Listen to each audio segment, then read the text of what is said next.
get tested, do the whole thing. Yeah. So we, the rug was pulled out from underneath us, and we were on tour out in Europe at the time. Came home, flew home, thought we were going to be home for a few weeks. A couple months goes by, and I'm settling in. I'm like, I didn't really realize I kind of needed a break in a way, and because we've been touring for 20 years straight pretty much. And then after that, I started to drive everybody in the house crazy, drive my wife crazy, the kids, they hadn't had dad home for this amount of time ever. And I was like, I got to create. So we hooked up with the boys. We all tested, did the deal.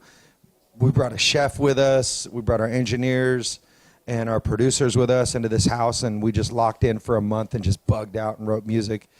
And it was like a floodgate was opened up, honestly. Like we had been, I guess, kind of waiting for a moment like this where we had paused and then had a moment to reflect on life and our lives and what had been happening in our lives for 20 years. And it just all culminated into this like moment creatively. And it was like once we started writing the first day we got there, it was just like, it was creative, explosive creative vibe the whole time we were there. And we had 3 studios going too, so it was like one in the main living room, one in the guitar player's room, one in Jerry's room, one in Tobin's room. And it was just something happening at all times. And so it was like, it was hard to keep up with. I mean, you can kind of hear that on the record, especially with the 4 singles already out. When you're able to drop one single, you're like, oh man, they had some creative juices. Another one. Yeah. We're coming with another one too. We obviously started right out. We got Kill the Noise. We got Stand Up. We're playing them both. They're so incredible. Appreciate it. Yeah. Well, St. Louis always throws down. St. Louis always throws down. You know what I mean, for Papa Roach. We feel it. You guys got the Rockzilla tour coming up. Talk about it. That's gonna be sick. I was actually just on the gram earlier with Ronnie from Falling in Reverse doing a little announcement on that. And so Rockzilla tour starts July 27th up in the Northeast, and it's P. Roach, Falling in Reverse, Hollywood Undead, and Bad Wolves. And so it's going to smash. That almost sounds like a Point Fest lineup. Yeah, it's going to be sick. So I mean, maybe that's what we'll bring back here. I was going to say, speaking of which, do you know how many Point Fests you've played? A plethora of Point Fests. I know that. And we've had some slam dunk performances here.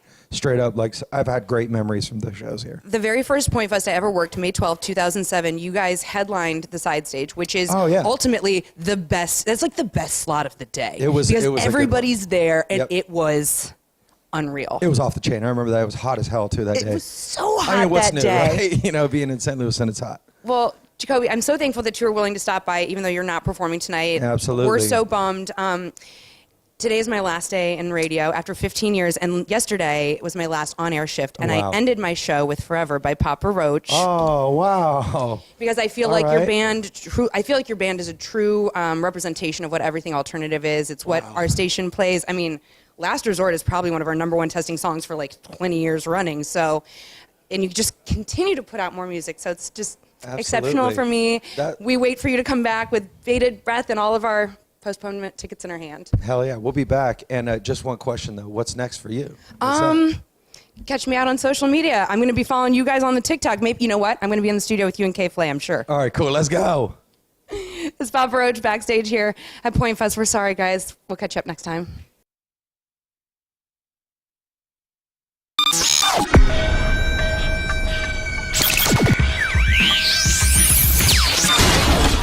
Well, here we are at the Chaffetz Arena, gigantic show tonight with the Killers, joined by Brandon and Ronnie. Gentlemen, thank you very much for your time. Really appreciate it. Hey, good morning, everybody. Hello. What was that? What was that, Rafe? Well, I don't know. That's his Kids Bop version of Disturbed. Yeah, Disturbed.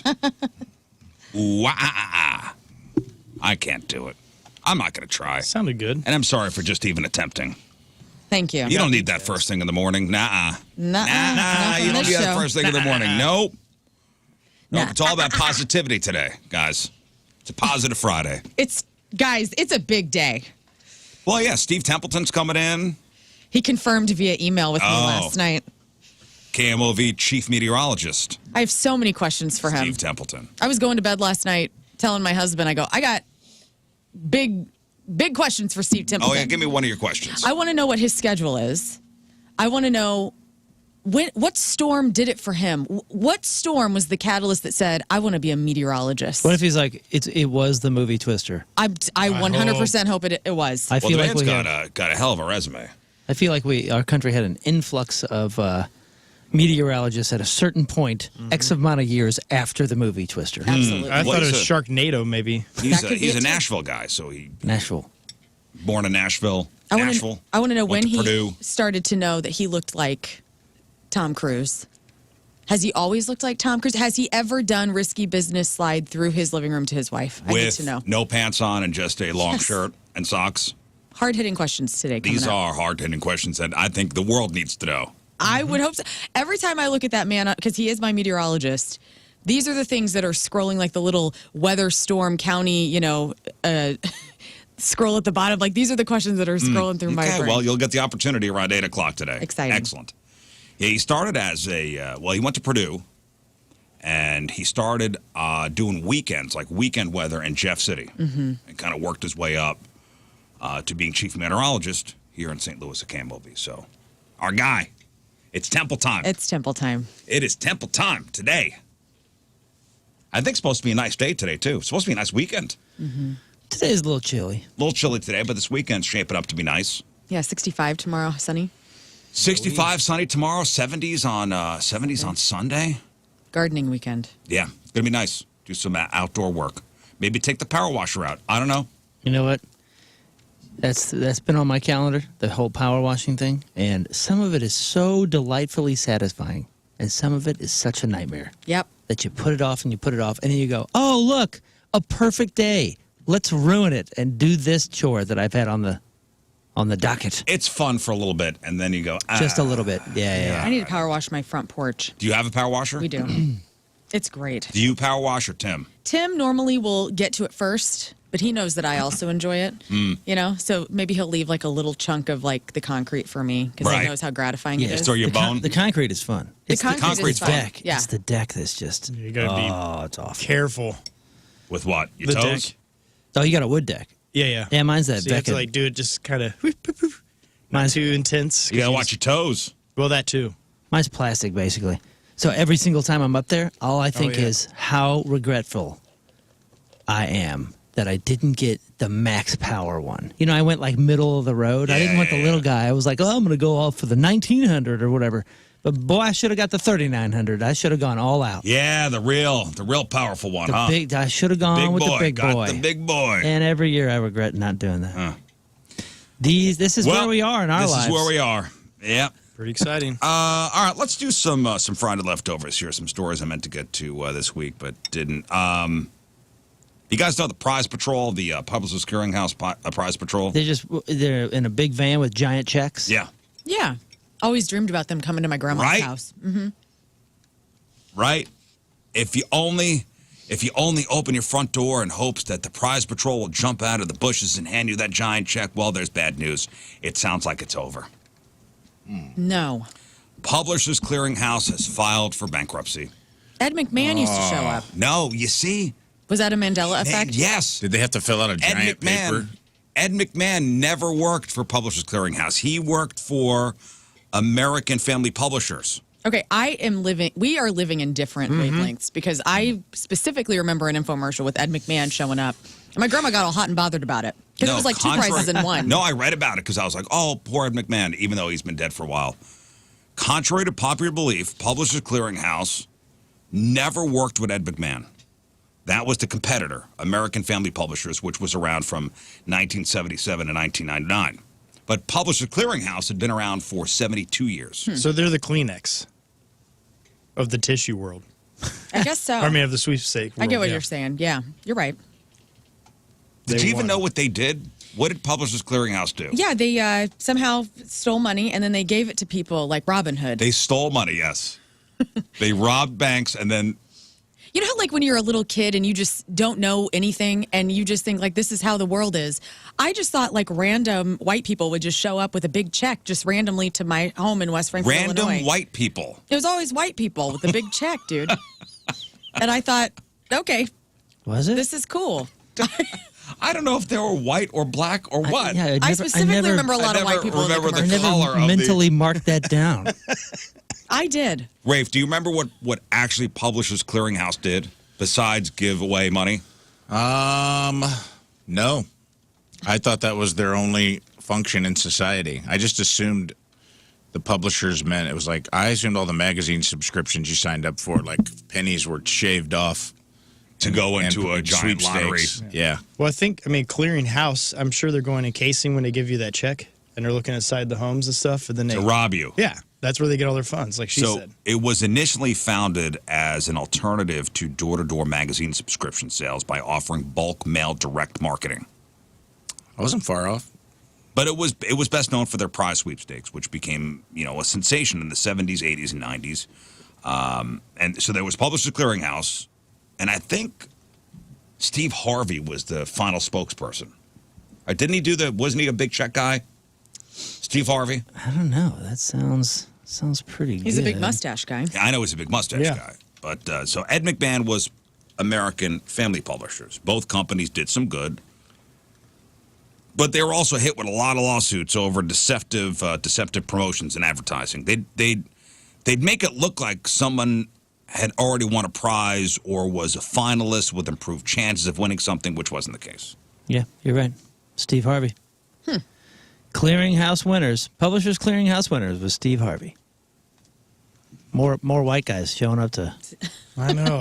Those darn I'm white happy guys. that times evolved. That's great.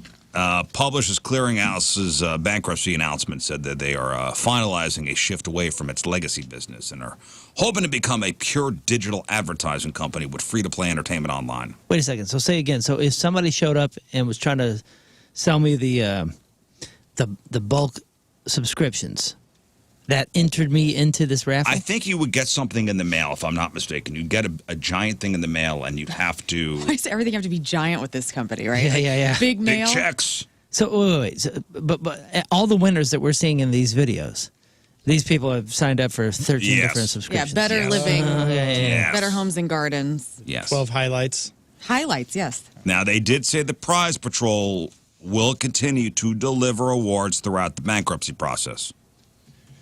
But that will require some creative financing because their current liabilities have them pretty much underwater. So, like, a giant check for $5. Awesome. Hey. Prize patrol's here, but we're bankrupt.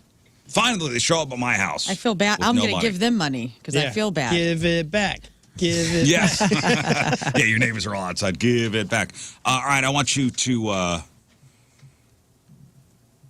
soak in this story, and then I want your opinions after. An assistant principal at a Polk County, Florida middle school is in a pickle. It's in major trouble after pulling what they're calling wildly inappropriate stunt with a 13-year-old student. So Dr. Kevia Lark was arrested after allegedly telling a student to, quote, rub her feet. Now, according to the Polk County Sheriff's Office, the kid was sent to the office for a behavior issue, and instead of handling it like a professional, the assistant principal thought it was a good idea to kick off her shoes, throw her legs across the student's lap, and tell him to massage her feet because he had nothing better to do with his hands. Her words. Gross. And they say it gets worse. Witnesses say the assistant principal scolded the kid for not rubbing her feet the right way, even showed him how she wanted it done by rubbing his arm and shoulders. Nothing to do with his hands.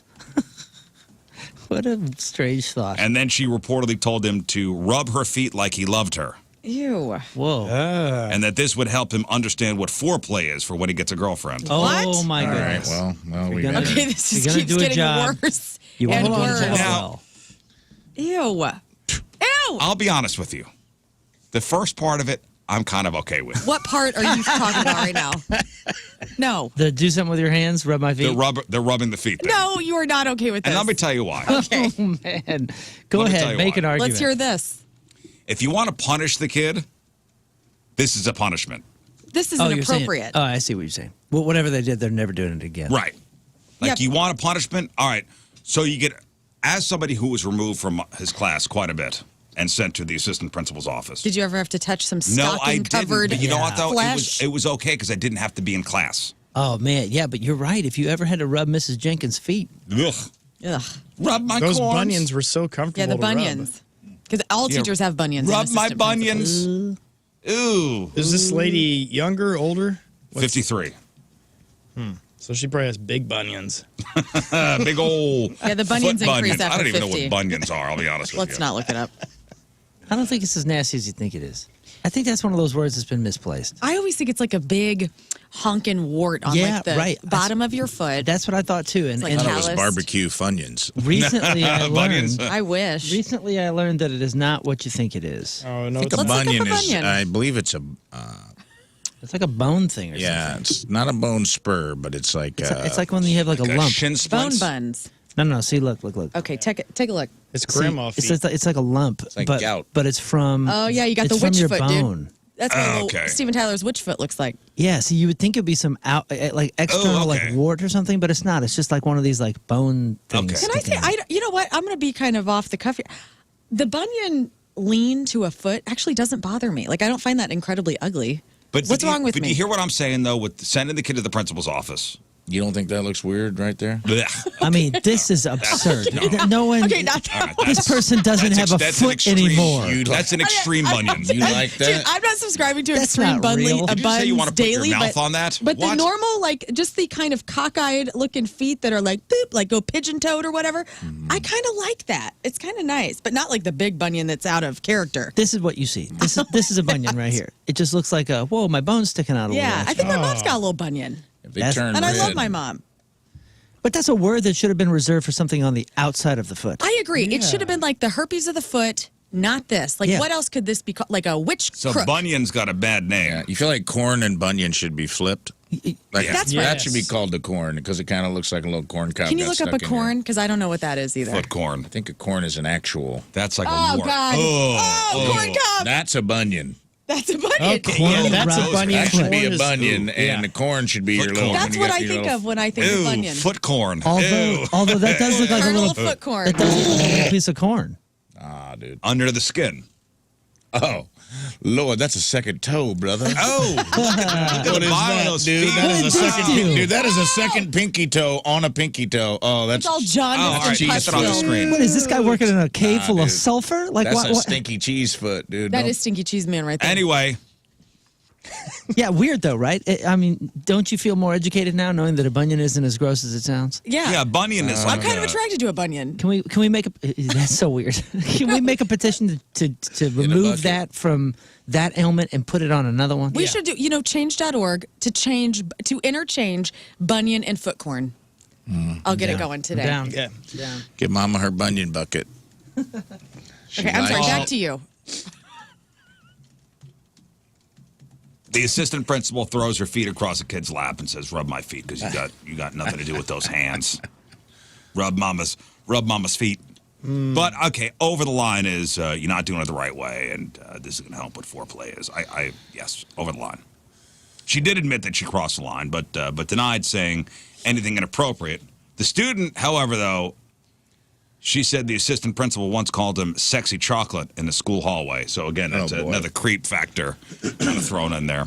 I imagine her sucking on a ring pop while she was saying, Oh, you like, don't- lean back in her chair, like, "You're gonna learn a lesson today, young man." You know what I mean? It just seems a She little. called him "sexy chocolate." Yeah. This woman needs to be removed. Like, Yeah. just She will. straight I up. think she will not be at the school anymore. Here is the Polk County Sheriff Grady Judd talking about the whole thing. Cool dame.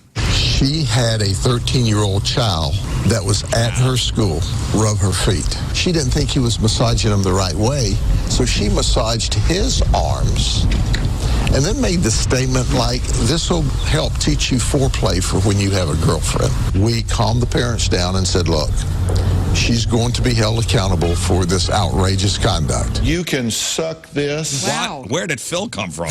He's always thought that was- around when there's crime. He just Incredible. shows up now. It also sounds like Dave Ramsey. Oh, the finance Yeah. guy. So yeah, the assistant principal has been placed on administrative leave. The Polk County School superintendent didn't hold back, calling her behavior abhorrent, making it clear she had no business being around the kids. She took it a little too far, guys. Speaking of feet, Yeah, Tarantino. Speaking of feet, on the list of embarrassing things that could land you in the ER, this is pretty high up there. Middle-aged guy in central China recently showed up at the hospital with a bad cough that wouldn't go away. He said he tried cough syrup, didn't help. His eyes were also bloodshot. So they did some scans and found a mass in his lower right lung. But it wasn't cancer. It turned out he had a serious fungal infection in his lungs that he got from sniffing his own dirty socks. Huh. A serious fungal infection he got from sniffing his own dirty socks. What, you got the popcorn sock? He admitted he'd gotten into the habit of smelling his socks after work right before he tossed them in the laundry. And it essentially sounds like athlete's lung. What? Golly. Man. Athlete's lung. But technically, it was a different type of fungus. They tested his socks and found, yep, same fungus he had in his lungs. Hey, he who hath not smelt his own sock, cast the first stone. Raise your hand if you've ever smelled your own sock. Not my sock, but I'll smell my shoes every now and then because I wear my Vans without socks. So I need to. Ew. I got to regulate. Yeah, you've never smelled your own sock? I mean, I'm sure I have, but I don't. I'm saying like that's not the first line of defense. I go straight to the shoe. You don't take your socks off and No, I take them off and I throw them in the washer. You don't sniff I that don't fresh either. bunion? My bunions don't smell. Oh, that bunion's fresh. It's leaky. Yummy. It's certified fresh, y'all. By the way, I am on change.org right now with the bunions, and I just had ChatGPT help me write the official. Craft. Would you like to know? Yeah, please. Ladies and gentlemen, redefine the terms bunion and corn for foot diseases. As individuals who experience the strife of misunderstanding, we had to face a revelation that we found that foot bunions and foot corns did not match their medical terms. It feels not only confusing, but also disorienting. Many of us might share this feeling of dismay upon discovering that the definitions in no way are representative of what they actually depict. The American people deserve crystal clear, accurate medical definitions to aid in their understanding. As part of the latest data from the American Academy of Orthopedic Surgeons, 37% of people over 65 have foot ailments, including bunions or corns. Yet ambiguities in definitions tend to create misconceptions and cause unnecessary fear. In light of the confusion persisting among the generic public, we urge the American people and the medical boards to clarify their definitions. So let's ensure that everyone has the right to information and can make informed decisions about their foot health. Where do Well- I sign? Let it be known, it's coming right now. The name corn comes from the Latin word cornu, meaning horn. This refers to the horn-like appearance of the hardened skin. Oh. The texture and shape of a corn resembles a small kernel of corn or a horn-like projection, which is where the term originates. Which is why we should switch, because the Yeah, 'cause bunion looks like a horn. It's Right. definitely a horn. Little foot horn. I mean, hello. This is all falling right into place. I'm sorry, your foot is evolving into what looks like a hand, a fist shriveling up. Yeah. Apparently, Nikki Glazer has them pretty bad. And look, here's a video of her getting her bunions treated at the Melbourne Muscular Therapies. Look at that. Okay. Should I put Marlon Wayans' foot as the main image for this? When you send the thing over to change.org? Yeah, Yes. I need an image.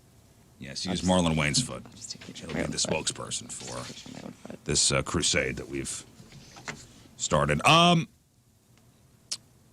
Do you know somebody whose phone is always dead? Yeah, my husband's. Really? Yeah. Tim Elwell, huh? Yes. Is a phone is always dead guy.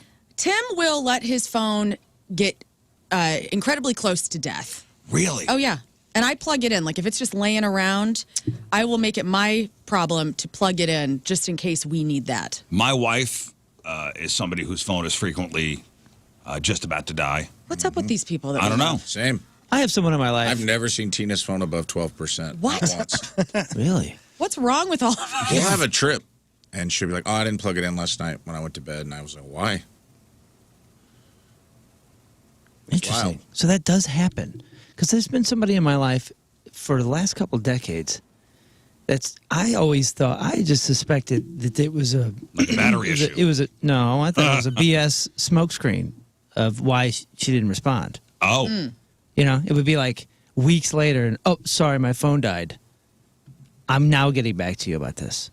And it was always like, there's no way. There's no way that this person's phone is always dead. It's always dying.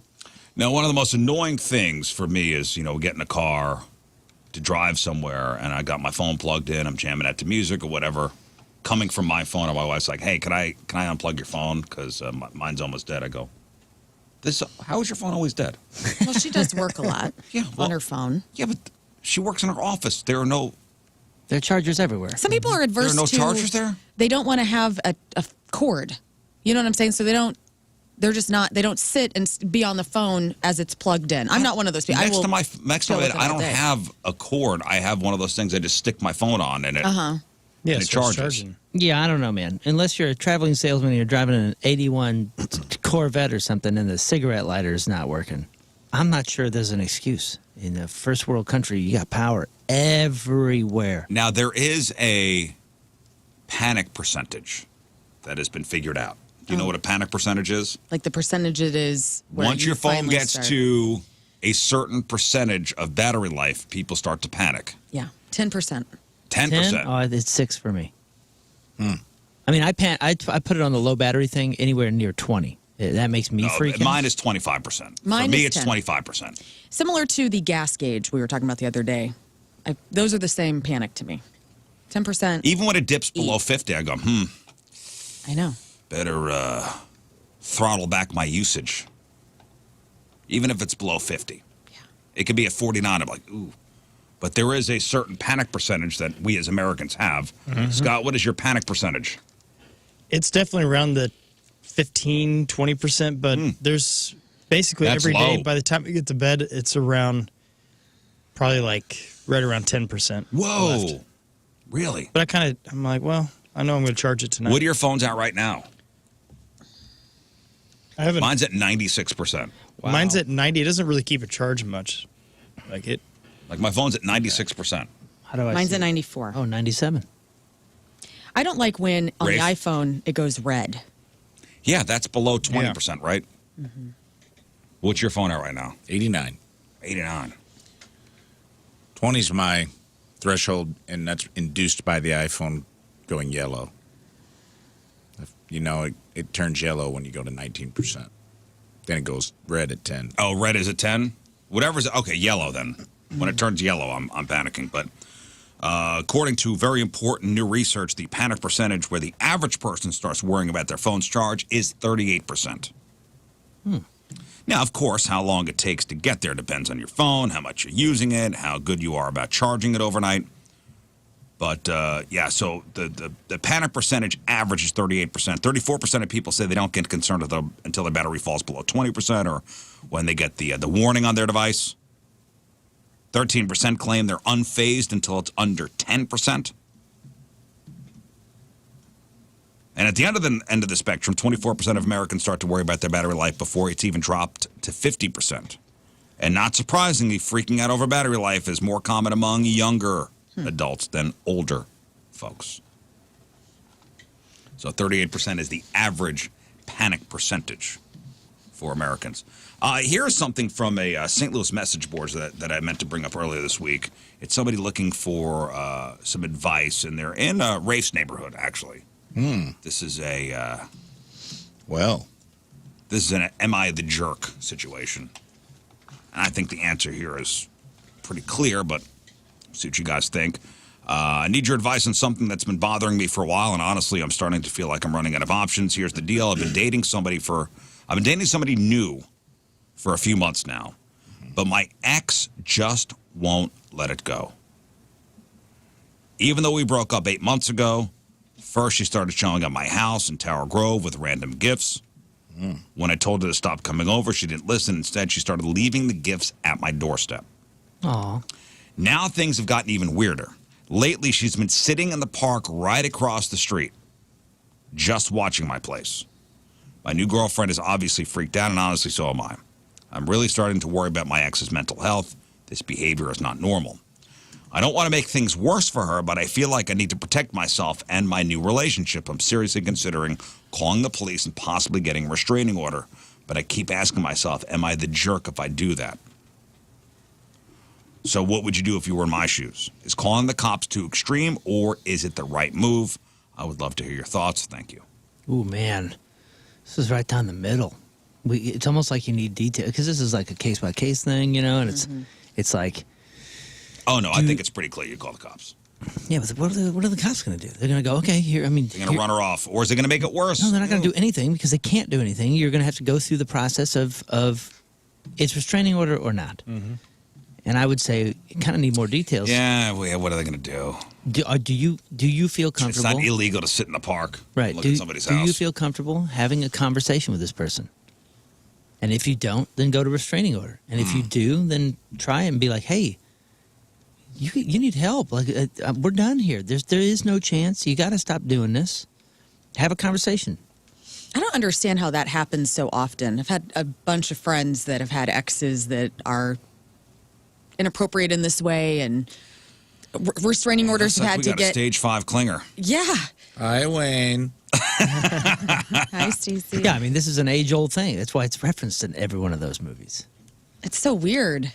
Like, why are you doing that?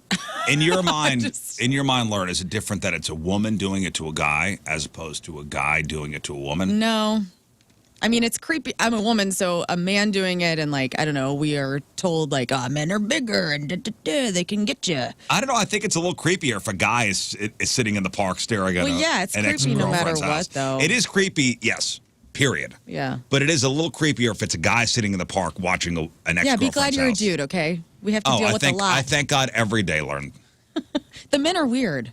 That's why we chose the bear. No, I think it's gross, and the psychology behind somebody that like won't let go of somebody else mentally is so weird. I've never had that. I've never been like, I need to go look at my ex. That's so creepy. Like, and leave him get gifts over it, dude. He's in a new relationship. Yeah. This is not going to work out. Stacy. Yeah. Get out of It's here. over. Rafe, what would you do? Probably try for a 3-way. Good strategy. Finally, some honesty. on Good this show. strategy. Probably just lean in. Cops ain't going to do nothing, so, Great strategy. If she's that desperate, she's dropping off gifts and watching you from the park, she's probably going to be okay with the 3rd. Now, I don't know how you get the new girlfriend in on it. How good? Now, by the way, I would like to know that's the one It's a question. gun What rack. kind of gifts? Yeah. Is she pooping in a box and saying this is a gift? That's what I want to know. Now he'd have put that in the thing. It's gonna be nice. These have to be legit enough gifts for him not to specify. I think it's just as, in all earnestness, yeah, it doesn't feel down the middle. It's just as creepy when a woman does it. That's weird. I dated someone that was kind of like this one time, and it was freaked me out. You don't feel it's creepier if a guy's doing it? No, I think it's equally creepy. I don't think it's good. I think there's like, you think about like Amy Fisher. You hear these stories all the time of like a woman scorned, hell hath no fear. Like, I mean, I thought just that as Amy dangerous. Fisher, Joey Buttafuoco, and Mary Jo was kind of a one-off thing. I don't think so, man. There's been a lot of like there's been a lot of stories of like, Fatal Attraction Swim fan. Was a movie. Swim fan. There's a lot of movies about this. Swim fan. Yeah, you remember? Yeah. Erica Christensen. Erica Oh, the gal Christensen. that That's She was right. terrifying. Swim. And that boy was so cute. So what were you saying? So what are we doing here? What are we doing? Are we asking for a 3-way? Is that what? You Is that talk to her. I mean, I don't know if you either lean in and you try to go, just be like, all right, I guess we'll all date. Let's try the throuple. Yeah, let's turn this from single white female into say aloha Hi. to my. You Little know what? friend. We can get back together if you also start cleaning her house, mowing the yard. Yeah, I don't know. I mean, you could do you can get the cops involved. You could call them and say, I don't know what they can do, but at least maybe the threat. Right. That's my thinking. Like, maybe it'll snap them out of it. Be like, oh my gosh, I feel. Because could you imagine every time you look out the window and there she is sitting in the park looking at your house? Yeah. Rafe's trying to go from SWF to MFF. Yeah. Male, female, female. That's right. Yeah. It took me a second. I got there. You could also get one of your friends that's really big, very intimidating looking guy that he's always at the park waiting for her to sit there, and he just peeks out of a bush staring at her. Yeah. So Let's make it her. uncomfortable for her. Domino effect. Start a chain. Yeah. Let's make it uncomfortable for her. And then Okay. she gets somebody to do it to him, and we'll just keep going. Yeah, this will end peacefully, I'm sure. Sounds great. And I think you do have to get an order of protection letter. Like you know, everybody's innocent until proven guilty. So there's a letter, hey, stay within 100 yards of this person or whatever. Well, yeah, you got to go to court. And you got to go to court, and then You that's got to how be the served. restraining order. Right. You got to be served, and So it's not an easy process, and a lot No, of the it's not. time, these things just get dropped because it takes too long, and Sure. that's the part that sucks because people that are truly being stalked and having like abuse or are genuinely their lives feel threatened. well, It's not just as somebody creepy. who's gone through the process, Me as well. it's not fun. Right. It's not. I was not served. Somebody else was served. And Right. you got to go to Thank you court. for clarifying. I know. Yeah. I thought you were sitting on a Thank you for bench. clarifying. Should have left I him just, hanging. well, Because I was on the fence. you weren't sure. I wasn't sure. I was the man in the park. Yeah, I love how people think you can just I dial. was the with man in the park. box. I love how people think you can just dial the 314 police number and be like, "Hello, Help. what do you need? Oh, I just need a restraining order. Can you send it over, please?" No, Like, that's not how it works. here's how it works. The person has to be served with papers, and then they have to set a court date, and you have to go to court, Yes. and you have to go in front of a judge. Yep. Meanwhile, she's sitting on the slide staring at you to see if you're going to come out and get the gift. Yeah. Now they could issue a temporary restraining order, Order of protection. which for the time being, while you're waiting for the court to adjudicate the whole thing, they have to stay away from you. But you have to go in front of a judge, and it's not a very fun process. Well, and if they break that order of protection, the letters that they've been served, they will be arrested. So, because that happened to me, and person showed up to my house.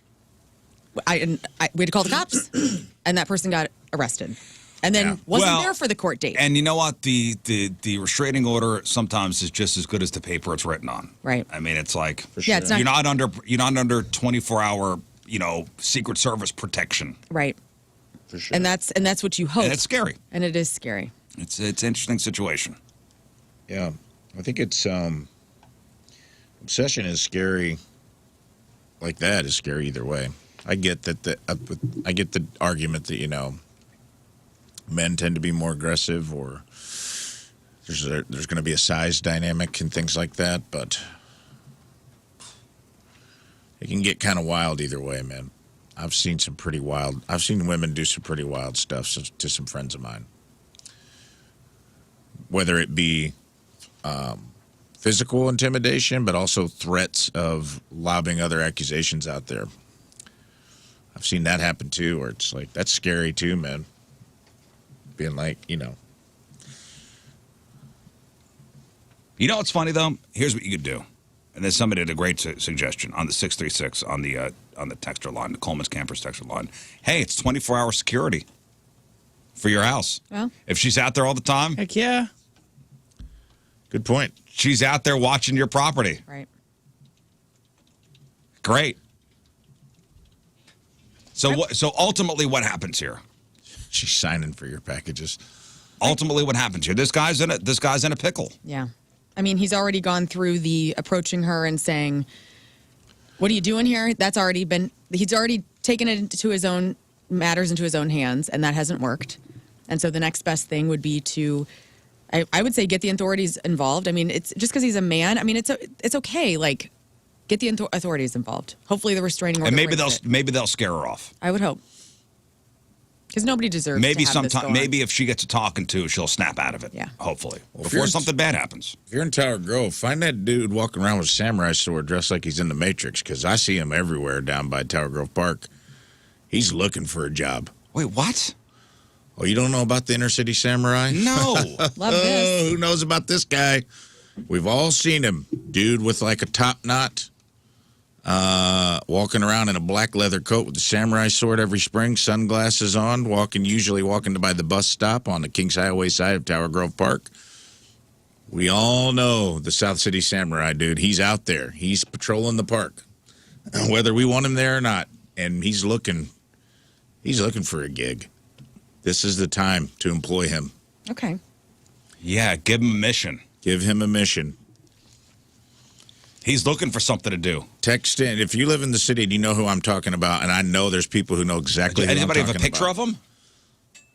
Black dude, top knot, sunglasses, leather jacket. Black dude. Mm-hmm. This sounds like a white guy thing to do. It does. That's why I wanted to say. Surprisingly, black guy. And cool top knot. From what I could tell, he walks around, usually in a tank top under a leather coat in the dead heat of summer. And he's got a sword on him? Yeah, he has had he's had a sword on his back many times. What? South City Samurai. Yeah, dude. I smell a sitcom. Hey, Rafe, we got a little surprise for you. What if they fell in love? Do you know Chuck? No, what's up, man? This is Team Rizz member number 1. Yeah, Chuck Kraus, everybody. Team Rizz member number 1. What an honor to meet you, man. Hi, buddy. Nice to meet you. How are you, dude? Chuck Kraus, good to see you, buddy. You too. How you guys doing? This was a nice little. Get up on the microphone there, Chuck. This was a nice little surprise. There you go. So, Chuck, you work for Quick Trip. I do. Okay, so what is your job title? Yeah, so I'm a QT transportation supervisor on the distribution side of things. Okay, so Chuck heard about your adventure at the QT. Oh, my lock-in? You're lock-in. Yeah, my QT right. lock-in. Lackland, on Lackland Yeah. Friday to Saturday. Okay. So as a representative for QT, Yeah. Team Rizz member number 1, Chuck Man. Kraus. I'm speechless right now. The On Team Rizz behalf of the number one's Quick here. Trip Corporation, Okay. they would like to present you with some things. Yeah. All right. So, hearing your story and knowing that you're traveling up 55, today, Yeah. we couldn't let you Move go, that microphone closer. You're a broadcaster, Chuck, for Yeah, God's I sake. know. Come on, What am I Chuck. doing? You've done This this is- before. Gosh. We couldn't let you go, empty-handed. And, Okay. You never know what's going to happen, right? So, first off, in case Yo, that's awesome. In case Tina doesn't want to come rescue you next time, we have a nice, large QT blanket here for you. Oh, that's nice. That's very nice. So hey, just so you guys know, Wow. so we did a just before you continue on, Chuck. If you don't know the story, so Oh, that's nice. Rafe had some car issues Friday night, and he was Saturday. it was Friday into Saturday. That's nice. Friday night we were at a trivia night. Rafe had some car issues. He ran Was out at- of gas. Yeah. I think it was Well, yeah. He doesn't want to admit he ran out of gas, I but did not okay. run out of gas. And so many people have sent. That's what people think. If I have to delete another email. Sent in the emails of like, that's what happens. It's bad for your car when you run out of gas. I'm like, I did not run out of gas. It had nothing to do with what happened. But funny story is, you told my wife and I that you were very low on gas. I was. Hence the trip to Quick Oh, that Trip. was. You're right, Lauren. It was Saturday. It was Saturday night. Yeah, thanks. Saturday. Okay, my right. apologies. Saturday. Saturday. Yeah, sorry. We all Saturday left into late, Sunday. and somehow he made it even later. Saturday into Sunday. My apologies, Lauren. That's So pretty yes, sweet, man. you were stuck at the QT, waiting for a tow truck for hours. Yeah, 6 hours. It was long enough where actually you could declare that QT as your legal residence. Yeah. Yeah. I actually have I had a package come in because Yeah, your mail's waiting. So okay. I had Amazon ship some things there. Well, I guess you would call AAA and AAA. Call my insurance company, who I pay for roadside through my insurance company, and but the problem with that is They it's not- outsource. They dispatch, and I have to take whoever they send, which we will be talking about later in the e-memoriam. Hey, shout out to Towing. Yafo Towing. Yeah. Shout out to Yafo. Yafo Towing. So Rafe lived at the QT for a little bit. So Yes. So all right. So Chuck, a nice blanket. Nice blanket, and then Pretty sweet, man. And then, Thank you. Hold that up. I want to see it. Has a big QT on Yeah, it. come on, let me what see does it. that Let me smell see. Let like? me see. Let me see. Get out the goods. It comes in its own backpack. absolutely, Nothing but the best. we're more than just a gas station. I That's know. right. You know You what? are. I Talk it got up. QT QT is back more on than this just a show gas all the station. time. Okay. It's Oh my my favorite gosh! gas station. 2 blankets. There's 2 blankets. Oh, one You for a and friend. Tina, QT is more than just a gas station. Yes. It's a way of life. Hold this Yes. up. Hold this up. you are a QT in that QT. What is that? A beach towel? That looks like a beach towel. South City Samurai's got competition. Yeah, dude. Look at that Look reversible. at that. The QT Warrior will be You look like trolling the Superman. parks. Turn around, let us see the logo. Ma'am, Doug. stop stalking this man in the park. Quail Man. Mr. QT, it's upside down. It's upside down. Oh no. It's okay. When you're That's flying, fine. we'll If, be you're, able to read if we it. see it in a mirror. When the drone sees it for me flying through the air, it will be right side when up. you're laying down, leaned up against pump 5, we'll be able to read it. All right, here's the second one. Let's see what that looks like. Oh man, yeah, burrito it up right now. Yeah, that looks sharp. Look at that. Yo, Dude, that's those are not, let me feel the quality on that's that. good. Yeah, Yeah, what's how's that it feel feel? like? Is that soft? Now Does it smell like Do I wanna- taquitos? Do I want to rub that upon my Now I cheeks? am a Shaolin monk of QT. Yeah, it looks like a drug rug now. That, you know what? That's a good beach You blanket. look like an archbishop. Oh yeah, Great beach Yeah. blanket. looks good. Lord have mercy. QT'd out. I am the Bishop of QT. And a cool backpack. I will bless these tornadoes. Come to the roller grill. What else, Chuck? Okay, and then These are of good course, blankets, man. I'd like you to open this because this is Okay. this is just perfect for you for next time. Hopefully, there's not a next time, but I got This a is feeling so there might nice. be. yeah, no monkeys inside that. I got a feeling there might be a next I'm time. gonna stop filling my car up with gas. This is a one-time thing, Scott. I know your jealousy is ugly. Oh, Oh, Daddy. what's this? So Oh, this is look. your car kit. What do we got there? Oh, I got a safety vest. Yeah, dude. I've got gloves. Nice. That's for touching the battery. I Oh, got look a at that. little wrench. Socket wrench. Screwdriver. Little shovel. Screwdriver with the different heads. Safety light stick in case I have a rave at the Yeah, next yeah. time. That is so The cool. lights are out quick. Some bandages How- for my You're pride. gonna need those. I've got a poncho, so when I meet the Oh. genie at Yafo Towing, if it's raining, I'll be fine. Man, this thing's loaded up, bro. Loaded. What's this thing? Air pump? Yeah. Wow. Wow, look at that. I mean, man, What? you're Oh, Inflatathon. dude. That's for your jumper air cables? mattress. I mean, it's all Jumper in cable, here. the whole thing. Jumper cables, air mattress, condoms, Yo, look, Condoms. I snuck that in. You just there. never know. You just never know. You don't know. batteries That's a for Chuck- the vibrator that's also in here. That's a Chuck special. Quick Trip's pretty cool. Quick Trip's kind of woke, dude. I mean, we're progressive. We're progressive. Quick Trip likes to party. Look at What is that. this thing, That's man? a little triangle thing. That's to- a triangle, so Yes. caution. Yeah, you put that at the back of your Wow, car. Yeah. Please be careful. Wow. Rafe is over here. Dude, I'm gonna. I really was gonna. That's like squatters' rights on Pump 17. Yeah, I got everything I need to I live rebuild here now. society in here. Yeah, looking sharp. You're dude. never gonna leave. Looking sharp. yeah. Oh, Chuck, think- do you guys sell this stuff? No, they. They give it to people who are Oh, dude, a abandoned. headlamp. excuse me, y'all I folks. didn't even know that. Yeah, Dude, that's a headlamp. You didn't even know that was in there? You got ID to prove you're Yafo towing, brother? Are you a genie?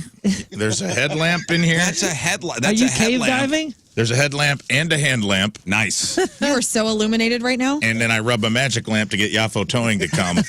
Nice. 3 lamps. yeah. You don't even need a toe now. 3 lamps, 1 toe. You don't even need that many crossword Here's puzzle one of bitch. the Yeah, things no from kidding. That's all. Castaway that kept Tom Hanks. Oh, alive. that's the emergency blanket to Emergency keep me blanket. hot. Like the aluminum. Yeah, right. That's expensive. Other jumper dude, that's cables. a $10,000 blanket. That's great. tight, man. Nice. More jumper cables. Yeah, so you're set, man. If you I am, dude. Inflatathon. It's pretty great. Got a toe strap that could be used as a weapon. That hook's big enough to fight off some marauders, I think. Dude, that's Awesome. In case it is a quick trip on Kings Highway. right, No offense. No offense. take Pretty it. Wow, What a man. great little. Thanks, what a great Chuck. little. What a great gift. Kind Thanks, of you. man. And thank you for bringing 5 of them, one for everyone. Yeah, right. That's very Everyone cool. gets in. Chuck, We how got- you been? Yeah, we allowed good. you up here. I see Chuck at the hockey rink. Yeah, You still broadcasting the Maryville University hockey games? still broadcasting with the enemy, with Andrew Marsh. Oh, Him and I do that together. oh my yeah. gosh. I bet you brought him some gifts, didn't you? Well, Yep. his car's on. God breakdown, gave him a so gift of yeah. being handsome. You still That's playing young. with Shamrocks? Still playing. Awesome. Yeah, Shamrock's still going, man. So Very cool. yeah. I played one or two hockey games with Chuck. Yeah. I'm not a hockey player. I'll tell you what, Chuck has also been on a ton of game shows. Yeah, 6. Wow. 6. This Who's guy's been on. counting? This guy's been on Dude. 6 game shows. Crazy. What was the first one? Was it Price is Right? Wheel of Fortune. Wheel of Fortune. Sorry, yeah, that was Price the is Right was in last year, 24. I did Prices Right. Yeah, It's fun, right? it's a good time. It's kind of wild how they take you. They do the vetting outside and Yeah. take you through the whole process. Interview 10 people at a time, and then they just tell you. Well, so you've been on 6 game shows. So you did Price is Right.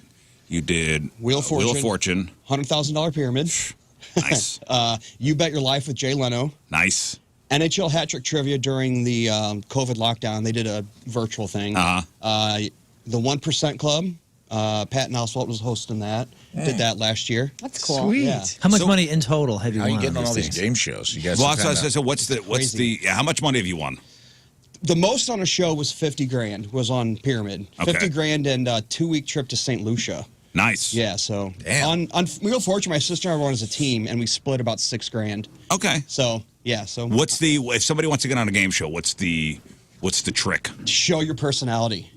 Every game show that you try out for, you have to send in like a application and a video.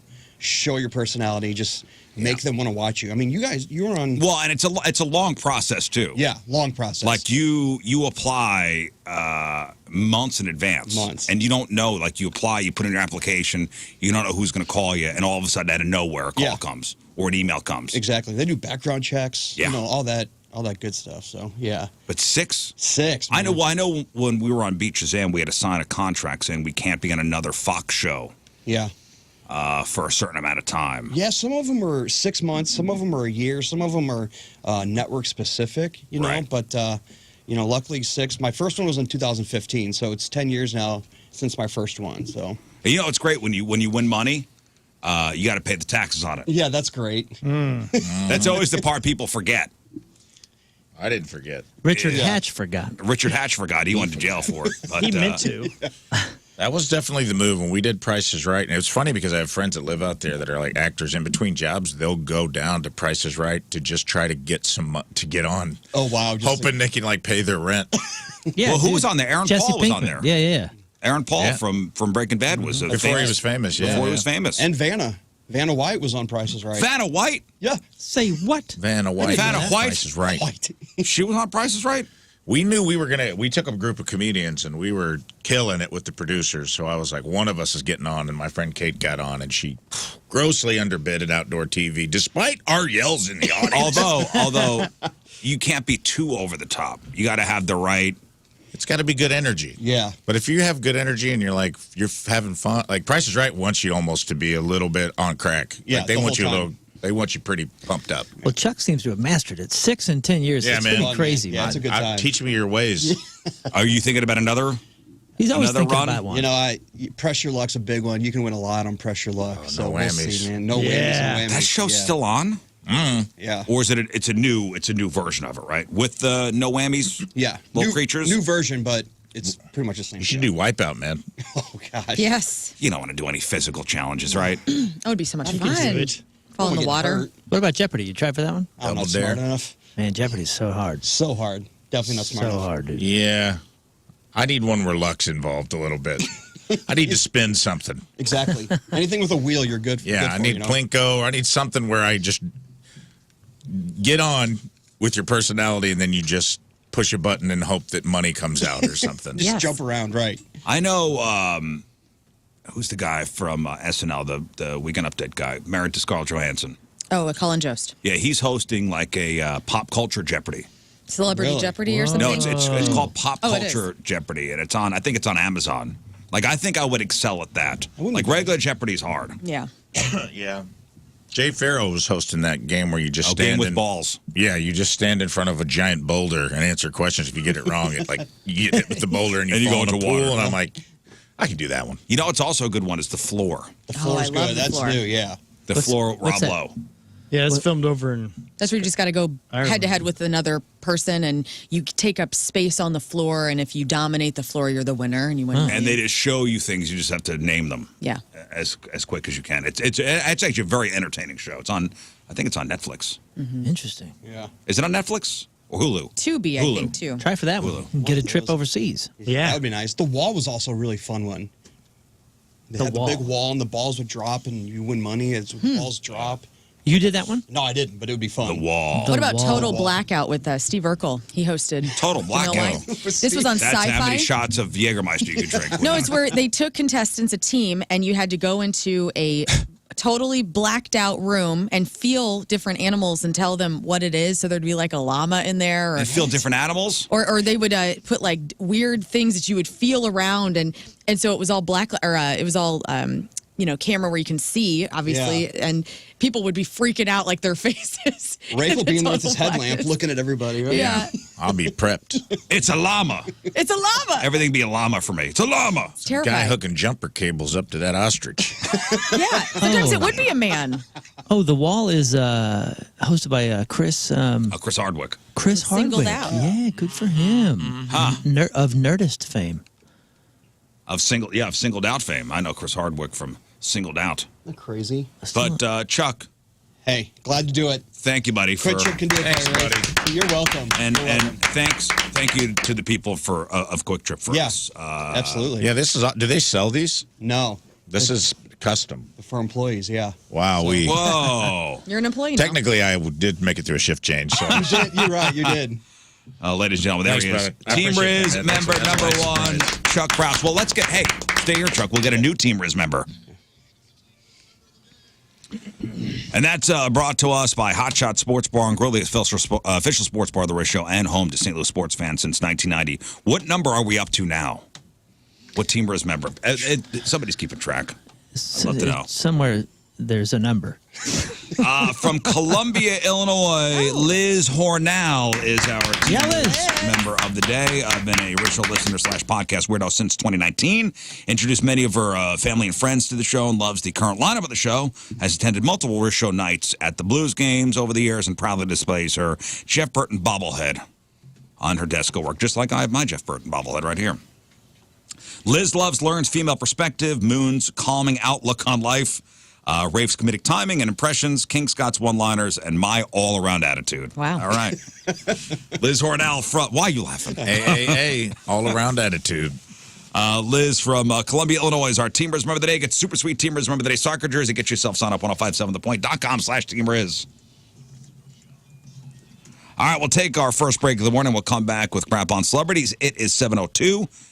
It's Friday, traffic and weather. First look, Moon coming at you. Traffic is brought to you by Golden Oak Lending. Do you need extra cash? Golden Oak Lending can convert your home's equity into cash in as little as 14 days. Let Golden Oak Lending cure your blues. We have delays. 44 eastbound between Williams Road and Antire. Lane blocked due to a crash there. 44 eastbound at Antire.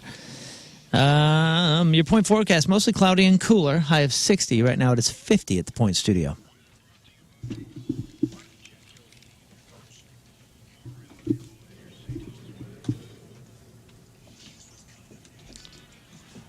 Learn what he got for us. More details on that Weezer wife, Blink-182 news, new on screens this weekend, and which grandma comes to mind. New game. Which grandma comes to mind? It's a list. We're going to trash a list, but it's grandmas. Okay, so everybody buckle up. All right, we got that. We got your crappy birthdays, the porno birthday, all that and more next in your Crap on Celebrity. Stay there.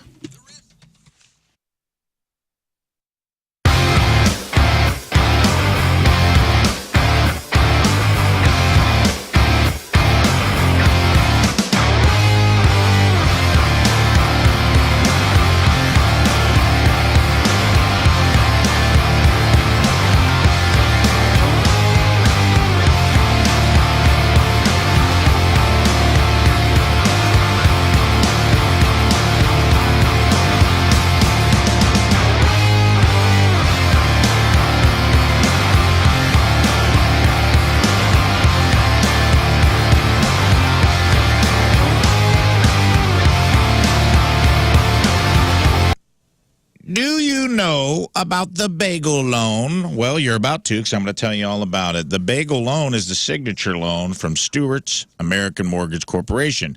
And if you're someone who's looking to purchase a home or refinance, or if you're looking to consolidate some of that ugly credit card debt, maybe you don't know exactly what direction to go in for any of these things, well, let me make it easy on you. Call Stewie from Stewart's American Mortgage. Stewie's your guy, and he makes it easy.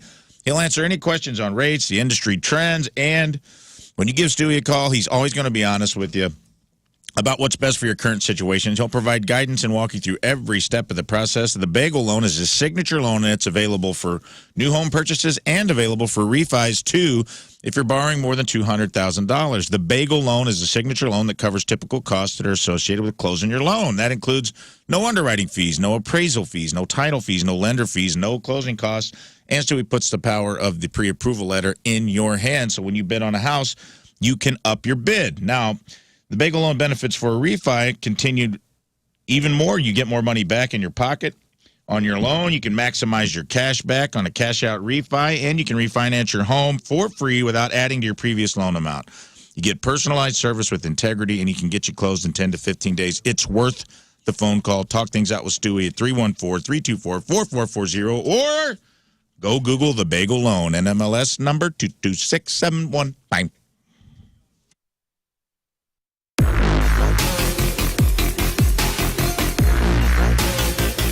We are backstage at Point Fest, and what a day in which this has been already. Oh, yes. Ladies and gentlemen, joined by Halestorm. Yeah. Thank you so very much. Hey. It's great to see you Our guys. invisible third member. Yes, Hey, yes, well, yes. how you doing? We're the Hale half of Halestorm. I have to tell you this, and I know you don't remember this because it's been years and years and years, and I don't even remember how many years at this point. But the very first time that you came through the Point, you were on my when I was doing mornings at that time. Yes, And it really seems like a decade ago, and it might have been. It might have been. I don't know. Time is very elastic right now. Absolutely. It's like it went by like that fast, but it feels like a different It was lifetime. probably 2009. It was probably the first album cycle. Like, absolutely yeah, something was. like that. Yeah. And we were in the parking lot. And Absolutely so. Absolutely so. Boy, things have changed mightily. Yes. New Crazy. record is out. All It right, is. we're playing the Steeple right now, Yeah, which is thank you guys for fantastic. spinning it, yeah. But one of the things that I absolutely love about when a band has something new, I'm always amazed when I go see a band right after they have something new, and the guy next to me somehow already knows every freaking word to every. Like, dude, I've listened to this album twice. I don't know how you can, but like. How Steel Trap, man. Right? How quickly, when you've got a new record out like you do you start to see non-radio singles getting yelled back at you? It's pretty incredible. Not only the record wasn't even out a couple days, and we went out on tour, and it was like from the first day, people are singing songs that like I'm having trouble remembering. You know what's funny? I was just saying, we don't remember all the lyrics, and, you know? and not only that, but there are so many people that have gotten tattoos of the lines of the songs, Yeah. and I'm like, the album just came out, Right. dude. It's crazy. So How do you know for it's sure it's not going to wonderful. suck? Sure you want to get that tattooed on you? Like, Sure you want that? It's like, oh, don't worry, I'll just write sucks underneath if I don't like it. I see how it is. You have the ability to add on, I guess, Yeah. I suppose. It's so crazy though how that happens. And there have been so many bands in my life. I mean, I couldn't even tell you how many bands I've loved. But I just cannot bring myself to the dedication of some of these folks to getting the tattoo. I mean, like, I love the example. I love The Simpsons more than almost anything in the history of ever. Yes. You know, and I have been thinking about a Millhouse tattoo for a very long time, but cool. I can't pull the trigger. All right, ladies and gentlemen, let's talk about Patricia's. It's where fun and fantasy meet. It's that time of year again. It's wedding season, so that means bachelorette parties. Ladies, if you're in charge of planning the bachelorette party or you're in charge of, getting all the gift bag stuff, you go to Patricia's, of course. That's where you get the candy, the naughty dice, the corsets, and so much more. And if you have any questions, can't find something, feel free to ask any employee there. They're not going to judge you. Trust me, they've heard it all. Patricia's is where you go for the lotions, the lubes, the vibrating toys, the sexy costumes, the sexy lingerie. If you've been to the East Side and you see what those girls on stage are wearing, those stiletto heels, you get them at Patricia's. Things for the novice, things for the expert, and everything in between. And you have 3 very convenient Patricia's locations. St. Peter's at the Cave Springs exit, on Page, 3 miles east of the Westport Plaza, and at the corner of Grand and Gravois. For all your fun and adult toys, it's Patricia's, where fun and fantasy meet.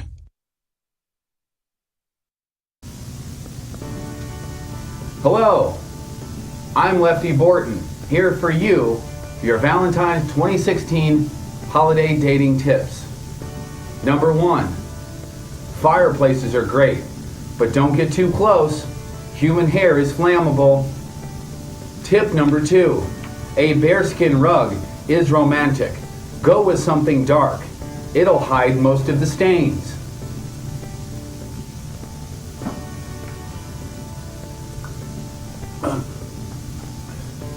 Alcohol is key. Always check for an ID. If you don't know, the judge will tell you. Tip number 4, trash bags should always be within reach.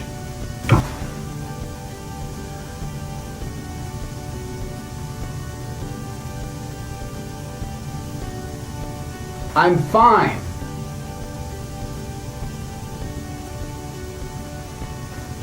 I have mine within reach all the time. We're not going to get to all of them. I haven't even gotten to the clamps yet. We're out of time for this year. I'll see you next year with Lefty Borton's Valentine's Tips for 2017. Goodbye for now.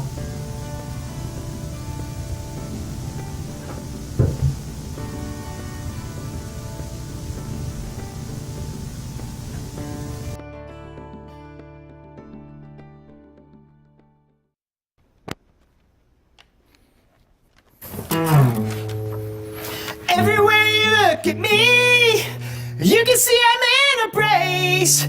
Yeah, you got a giant halo right there on your face. And every time I look at you, girl, you know it's true. Yeah, you got a giant halo right there on your face. Hello, hi. Howdy, hello, hi. That was Beyonce's Halo. He is kind. He is supple.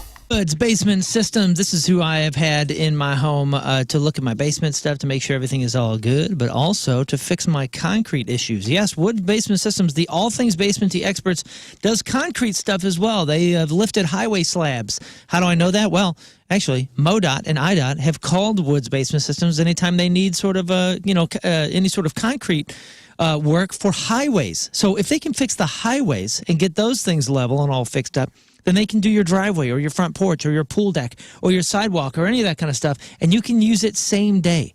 That's incredible. Woods Basement Systems, not only the all things basement-y experts, but they're doing other things to make sure that our homes, our biggest investments, are tip-top shape. Because, I mean, you know as well as I do, if you've been a homeowner for more than a day, these kind of problems do not get better with time, but they do get better with Woods, because Woods is going to fix it forever. Woods is going to fix it the right way. They educated me on how the right way to fix my front porch was, and they installed piers. They did it the right way, so I don't have to worry about the darn thing anymore. Woods Basement Systems, the all things basement-y experts. There is a special offer waiting for point listeners at moonloveswoods.com. That's moonloveswoods.com.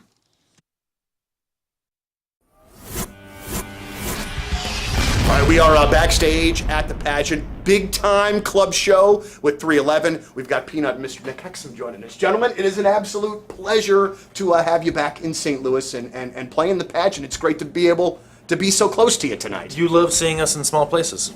I do. I will not ever deny that. It was a little off-camera, little banter we were doing.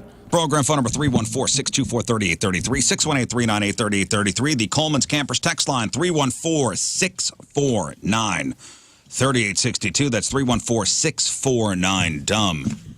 The Mick Ultra Studio Cams, 1057thepoint.com/Rizz. The socials at RIZZ. Show your emails.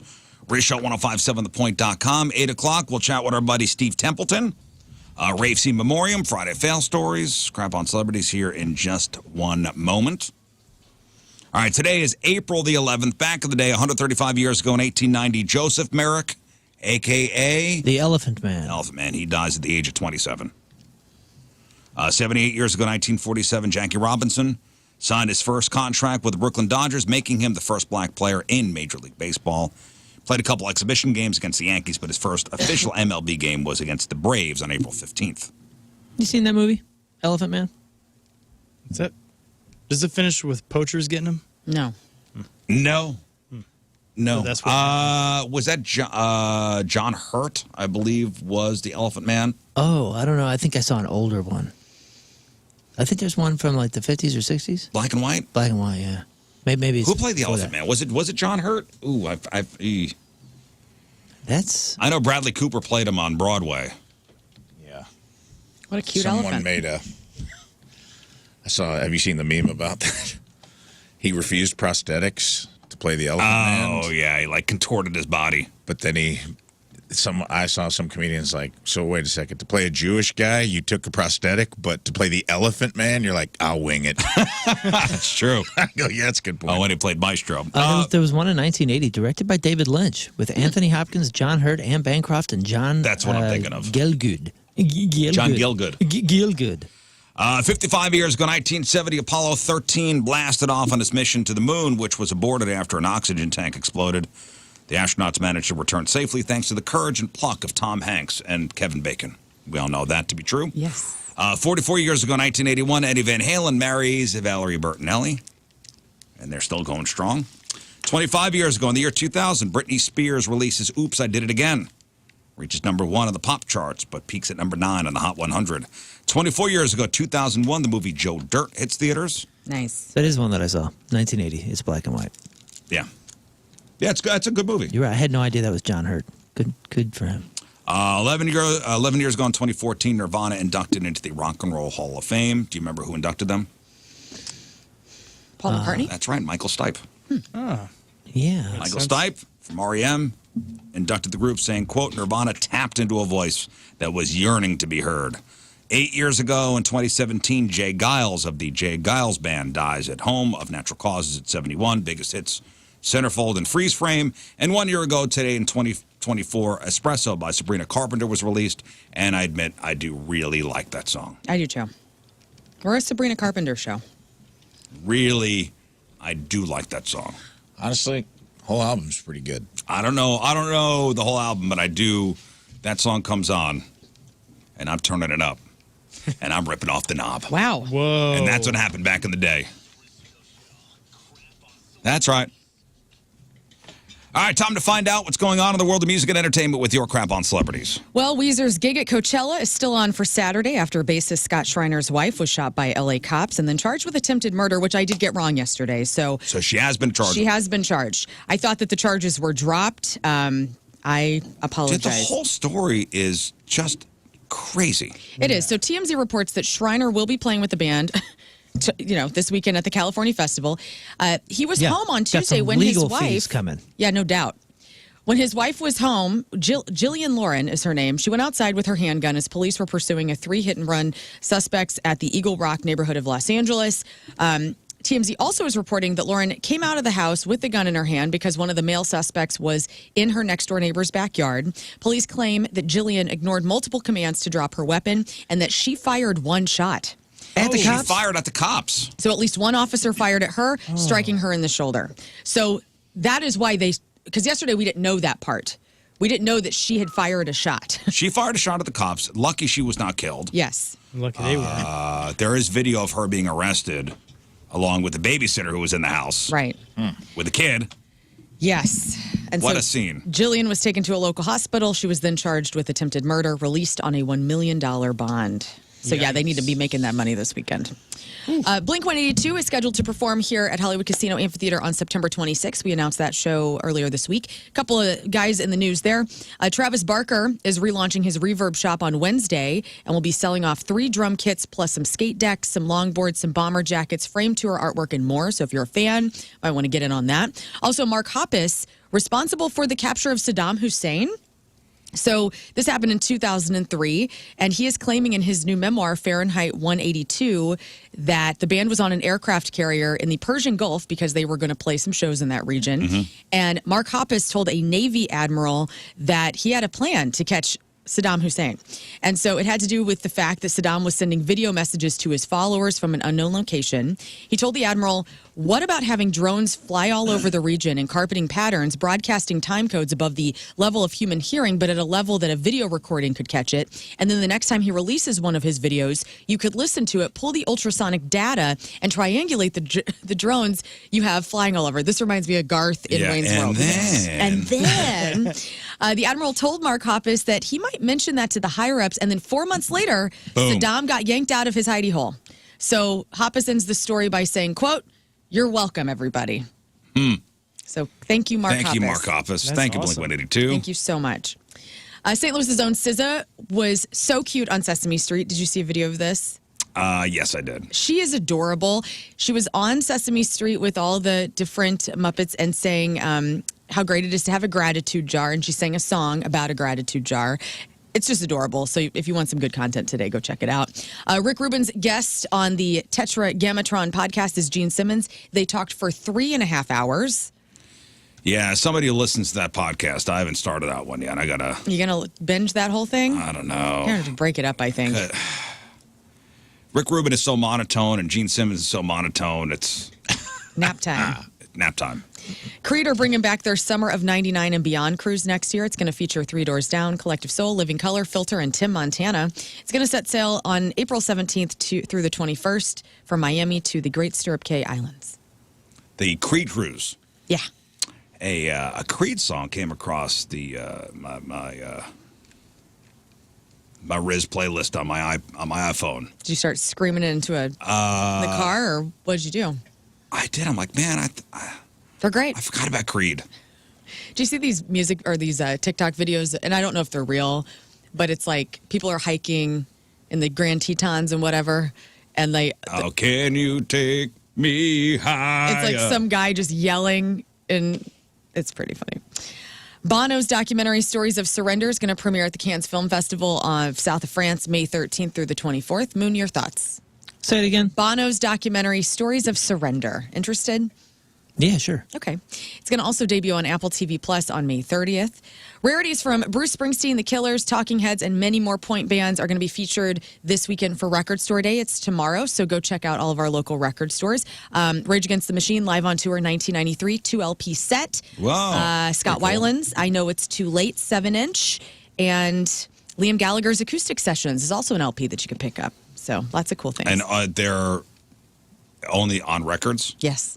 It's Record Store Day. Vinyl. Yeah, I thought, vinyl. Record Store Day, like going to your local record store and pick up something, or is it? It's normally vinyl releases. I know some different bands have done cassette tapes, but this is normally everybody pushes out and presses a new vinyl release and puts it We're out. done with the cassette tape thing, right? I hope so. Yeah, I think so. It's hip to have a cassette tape player or Walkman. Well, just to release those, like I get it. It's kind of cool to have something that you can't use, but like that doesn't make any sense. At least people are still selling record players and still using record players. Are cassettes more for your, like your counter or your, just decoration? Right. Right. Yeah, Office that's decoration. what I feel. It's like, what are you gonna put it next to your commemorative Stein? Right. I guess. I mean, I have a Deftones cassette tape that they released a couple years ago. I think Diamond Eyes, and I was excited about it. Yeah, and a couple years ago, You don't have a cassette player.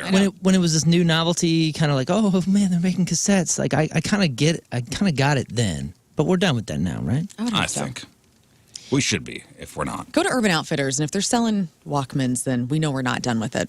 I mean, the tape thing. If they're going to continue doing it, you may as well just release a tape with nothing on it and just brand it, because no one's going to test it.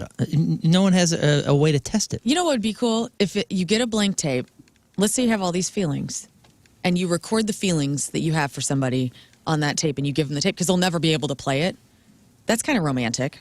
It would just be fart sounds. Fine. Well, okay, so like there's probably a warehouse somewhere in Indiana, and Maxell is just like walking around every day. Somebody shows up at work and goes, God, what am I going to do with this warehouse of Maxell cassette tapes? You know what I'm saying? Yeah, they're all blank. You could just say there's something on them, and there's nothing. Yeah, Nobody's got anything to play. Print some Diamond Eyes. Nobody's got anything to play them on. Have you ever tested it?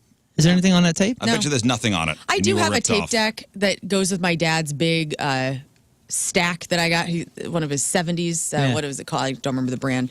But I could stack up the tape deck and plug it into, with the wires and stuff. Maybe I'll do that this weekend. I don't know. Maybe I won't have time. What was the other tape maker? It was Maxell, and what was the other one? There was another. Maxell was the big one, though. Yeah, those Sony were made the gray them ones. as well. What's the one where you're sitting on the couch?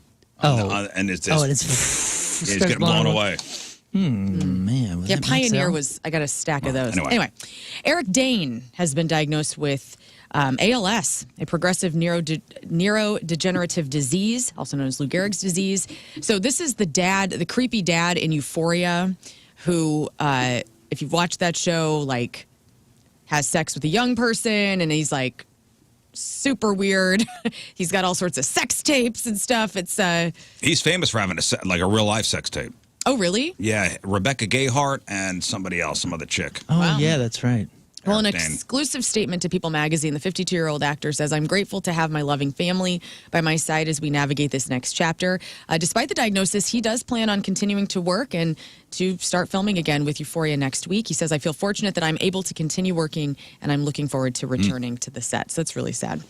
Betty White lived to be 99, and she's often credited her longevity to her positive attitude. She also loved junk food, apparently. She ate a hot dog every day. She also loved her vodka. And then Megan Fahey from White Lotus worked with Betty in 2011 at a Hallmark movie called The Lost Valentine. And she says that Betty White would eat chocolate cake for breakfast like a true, real legend. So if you want to live longer. You're going to tell me a chocolate cake for breakfast and hot dogs every day? Mm-hmm, and vodka. Yeah, right. Listen, I think Cool that's headline. a nice story. Cool headline. A lot of it's got to be genetics. I mean, maybe that's true. And you're blessed. You got genetics to keep you alive. Let's ask her. From 9 to 9. On TV this weekend, tomorrow on Disney Plus, the 15th season premiere of Doctor Who. Also Saturday, St. Louis's own John Hamill hosts Saturday Night Live with Lizzo as musical guest. The third season finale of Yellow Jackets will be on Sunday. Paramount Plus season finale of 1923. The Last of Us has the second season premiere on Sunday on HBO. And also on TLC, the first season finale of The Baldwins, which I know you've been watching religiously, Riz. New in theaters this weekend, The Amateur with Rami Malek is going to have him as an introverted CIA decoder whose wife dies in London in a terrorist attack. This has a 64% tomato meter, 89% on the popcorn. That's the new Rami Malek? Yes, The Amateur. Okay. Also in theaters, Drop, which is Megan Fahey. She plays a single mom being terrorized during a first date when she receives an anonymous airdrops on her phone from a hooded figure threatening to kill her son and babysitter. This has got an 85% on the tomato meter. I saw Nosferatu, or I've seen half of it. Oh, you did? Yeah, kind of, because that won a bunch of awards. Yeah, right? isn't it beautiful cinematography? It looks neat. Okay. It's a bit more basic than it was anticipating. Oh, really? It's cool. I get it. And it does look really, really neat. And it was one of those movies where every scene I was like, man, this would have been fun to shoot.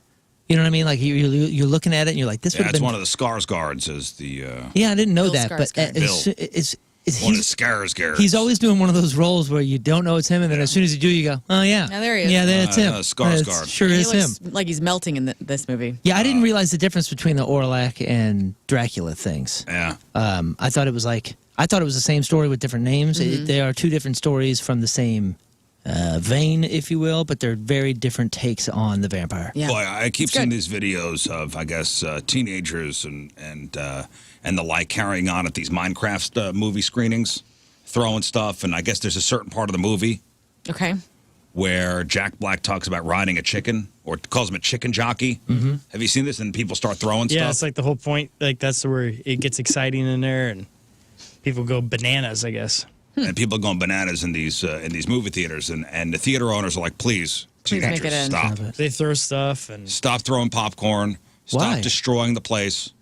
They're like destroying the You theaters. finally got people back in the theaters. Let them do what they want. Let them destroy the theaters. Rip out the Take seats, a guys. shot back in there. Rip out the seats. Hey, that's not what I'm saying. Popcorn throwing is fine. Although I did read also that Jack Black was not originally scheduled to play the role of Steve in Minecraft. It was supposed to be Matthew Berry, who What We Do in the Shadows. Oh, Are you kidding me? So yeah, much. and apparently there was a scheduling conflict. And that's why he couldn't do the movie. He What? would have been great. Matthew Berry wouldn't drop whatever the heck he was I doing. think it was something big that he was doing. well, that's exciting It news. better then. be huge. I love him. His He's records, the by the way, funniest yeah, are dude. awesome. Like I've listened to them on a Yeah, the fairly first regular one is not on basis. Spotify right now, but if you can find his first album, it is phenomenal. If you don't know, look up Matthew Berry. He's very funny. What We Do in the Shadows is one of my favorite shows on TV. Yeah, his character in that show is my favorite character of all time. But Garth Marenghi's Dark Place is what you got to watch. What were you saying, Rafe? He was the beaver in The Wild Robot. It was very funny in that Pixar movie as well. He's funny in everything he does. That movie was very good. Also in theaters, Warfare, written and directed by an Iraqi war vet named Ray Mendoza, set during the Iraq War in 2006, follows Navy SEALs fighting their way to an extraction point after a position is being overrun by insurgents. This has got great reviews. Tomato meter 94%, 93 popcorn meter. And finally, The King of Kings is an animated Christian film about a young author named Charles Dickens who is telling his Son, the story of Jesus Christ as a bedtime story, and then gets caught up in the boy's imagination. Uma Thurman is in this. Mark Hamill, Pierce Brosnan. Oh, so this got great reviews too. Oscar Isaac is playing Jesus. Forrest Whitaker will be Peter. And yes, 66 tomato meter and 97% with the popcorn. Yep. Also, Tom Hiddleston is set to reprise his role as Loki in Avengers Doomsday in his return to the Marvel Cinematic Universe. He was recently asked about the film, which the Russo brothers will direct. He says, I'm very excited. It's really remarkable that I can talk about it because mostly I'm in a position of knowing and not being able to say anything. It's been an extraordinary chapter of my life playing Loki. Anybody talked about how this whole thing is going to work with old boy and Dr. Doom? How's that work? I don't know. When is that movie coming out? Next year? This is 2027, Doomsday. I'm sorry, 2026, excuse me. So and then still next Avengers year. Secret Wars is released for May of 2020. So we don't have any answers for that? No. Okay. Yes. No, here, actually, other actors confirmed. Chris Hemsworth will be Thor, Anthony Mackie, Captain America, Vanessa Kirby, Susan Storm, Paul Rudd, Ant-Man, Florence Pugh will be Yelena. I don't know. Two of the biggest names in Italian fashion will soon be under one roof. On Thursday, Prada purchased Versace for $1.3 billion. So analysts see this move as both brands try to keep pace with the Louis Vuitton owner. The news follows the March announcement of Donatella Versace stepping down as the chief creative officer of Versace. And I asked you guys this earlier. I asked Riz and Moon in the office. How old do you think Donatella Versace is, Rafe? Oh, man. It's hard to tell through all that. I would That's say exactly what I said. I mean, she looked like she was 90 when she was 30. I'll say she's probably 85 years old. What about you, Mr. Prada? I think she's younger than we expect. I think she's like 78 or 79. She is 69 years old. That's what it is, yeah. Yeah, she looks like she's in her 70s. Isn't that wild? Yeah. First of all, she's 69 years old, and she looks like she's in her 70s. Isn't super. She looks like Mickey Rourke in a wig. I don't know what happened. I mean, like I thought she was going to be 90 as well. Yeah. This is what She's happens been around when you start doing that too soon. Right. Too soon. Mucha, you never see her in those. And finally, speaking of grandmas, when I ask you who are some of the toughest grannies in movies and TV shows, like who do you think of? Like grandmas who kicked ass. Grannies. And I have a list, and they're not in any particular order, but there's a list from movies and TV shows that people put out with Entertainment Weekly. And kind of interesting. So, like for instance, Sophia Petrillo, Estelle Getty, Petrillo from The Golden Girls. Yes. Betty White's Grandma Annie in The Proposal, that movie. Maggie Some Smith. grandmas, if you know. Yo, the gal from Throw Mama from the Train. Yeah. Oh, yeah. She wasn't a grandma. She was a grandma, because I would good say Ma Fratelli for sure, but I don't know if she had any grandkids. Oh, dude, 100%. I forgot her name, but the dowager in Downton Abbey. Yes, Maggie Smith. Oh my gosh. Yeah, she's on this list. That is one of the best characters of all time. Also, I would put this one up there right next to her, Lady Olenna Tyrell. Game of Thrones, the grandma in Game of Thrones. She's amazing. Diana Rigg. Laurie Strode, Halloween, Jamie Lee Curtis's older version of herself in Halloween. And then also Grace and Frankie, Grace Hansen and Frankie Bergstein, Jane Fonda and Lily Tomlin. And I just thought that was kind of funny. So that's your crap on celebrities. Celebrity celebrating a birthday on this fine day. Millie Alcock, that's the Supergirl in the upcoming Supergirl and Superman movies. Also, Rhaenyra Targaryen in House of the Dragon is 25. Ika Darville, Malcolm on Marvel's Jessica Jones is 36. Michelle Phan, YouTube makeup star of 2015. Her channel has over 1 billion views and 8.6 million subscribers is 38. Joss Stone, the super talented British singer, is 38. Lights, my friend, a Canadian pop star, is 38. Alessandra Ambrosio, Victoria's Secret model, is 44. Trisha Helfer, that's the blonde Cylon number 6 on Battlestar Galactica, also on Burn Notice, is 51. David Banner is 51. Jennifer Esposito from Spin City, Crash, and for a time Blue Bloods is 52. She's beautiful. Gold Dust, WWE wrestler, is 56. Lisa Stanfield is 59. Peter Reigert, that is Boone in Animal House, also Kane's boyfriend, Carol Kane's boyfriend on The Unbreakable Kimmy Schmidt. And Seth Green's father on Dads is 78. And Joel Grey, he won both Tony and an Oscar as the MC in Cabaret, but mostly known Jennifer Grey's dad. Yeah, Jennifer Grey's dad in Dirty Dancing. Oh, yeah. No, in real life. Well, I know Jennifer Grey from Dirty Dancing. From Dirty Dancing. Joel Grey is 93 years old. All right, today's porno birthday, which is being brought to you by Patricia's, where fun and fantasy meet, is Jodie Moore. And today's birthday girl's been in 139 fine films, including Beverly Hills 90210. Casting Couch Confessions 5, Dawn of the Debutantes 8, Fast Times at Deep Crack High 5, a movie called Gutter Mouths 23, Hooter Heaven, Liquid Gold 4, 7, and 19, Missionary Impossible, White Trash Horror 23, and who could forget a role in 2001 Scott's favorite Rectal Rooter. Dude, it's awesome. Jodie Moore is 49 years old. That's porno birthday. Those are your crappy birthdays. Now, what's your crap on celebrities? All right, quick break. We'll come back with Rafe Williams and this week's e-memoriam. It is 7:35. It is Friday. Traffic and weather. Moon coming at you. Traffic is brought to you by Golden Oak Lending. Do you need extra cash? Golden Oak Lending can convert your home's equity into cash in as little as 14 days. Let Golden Oak Lending cure your blues. Now, I know. You told me that it's open. But I'm reading off the screen here where it says the main roadway is still closed due to flooding, 141 southbound at 44. Maybe northbound is open, but I still have a note here that says southbound is closed. Your point forecast, mostly cloudy and cooler, high of 60. Right now it is 50 at the Point Studio.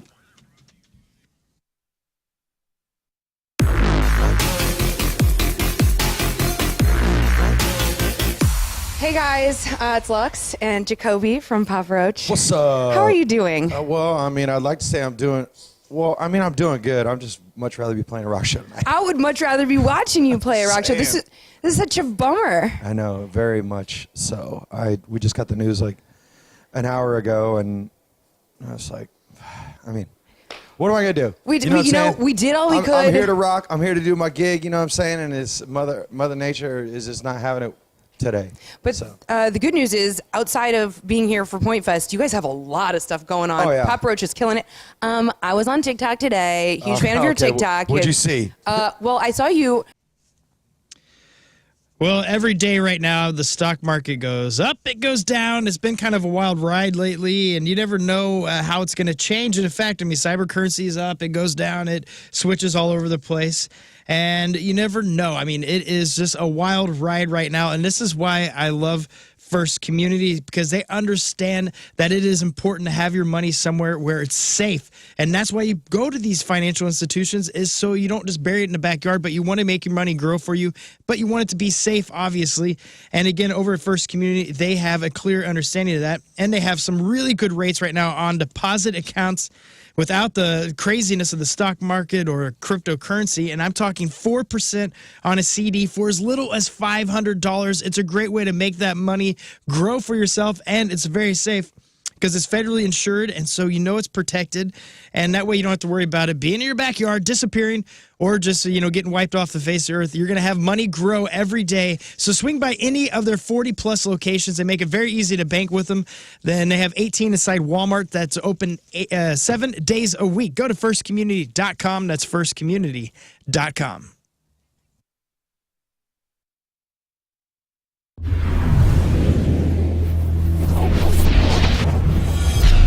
So here we are, our very first Ho-Ho show of 2017, our Christmas show. You will be our first band that we will see, 2/3 of Biffy Clyro. Gentlemen, how are you? It's really great to see you. Really well, and after that introduction, we're very excited to be opening up the Ho-Ho party. The Ho-Ho party. The Ho-Ho party. And I feel like, even if, I don't know if you know the Rise Against guys, and I know that musically you guys might not necessarily be in lockstep, but I feel like this is a really great rock and roll show from, rock bands are a little bit different. Do you know those guys? We don't know them. Personally, we've shared many festival bills in Europe with them. Those guys have been around for such a long time, and we hold them in the highest regard. So I think to play a show with them is a real honour for us, and maybe not musically akin to each other. Sure. But I think there's a little bit of a crossover there. And we don't fit bang on with anyone really. With many there's bands. always like a slight discrepancy going on in the music world. So Rise Against are about as close as it gets, to be honest. But I would think that would kind of work for you as well, because then you can kind of be on a lot of different lineups, on a lot of different bills. We find ourselves playing in heavy rock festivals and almost more mainstream pop festivals and kind of everything in between. And we either kind of stick out like a sore thumb for the right reason, but we quite like that. We're at home wherever we play. Very good, very good. Well, it's really a pleasure to have you back in town. We were supposed to have you a little bit earlier on this year. Unfortunately, that was not able to happen. But from what I understand from my sources inside of your camp, we've infiltrated it, by the way. You're big Guns N' Roses guys? Oh, we love Guns N' Roses. And so you were excited to go to where the riot in '91 happened? Oh my God! No, that's it. We kind of reliving some of our youth this year. We played some shows with Guns N' Roses in Europe, and we were going to go to the shows anyway, just as fans, but to get a chance to share a stage with them was amazing, and to be here is double special. I remember a bit of that day, or the following day, because I had to go to summer school that year for math. It was bad times in ninth grade. It was awful. And I remember this kid that sat next to me in this math class who was like seemingly 60 years older than me. Like he looked just huge. And he was like, "I was at Guns N' Roses last night, and there was a riot." And I was It is the season. 'Tis the season. My wife and I were walking through the house, just talking about spring cleaning, talking about what we're going to do to improve the house. And Lowe's knows. Lowe's is there for us. We love Lowe's. Lowe's.com. See everything that's going on there with Springfest. You can pick up in-store today or even get same-day delivery on certain things. There's 50% off, up to 50% off of select vanities. Maybe you're looking at your lawn and you're like, it's time to get it in shape. Go look at the Recycler Max. All the top picks, the deals of the day on lawn, garden, appliances, outdoor tools and equipment, patio stuff, grills and outdoor cooking. I mean, there is so much going on over at Lowe's. And speaking of, Lowe's knows how to help save on top products during the Missouri Show Me Green Sales Tax Holiday, April 19th through 25th, just a few days away. You can get up to 35% off of select Energy Star appliances. Plus, save big on an LG Turbo Wash front load washer and dryer. Or maybe you need a new dishwasher. You can save on that LG 24-inch dishwasher. At Lowe's, we help you save. Get in during that Missouri Show Me Green Sales Tax Holiday, April 19th through the 25th for all those sales and specials on top products, and check them out. I mean, the recommendation's right at the top. It's recommending a shop vac for me, and I don't know how it knew that I needed one of those, but I do. Peel stick wallpaper, door interiors, toilets, sheds, Quickcrete. They got it all at Lowe's because Lowe's knows. Lowe's.com.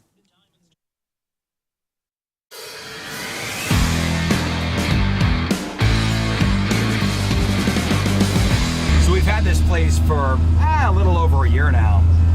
And every time I come up here, I discover something new, whether it be a new structure or just something hidden in part of the woods here. So a couple months ago, just spotted something in the woods, and what the hell is that? So I went exploring, and let me show you what I found. Check this out.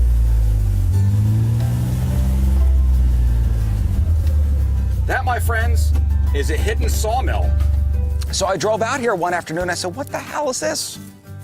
Well, you get all this cut wood. You got this wooden structure out here. I said, what is that? And then I go in here, it's a big saw. So this is a sawmill that was just hidden in the woods. So I guess what you do is that little pipe at the end there, you'd hook a tractor up to that and turn the PTO on, and that spins the blade. And you would take your logs, and you'd push your logs up onto here, and this thing slides, and you'd make yourselves some 2x4s or whatever. Am I ever gonna use it? Absolutely not. All I could see is an accident happening. I mean, this guy was using this sawmill up until basically the day he died. And this was an 80-something-year-old guy who was taking logs, putting them up here, and making planks or whatever he needed to use around the farm. And I don't know what the heck this is. It says observation booth. What are you observing? This would be a good spot for Jeff to come and just do weird things. That's what I was thinking. Again, this is all hidden. I just kind of found it. You got a lot of cut wood, tires, extra fencing, I don't know why there are so many tires. I guess he was a tire collector. Is this a Blair Witch Project thing? Maybe. Let's not find out. Let's go. Oh, here we are coming up to one of the pastures that flush with cows. Look at them all just waiting for me. Hey, it's your buddy Rizz. Hi, guys. Oh, I'm sorry. Hi, ladies. Let me introduce you to the ladies. There's 33, and there's 59, and 45, and oh, hi, 97. Yeah, there they are. The girls. They're close because they think I'm going to feed them. But little do they know I'm going to feed off that. South County Urological Fridays are vasectomy days. This is when they do all the vasectomies, Fridays. At South County Urological, because it makes sense. They want you to rest over the weekend. I know it's supposed to be nice this weekend. Like no yard work, no throwing the kids around, no heavy lifting. Just put your feet up, ice yourself down, relax. It's all good. You'll be back to work on Monday. South County Urological, 314-843-8000. Hundreds of Rizzuto listeners have gotten their vasectomies to South County Urological. As far as having no more kids, I mean, the no scalpel vasectomy is way less invasive than, let's say, getting your tubes tied. That's a big procedure. This is quick. My insurance covered my procedure. Half hour, boom, in, out, went for breakfast, rested over the weekend, back to work on Monday. Now, they also treat kidney stones at South County Urological and all the prostate health stuff, which we know is super important. 314-843-8000, southcountyurological.com. All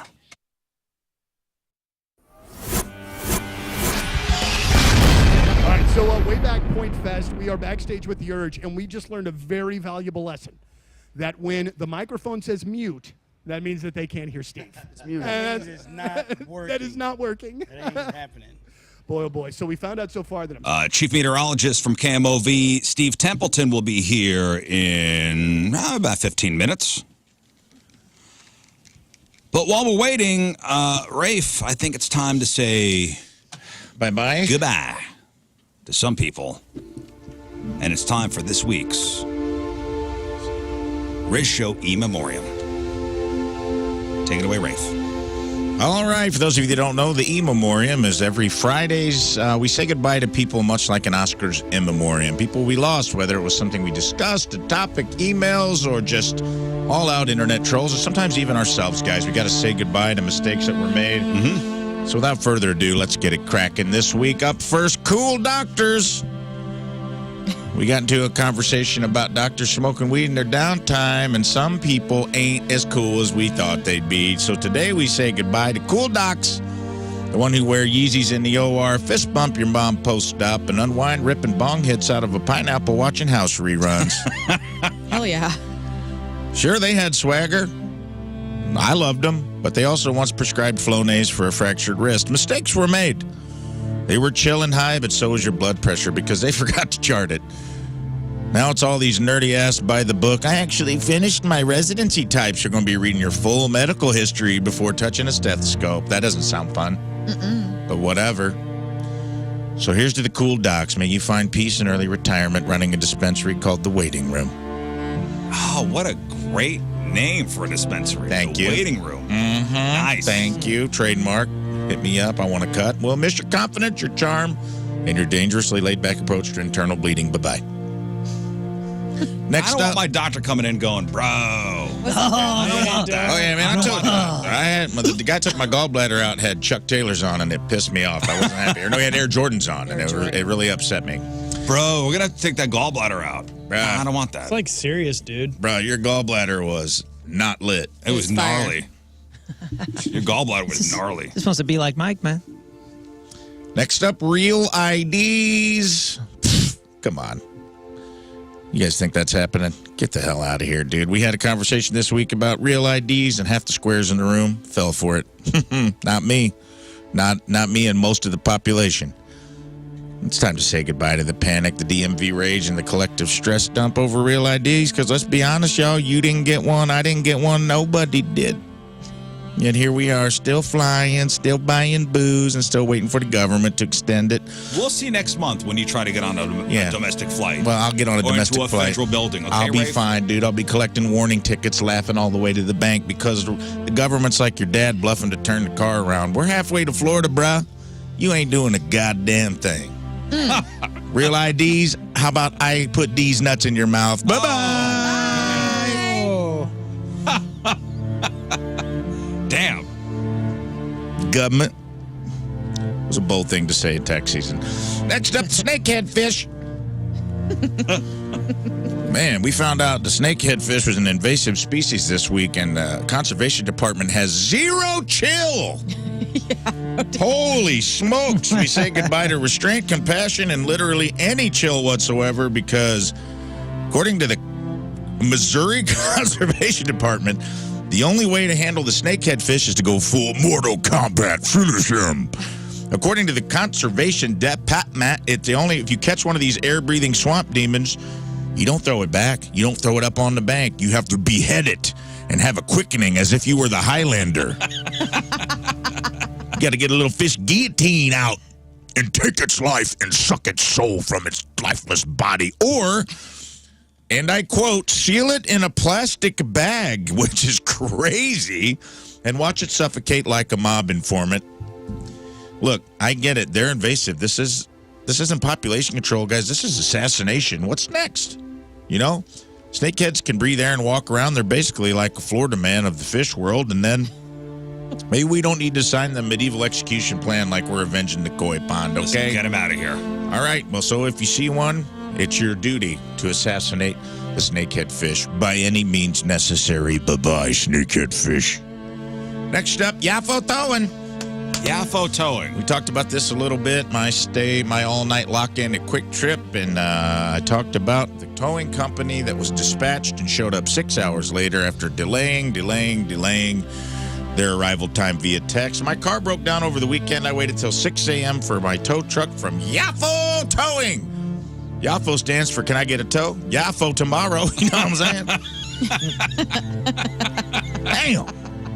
And after jumping my car, the driver, whom was a very nice man, and I'm pretty sure an actual genie who's been forced to drive for this company until someone wishes to set him free, let me know that if I didn't accept a tow, that he would disappear in a puff of smoke and I would lose one roadside wish. Yaffo! Bye-bye! Where'd he go? He's gone into the ether. He yaffoed. Next up, unscheduled sex. Oh. We had a conversation. We all changed our minds about whether scheduled sex was square or cool. We decided it was cool. So unscheduled sex, time for you to punch out. We say goodbye to spontaneous, unplanned, let's do it right here, right now sex. All right? The kind of sex that happens in a stairwell or a lunch break or because someone bent over the dishwasher a little too fast. It was chaotic. It was passionate. It usually ended with the socks still on and someone saying, do you think the dog saw that? Oh, he did. But now we've matured. We've evolved.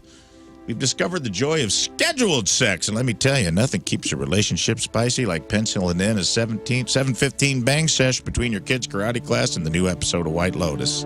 Come on, that's 45 minutes of ecstasy. 45 minutes. Yeah, when that's soup to nuts, baby.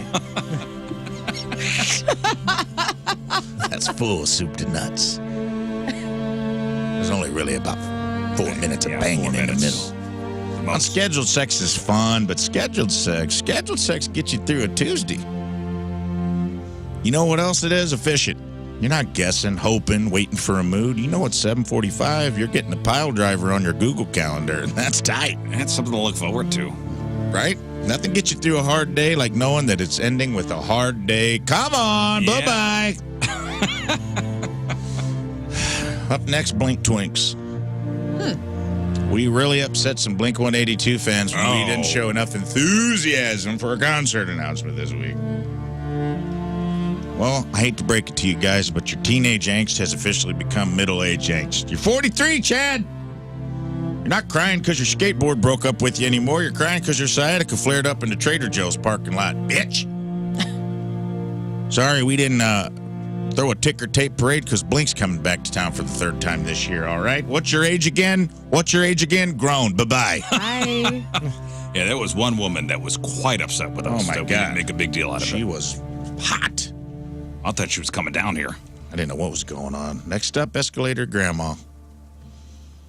Oh. I'd like to issue a personal apology for how hard I laughed over when Moon, whom I do hold partially responsible, showed us all a video without warning of a grandma who died flipping over her grocery cart on an escalator.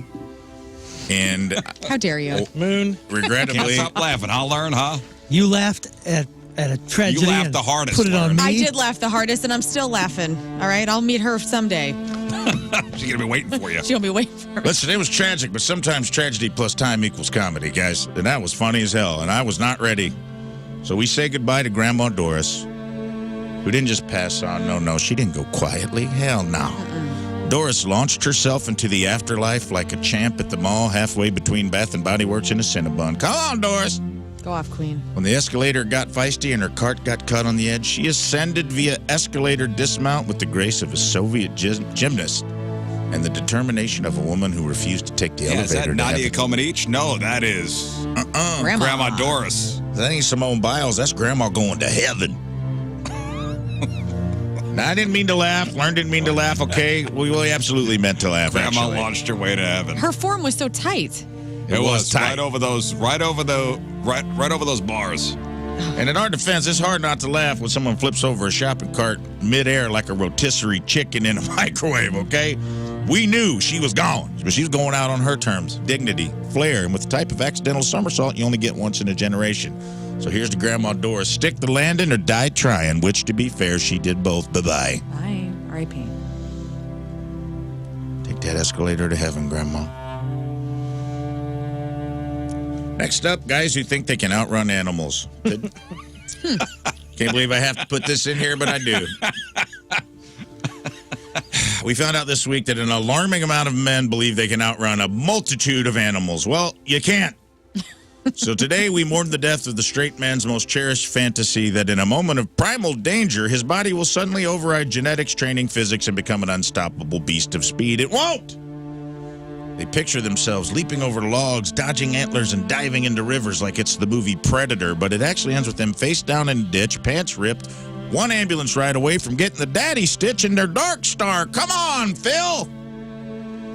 Let's be real. What actually happens is a torn ACL, a girlish shriek, and a TikTok video titled, "When You Think You Got That Dog in You, But You Only Got That Jog in You. Bye-bye." This ain't a Marvel origin story, dog. It's the last 30 seconds of your life. Double bye-bye. Finally, first ever, guys. Monument. This is a big day. Mark the calendars. Okay. First ever re-memoriam. That's right, trademark. Re-memoriam. Re-memoriam. Because some things refuse to stay dead. Today, for the first time in recorded history, we are forced to create a re-memoriam. We gather not for a funeral, but for something far more unsettling, a resurrection. For the very fabric of time has been ripped at the seams, and from its smoking brimstone and rhinestone-encrusted ashes, two horrors, once banished, have arisen and clawed their way from the grave together.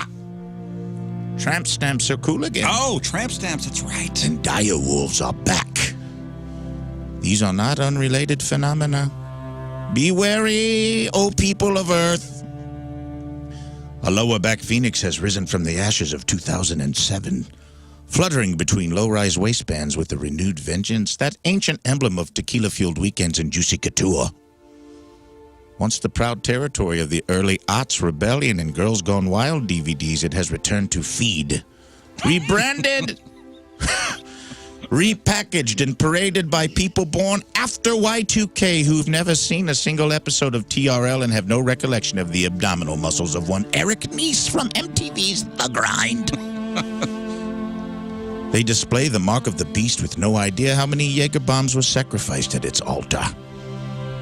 And as we laughed, just as we sighed as ironic amusement as the butterfly sugar baby rises again, the real beast arrived. From the depths of frozen DNA, man has reawakened the dire wolf, not a metaphor, not a band name. A genetically reawakened 800-pound prehistoric murder dog summoned back to life through wolf DNA and godless hubris of science.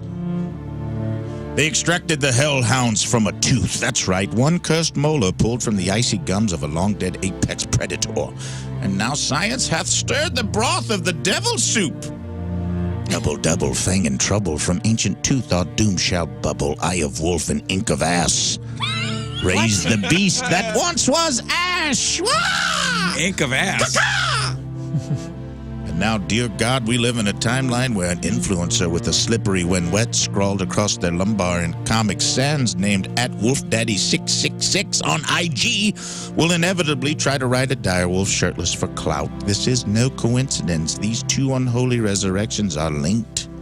The tramp stamp is the sigil, the direwolf is the steed, and the apocalypse has begun.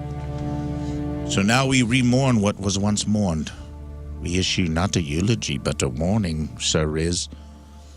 Hide your midriffs, burn your wolves, stockpile silver bullets, and shots of rumplements. These two forces were never meant to coexist, but here they are, growling at your hindquarters and the other inked above it. We tried to warn you. We mocked the tramp stamp. We said no regrets. We assumed dire wolves were content in the fossil record and George R.R. Martin novels, but apparently God turned his back and science got drunk and Gen D trusted the new god of TikTok. Now they've converged in an apocalyptic mashup of bad decisions and biology. Because if the lower back tattoo is hot again and wolves the size of mid-sized sedans are now real, what is next? MySpace, Ed Hardy, a new Dane Cook special? This is an evolution. This is fashion and science holding hands and skipping towards the end times. May God help us all. Bye-bye. E-memoriam, chapter and verse 001. And now, real RIPs. We only had one this week. Clem from Blondie. And I don't have any other on record. If I've missed one, feel free to correct me now. Otherwise, there and thus concludes this week's E-memoriam. Thank you, Rafe. Is our guest here? Yes. Oh. All right, we'll take a break. Way to go, Rafe. The tramp stamp and the direwolf, huh? The fact that you connected those two, amazing. It is amazing. Trust me, they're connected. We'll talk to KMOV Chief Meteorologist Steve Templeton next. It is 8:01. It is Friday. Traffic and weather. Moon coming at you. Traffic is brought to you by Golden Oak Lending. Do you need extra cash? Golden Oak Lending can convert your home's equity into cash in as little as 14 days. Let Golden Oak Lending cure your blues. We've got severe delays, 270 eastbound between 55 and Big Bend. Average speed down to about 10 miles an hour, and they're talking about 27 minutes of delays right now. Your point forecast, mostly cloudy and cooler. High of 60. Right now it is 50 at the Point Studio. Mid-America Chevy Dealers present Point Fest.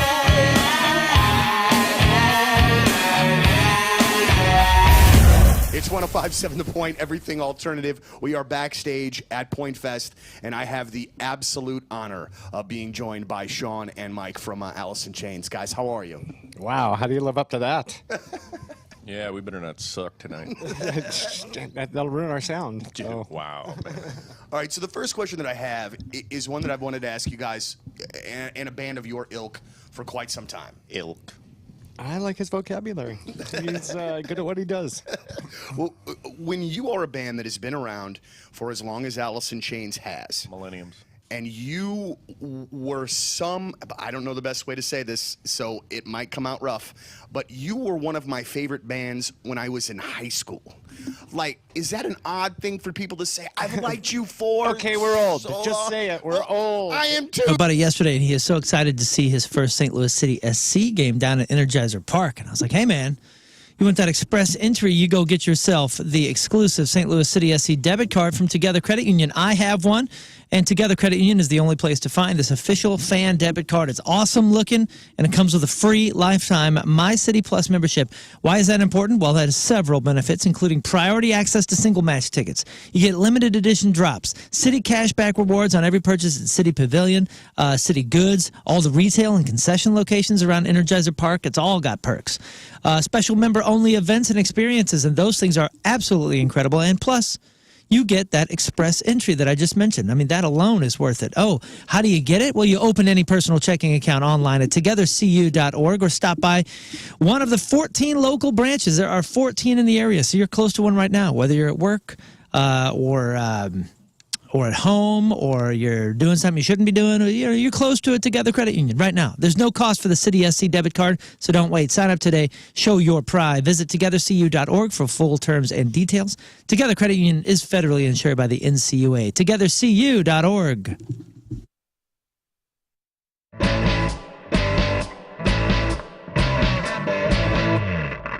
All right, so I got the gig of the day here today, like no doubt about it. We are here with the guys from the Revivalists and Becca, our grand prize winner. We are here at Music Record Shop, and what we get to do today?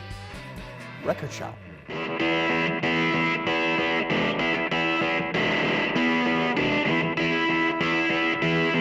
I'd just like to point out one of the all-time great record title names by Ween, 12 Golden Country Greats. Oh, that features the song. There are 10 songs on this album. But it features the classic Piss Up a Rope, which is like an amazing freaking song. That I have that record. That is a really great record. Good stuff. And I'm not even the biggest of Ween.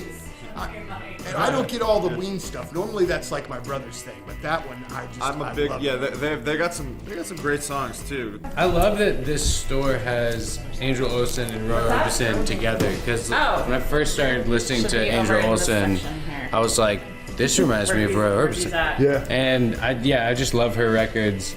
And in general, and Roy Orbison as well. This is Coming Home With Me. This is one of my all-time favorite records. Yoshimi Battles the Pink Robots by the Flaming Lips. It's a masterpiece. Do you realize one of my favorite songs of all time? I need this on vinyl. This has become a part of my collection. And that's one that you got to have, like you got to listen to that where you can hear all of the sounds. Yeah. Because there's so much going on in the production This CD of that. lived in my car for about 3 years. My my high school Jetta, Volkswagen Jetta. Oh, very nice. I'm gonna get this on vinyl because I don't have it, but Oh boy, I'm excited. We're getting really close to April 26th, and this is the 5th annual Seeger Blot over at Four Brothers Mead, and this is a Viking festival, and it is so fun. And if you've never been before, you got to experience this. It really is like stepping back in time, the old world experience. They have it set up so beautifully. It's a big old fair out there behind their beautiful restaurant and bar there at Four Brothers Mead in Festus. And you can check it out at fourbrothersmead.com. And what I love about it is you can bring your family because they have armored combat battle reenactments. They have live blacksmithing from past forged and fire contestants, even glass blowing, chainsaw carving, live music, food trucks. And what's cool is they get those vendors and they bring them in from all over the U.S. right here so you can have the ultimate old world experience and have a really great time. So get out your Ren Fair gear, your Viking gear. Come out to Four Brothers Mead April 26th, noon till 9. And I will be out there hanging out, giving away some goodies. And it's going to be a blast. So come out, party with us. April 26th, Four Brothers Mead. Do not miss it. April 26th, fourbrothersmead.com.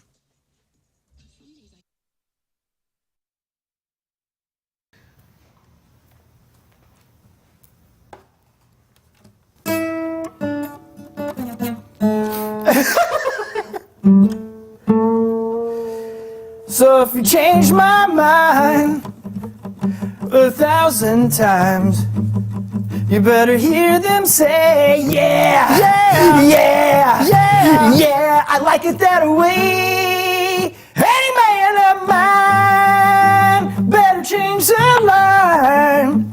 He better squeeze and a please and a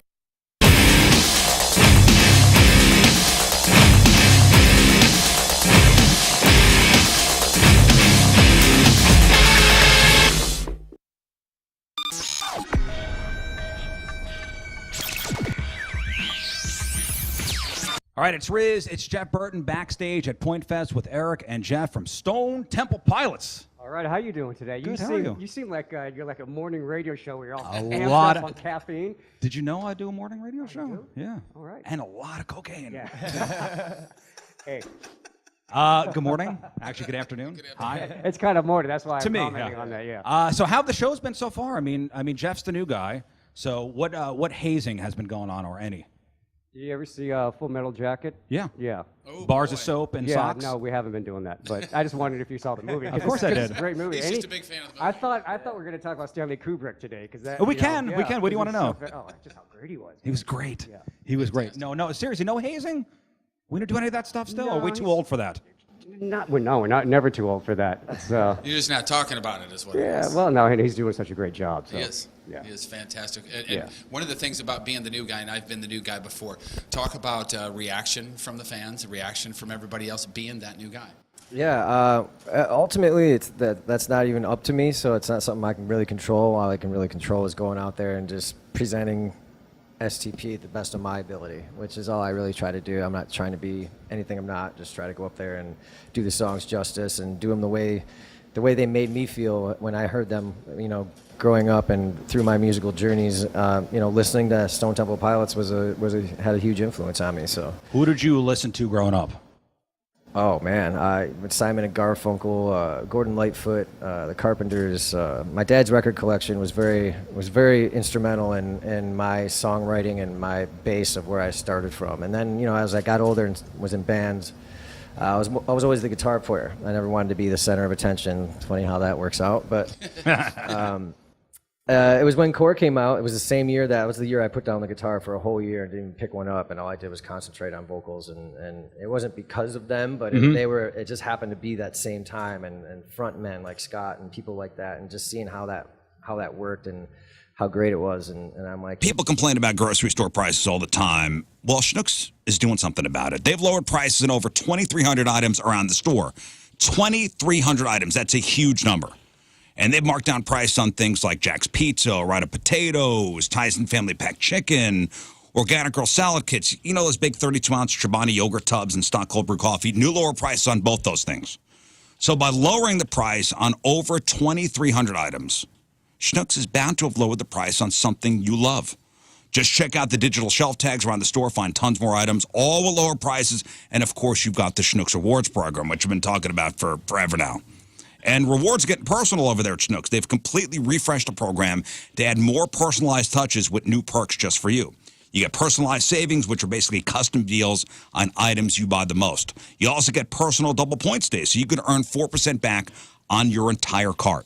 Plus, you get a free, freshly baked donut on your birthday. If you're already a member, you'll start seeing those benefits right there in the Schnucks Rewards app. If not, the perfect time to sign up is now. Just download the Schnucks Rewards app and get started.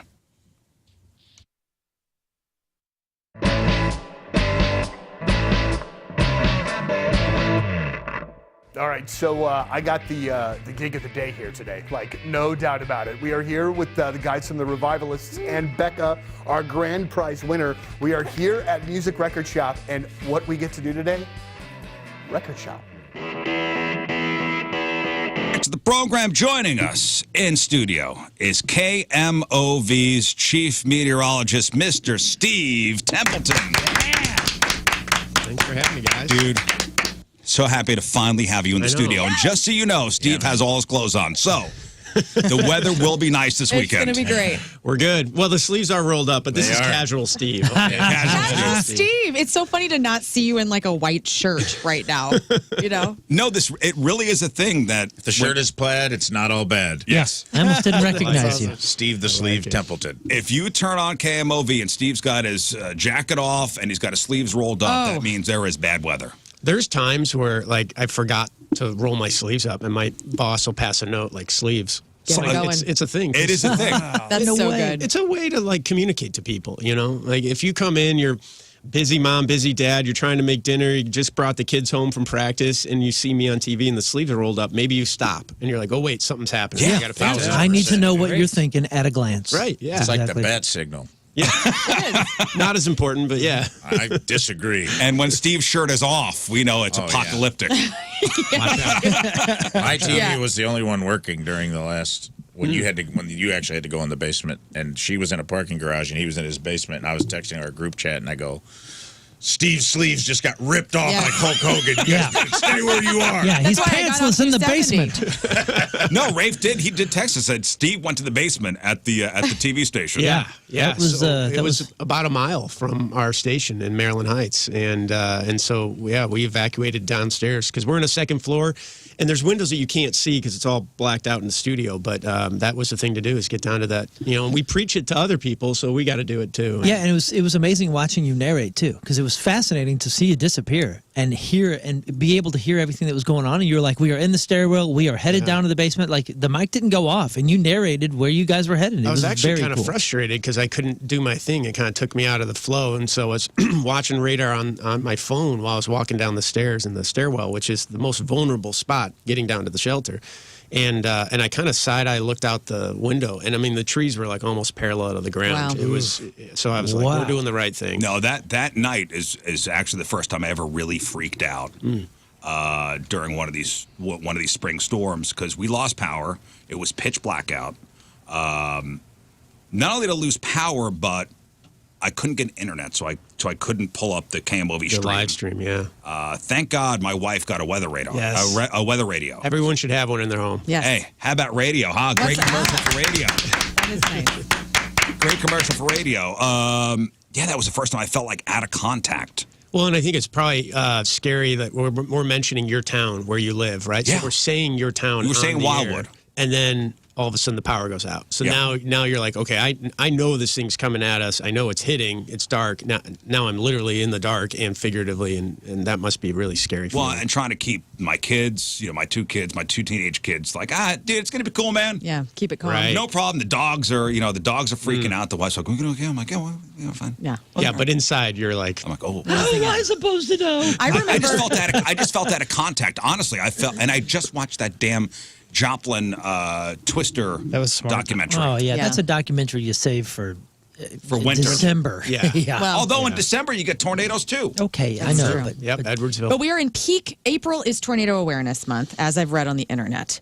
And so one of my special memories of you, Stephen, where I realized that you were my meteorologist for St. Louis, was one time in like 2011, and you were like, turn up get in your basement, but turn the TV up really loud so you can still hear me. And I was like, okay. And I like cranked it to 11 and like went into my basement. I was like, no other weatherman's telling me to crank up my TV so I can still hear him as I'm running downstairs. And that was like this guy before we rules. had the live stream on the phones Yeah. and tablets and all that. So that was something we'd say. But yeah, the whole point is like we want to be there to like explain what's happening and make you feel a little less anxious as it moves through. You do a really good job at that. Appreciate that. Thank you. Thanks I know. for your trust too. That matters. And that's that matters. yeah, it's a big deal. Yeah, people do trust you guys. All the meteorologists in the St. Louis area. We are in Tornado Alley. Yeah. This is a big spot. Now, what I always love, I love hearing the stories of. So I know CBS is carrying the Masters. Oh yeah, the Masters this weekend. Oh no. God forbid you have to break in with a weather alert. People get so pissed. I know. If you have to break into a sporting event. It's the worst. And what'll happen is you start getting the emails, and there's some bad words in there and personal attacks, and then all of a sudden maybe a tornado actually hits, right? Now all of a sudden those people start emailing back. I'm so sorry. I've been on the radio for 20 some odd years. I've never had somebody apologize. Oh yeah. Never. Wow. No, that doesn't happen. It here. doesn't happen here. No, just the first part. I mean, what's the protocol when you go in? Do you have to? I mean, do you say, "I'm so sorry to interrupt the World Series," or "I'm so sorry"? Do you say, "Hi, I'm Steve, and I'm here to save your life"? Right. Just so you know. Well, and we realize a lot of people are not impacted by that particular storm, and they're not watching Channel 4 because of me. They don't want to see me. They want to see the Masters. They want to see NCAA basketball. They're there for the game. So we understand that. They don't think that. They think I like hearing the sound of my voice, which is so not true. It makes me cringe just watching video of me. So we're there to help people, and we're certainly not egomaniacs that just want to interrupt your show. Right. So we apologize because we understand, like, you're not there to watch me, but I got to do my job. I got to help keep people safe. What's the rule, though? Like, do you guys have, like, if there's a tornado warning somewhere in the St. Louis metro area, you guys cut in? Well, first of all, we always cut in. Always. So I don't care if it's a Super Bowl, then my boss is probably going to be the one who tells me when to cut in. But usually I'm in within about 30 seconds of the tornado warning. So you're always going to get that alert, right? You're always going to get the warning. The question is, do you get the play-by-play, or we just continue nonstop? And that depends on what's on, how bad the storm is, what does the signature on radar look like, where is the storm. So it really depends. But I mean, if you have a tornado in the St. Louis metro, we're going to stay on. Now, we did this during NCAA basketball just, a week ago or so. Luckily, the game was kind of a blowout, so I don't think people cared. So what we did is we put in one box the game. You couldn't hear it, but you could see it. So it was like we're doing our best, right? Yeah. But then I tracked the storm. As soon as the tornado threat was done, boom, back to the game. So that's the way we handled that, and we didn't get much flack from that. But we understand people are not there to see us. Yeah, if I'm living in Wildwood and there's a tornado in Effingham, what do I care, huh? Right. If I'm gonna write a sternly written email to Steve Templeton because it's his fault. If it's the third act of Big Bang Theory and you interrupt, you're getting an email. Yes. Oh, man. Yeah, I have. Lots of big words in those emails, too. If I'm not watching and the weather person for another channel comes on, I'm flipping, brother. All right. Me as well. I mean, I do. I'm flipping to the Temple time. I don't want to hear what this other person has. No offense. Right. I get my new, because you have, not only do you relieve anxiety, but you do come with an energy for someone like me who grew up in a trailer park, who has a bone-chilling ease around tornadoes. Yeah. You make me pay attention, because when you grow up in a mobile home, sometimes you're just like, tornadoes are part of the job, baby. That's scary. Yeah. You're just used to it. You're just like, yeah, my home may blow away one day. That's fine. I know you haven't seen the Joplin documentary yet, but there was a kid on there who was he was a teenager at the time. I think he's probably in weather now, from San Diego, and he called up a meteorologist in the Joplin area to come kind of shadow him because in San Diego, it's always the same weather. Yeah. So you come to the Midwest for the weather excitement. I mean, you're a Nashville guy originally, right? No, born and raised near Chicago. Okay. Did you live in Nashville at all? My wife is from Nashville, Illinois. Okay, Nashville, Illinois. Yeah, Same thing. Same thing. All right. That's like an hour east of here. That's in our viewing area. Right. That's why we wanted to be in St. Louis. Okay, so that's why you moved to St. Louis. Yep. Yeah, because you started in Jefferson City. No, it started. Is my Wikipedia page all messed up? No. I didn't. This is not a Wikipedia thing. I started in Dubuque, Iowa. Then I went to Des Moines, and then we were trying to, figure out where we're going to settle down, have kids, and so we got lucky and got a job in St. Louis. So you didn't work in Jefferson City? No. What was the our crack research staff? Yeah. I'm sorry. They are fired. I've been to Jefferson City, if that helps. So you did work for WHO TV, right? Yeah. Okay, in that Des is true. Moines. Okay. Yep. And you've been at KMOV since 06? Yeah, 19 that is years. correct. All 19 right. years. What was it for you that was the catalyst that you're like, I got to be a meteorologist? So it started with me taking earth science classes. So my grandfather, he died when my dad was 7, so I never knew him, but I share his name. And so this is all hindsight 2020 looking back. So he was a geologist at the University of Illinois. So I started taking earth science classes, probably trying to make a connection with my dead grandfather who shares my name, or I share his name. And so it turns out I hate geology, but I found out that I love the weather part, right? And so then I just started pursuing meteorology. And there was a guy in Chicago named Tom Skilling, and the way he did weather is like he taught people. So I thought maybe I'd be a teacher, and I was like, well, I saw this guy. He can teach people on TV. Maybe I'll try that. And so I just kind of fell into it and loved it. Yeah, and the Midwest is exciting for weather. Yeah. It's my bread and butter. I mean, think about it. I grew up near Chicago, went to school at Purdue in Indiana, then started in Iowa, and now I'm here in Missouri. Like, if you threw me into a hurricane situation, I wouldn't know what to do. Yeah, what's the most challenging weather event that you've ever had to forecast? Well, snow is the toughest. No. Forecasting-wise, snow is the toughest because, you could have 12 inches in Maryland Heights and you could have 2 inches in Afton. Well, and that's a lose-lose for you. Thank you. dude. Thanks for realizing Snow is so stupid. It really Can't is. win. Because, no matter what, even if you nail it, everybody's pissed. Right. You know what I mean? Nobody's We got ever 5 happy. inches, blah, blah, blah, blah, blah. And somehow, they got to find somebody to blame, and you're the face. You know who the most vocal, though, and they're not always pissed, is the teachers. When we get a snow day, oh my gosh, they love dude. you. They love you. That's a good point. Teachers, they're great. Yeah, no, I can imagine this. Yeah, you're right, because the snow is, you missed the forecast, so we got a foot instead of the 3 inches, or we got nothing, and people are... Or maybe you Wrong missed again. it in Wildwood, but you nailed it in Arnold and Webster and Collinsville. Yeah. So there's always, and it's always the mean emails that you remember. It's never like the 10 nice emails, like, hey, good job I with the know. forecast. It's always the one like, you messed up. Yeah. It's like So- that sinks in. When did you know that you looked like Tom Cruise? So when I was younger, I was kind of chubby, so I didn't have that. Did you know you look like Tom Cruise? Yeah. What? Just let me have my questions. This is what I'm thinking about when I'm watching That's a Steve. legitimate question. So I used to you work. were eerily Tom. I used to work at Outback Steakhouse, and so it started to sink in when I was in college. And then I started to try to tell people I was Tim Cruise. Awesome. Nice.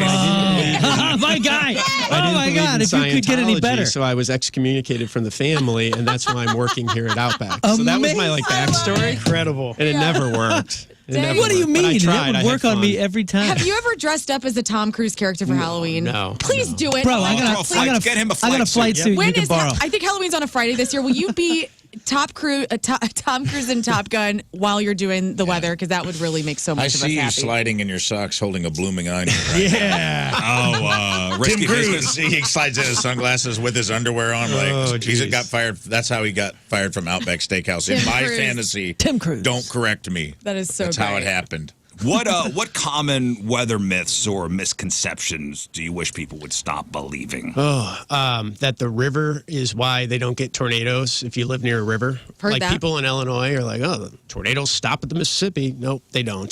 They straight across right into your neighborhood. So that's not true.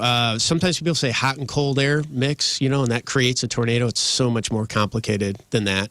I wish we'd stop looking at woolly worms. Like, they don't predict the winter. You know what those are? I go full Farmer's Almanac. Yeah, as far I as love a mine. woolly worm. it's live fun, by it. right? I It mean, is. it's fun. I never but- heard of it. What is this? So they're like these worms, and they have black and brown stripes, and depending, I don't even remember what the exact analogy is, but like depending on how thick like the brown stripe is, it'll be a warm winter.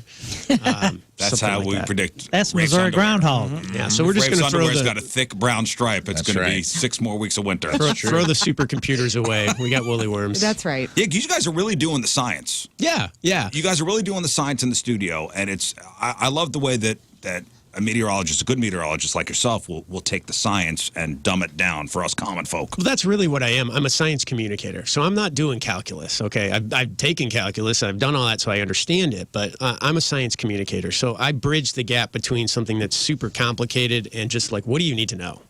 What you're busy, your life's crazy. What do I need to know? Simplify it, and then if I could do that and like explain something and make you go, oh, that's what that is, or that's why that happens, then that makes my day. Because again, like I like teaching, so there's at my heart, I want to like explain things so that you understand them better and walk away going, oh, that's cool. What about the groundhog? You don't think he is telling us what's up, or? So Some people like put on their 10-day forecast, like I don't even do that. Like I've abolished him from my Good. Yeah, that's silly. Yeah. I don't need silliness. So we're entertainers, always talking about entertainment and what we get out of that. And I tend to judge, music movies based on my music knowledge and what I do for a living. So when it comes to your specific science and weather stuff, it's referenced in so many different movies. Yeah. How do you take that? Are you sitting there picking apart Twister or Geostorm or The Day After Tomorrow, or like the billion movies that have to do with weather events and all the crazy stuff? No, I turn that, flip a switch, turn it off, and I love, like I judge movies based on how many explosions there are. Like the more, the better, right? Oh, So like Die Hard, it's amazing. So you go into a movie thinking these graphics better be good, better be realistic. Okay, That's so you what could separate the work from. So I can take you to the theater and you're not going, that would never happen. Were you low key rooting for Mr. Freeze and Batman Forever? Brutal. Do you talk to the other? Do you guys share information with the other channels? We don't really share information or talk like on a daily basis, but we meet up at conferences and stuff, and we're all friendly. Like Scott Connell and I had dinner when we were at a conference in Kansas City, and so I think meteorologists, especially in this market, we all feel like we're here to serve the public. Like we're not anchors that are battling each other like an Anchorman. Like we're all here to serve the public. That's exactly what I see. I would too. And you're just covering. We know it's Anchorman is accurate. Yeah, as it I refuse to accept that. Yeah, I'm sorry. It's a war. I don't I want believe you guys all to hate each other, honestly. But it's fine. You guys are all friendly. You ever doesn't leave this room? Yeah. Trust tree. Trust tree, Steve. You ever just make it up, man? You ever just throw something out? You ever just be like, you know what, the site. There's a lot of data. I'm just gonna throw. It's 50-50, man. I'm just gonna throw something out there. Like No. The computer pinwheel is going. see if they're This man copying is off full of of you. Just to integrity. see. You ever spin a wheel and just be like, you know what, 3 feet of snow and after, let's see what happens. Let's You just know? roll it. It's June. If I hit it, great. If I don't, they're gonna I'm getting the email either way. I've never done that yet, but as my boss says, you can do anything once. Okay. Right. You're darn right, Tim Cruise.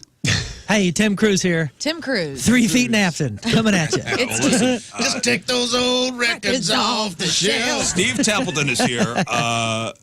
What's your day like normally? What's your schedule? When are you in? So I get up in the morning, take kids to school, Yeah. and then 1:30 to 10:30 is my work time. So morning time is running errands, doctor's appointments, stuff like that. We have 2 dogs, so walking the dogs a lot, and then 1:30 to 10:30 at work, and then I'm home by 10:30. And usually in bed by maybe 1. It takes a while to So you never have dinner with your family? I come home for dinner, Okay. which is the beauty of St. Louis. You couldn't do this in like a New York City or something, but like I'll drive home and have dinner with the family, and then drive back to work. So I put a lot of miles on the car. That's good. Yeah. I know your son plays hockey. Yeah. And yours too. Yeah, our kids are playing on the same team this spring. But yeah, that's a big schedule too, to try to balance the work and the life and the family stuff. And thank God for my wife. She's amazing. Exactly. Because normally, so we do a lot of travel, so she'll handle most of the travel. I think like this year we had 10 trips out of town. I think I did 2 of them. Dang. Don't you love those hockey trips though? They're fun. They're fun. How do we not have a hockey team called the Tornadoes? Why aren't your kids on a team called the Tornadoes? I don't know. Don't make no dang sense. I don't know. You got the Hurricanes, Tornadoes. Tornadoes. Yeah, because Tony Twist come talk to him. Yeah, that's right. Tony Twist could be the Twister. coach. There's Listen, the Steve tornadoes Templeton is down here. where your wife's from. What's that? The Ziegler Royalton Tornadoes. There's a tornadoes down in the Nashville area because I grew up down that way. So there is a high school team in Illinois called the there is. Tornadoes. No way. Listen, Steve's here. We got to take a break. We'll come back. Let's do a little contest with Steve. All right, it's nothing bad. Nothing bad. So Rafe's going to give you a name, and you have to tell us if it's a legit meteorologist or a name we made up. Okay, I like this. Okay? Fun. Let's see how good Steve does. So we got 15 names. Out of 15, how many names will Steve get correct? 314-624-3833, 618-398-3833. Let's see. Closest will win. Let me see. We got Incubus tickets. We got Static X tickets. We got Point Fest tickets. Steve Templeton is here. We'll take a break. We'll come back. We'll give away some stuff. You want to do this? Yeah, you want to do the weather? Yeah, well, I feel like such an imposter. Just do the traffic, and maybe Steve could tell us what the weather is. All right, put him on a spot. Traffic is brought to you by Golden Oak Lending. Do you need extra cash? Golden Oak Lending can convert your home's equity into cash in as little as 14 days. Let Golden Oak Lending cure your blues. Hey, the highways are clear. Over to you, Steve. Mostly cloudy today. It's a cooler day. High of around 60 degrees. Tomorrow, mostly sunny, light winds. Beautiful day. Highs in the mid-60s. Sunday's a great day. A little breeze. We can put up with the winds to get up to near 80, 79 for the high Sunday. Woo! That's how it's done. That is awesome. That's how it's done. All right, stay there. More Steve Templeton next.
So yesterday, I had a visitor to my house. It was Green Envy Lawns, and they were there treating my yard, and they want to make my yard look absolutely stunning and beautiful all year. And so they're encouraging me to get out and mow this weekend, I think, because the grass got really tall all of a sudden. But anyways, they treated the yard, and I'm so glad they did, because they know that with all the rain we've had lately, that there's going to be a ton of weeds start sprouting up here, and they're taking control over that right now. So my yard is going to look great, and when I walk out there, it's going to feel wonderful all season long. So reach out to Green Envy Lawns, get your yard treated the right way, because they use products that are formulated for our soil right here in Missouri, our weather conditions, our turf types, and they're not using some cheap, generic, ineffective product. Nope, they use something made just for us right here, and it helps big time. Trust me. You'll see that when you go down the street, you'll see their signs in the yard, and you'll know which house has been treated by Green Envy Lawns, because the best looking one on the block. So reach out to them. They're open Monday through Friday, 9 to 5. Their phone number is 636-655-3689. Go to greenenvylawns.com. Trust me, get your yard done the right way with greenenvylawns.com.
Guys, spring is here, and you're probably seeing those for sale signs all over the place. So you want to buy a home.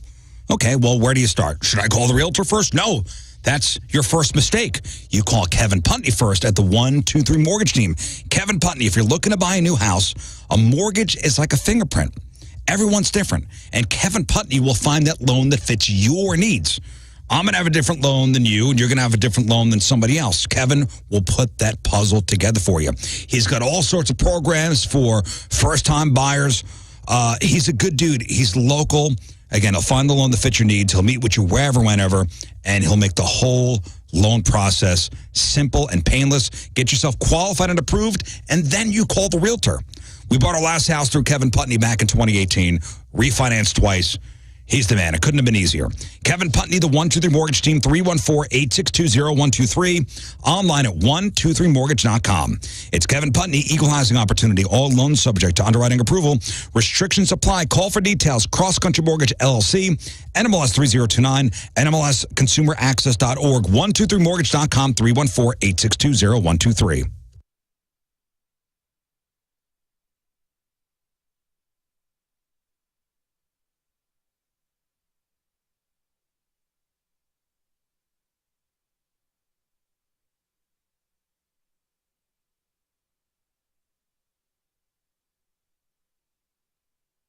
The Rizzuto Show. All right, welcome back to the Rizz Show. Steve Templeton in studio, KMOV's chief meteorologist. On today being National Pet Day, where everybody was showing pictures of their dogs and cats. You got 2 dogs? Yep, golden retriever and a corgi. And today is National Pet Day, so I don't know how you celebrate that. Extra treats. Yeah. Extra Pet treats. everybody. Extra treats. All right, so what do you think? Let's see how you guys do with this. The full ranking of the most popular pets in America. Popular pets as in like dog versus cat? Yeah, the owner, like ownership-wise. So what's number 1? Dogs. Dog. Cats. Dog. What? No. Dog, cat. There are more I dogs. gotta represent. You ever Okay. notice the people who do have cats, they have like 6 of them? Yes, I do. There's never a person who has like 1 cat. No, No. you can't have 1 cat. Well, you get Learn's sad. got 2 cats, and there's one that we don't know whose it is that you feed. Yeah, I have a heated home on my patio, and this cat named Mr. Gray has been living with me for over a year, and he is living. Okay, he has everything he needs, flea meds, and yes, have I taken him to a vet?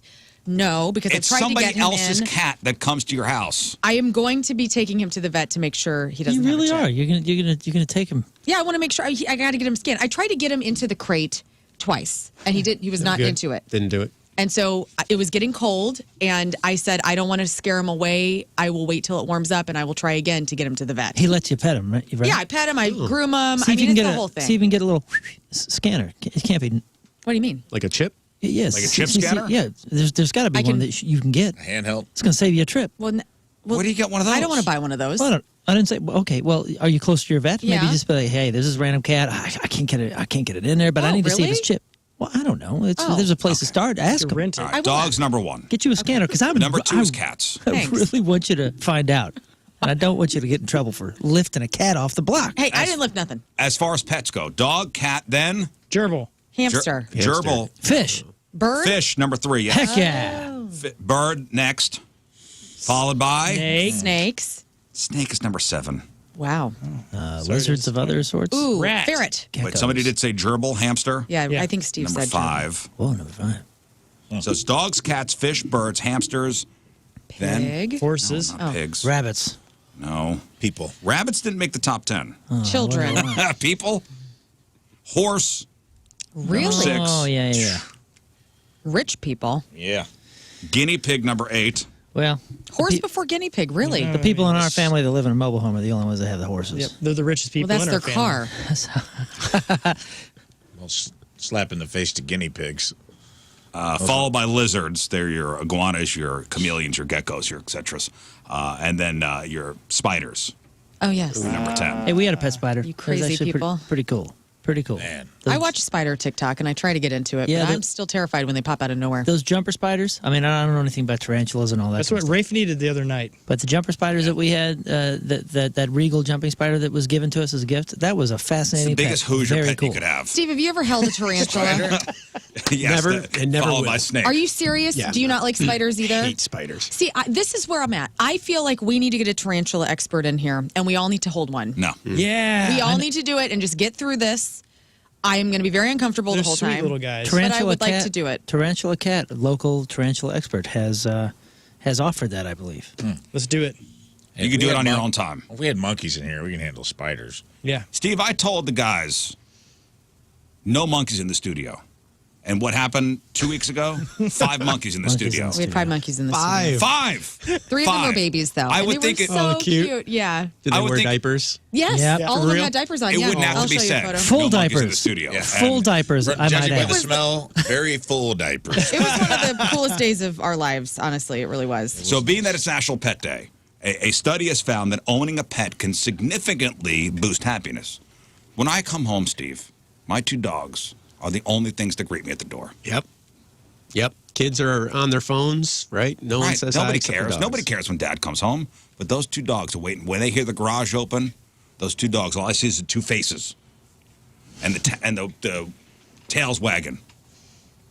My car beeps when it reverses, and the new dog, Bilbo Stanley Baggins, he recognizes that, and he's waiting for me right there. Oh no! I Just open right up there. the garage and I see those 2 faces.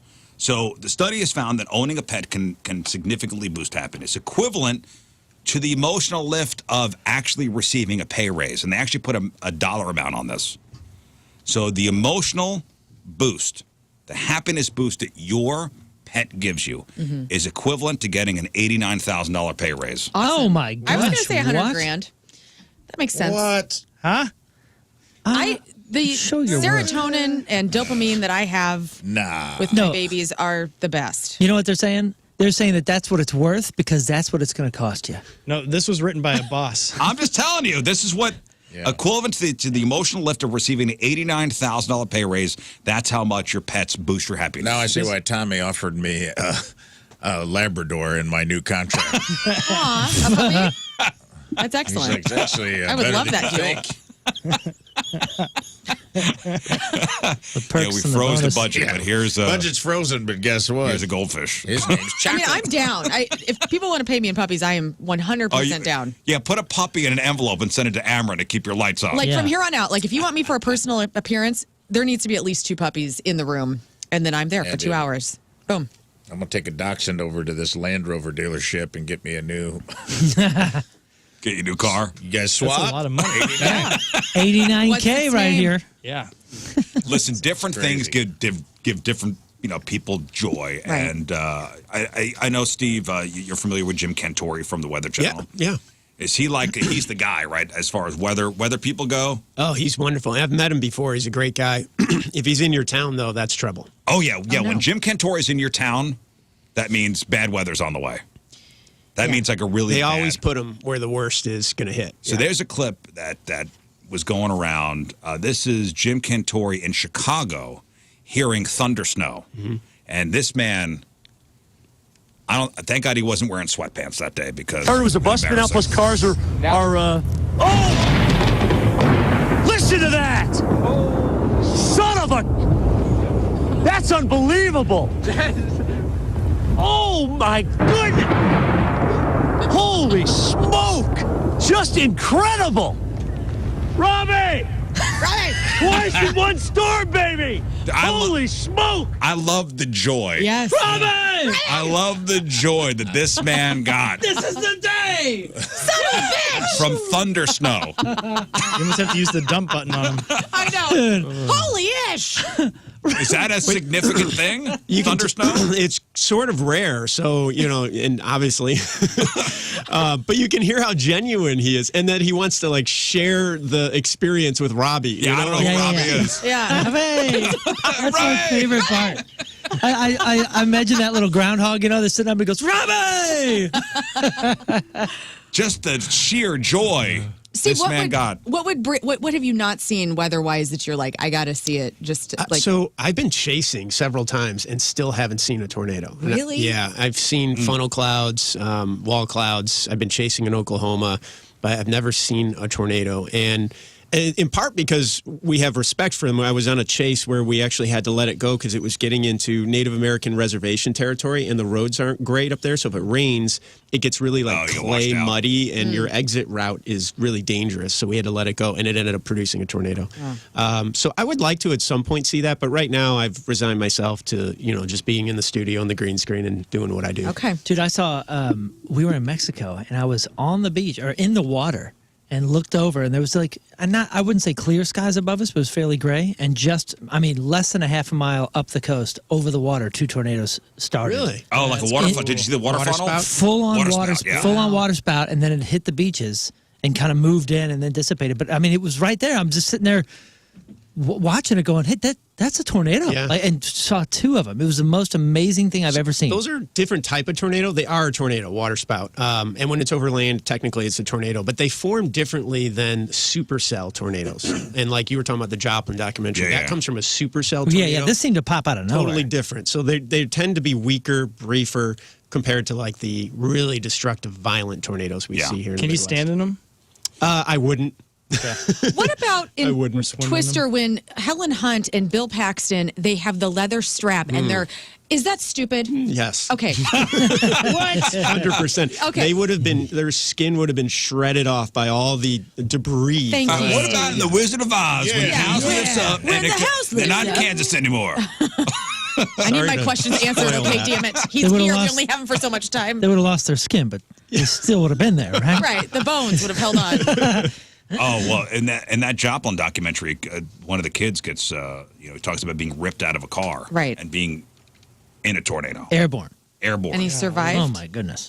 He was in rough shape, Right. after. I know you went should down see there. the tornado. You went down to Joplin, after it hit. Worst damage I've ever seen. There was a semi truck. I don't know what it's called, but the big, huge, steel thing that goes behind the truck that you put the cargo onto. That was bent almost like the Hulk had bent it into a U shape around a tree. Damn. So first of all, the root structure of that tree to hold, right? Right. And then this steel is bent around in a U shape, and it was amazing. It was thrown about 120 yards from the hospital parking lot into the tree. God. Oh my gosh, dude. You ever seen that movie Powder? Is that guy real? You know what? Is that guy that got struck by lightning turned white and was magnetic? Is that a real guy? Yes, based on a true story. Did they teach that in meteorology school? Yeah, dude.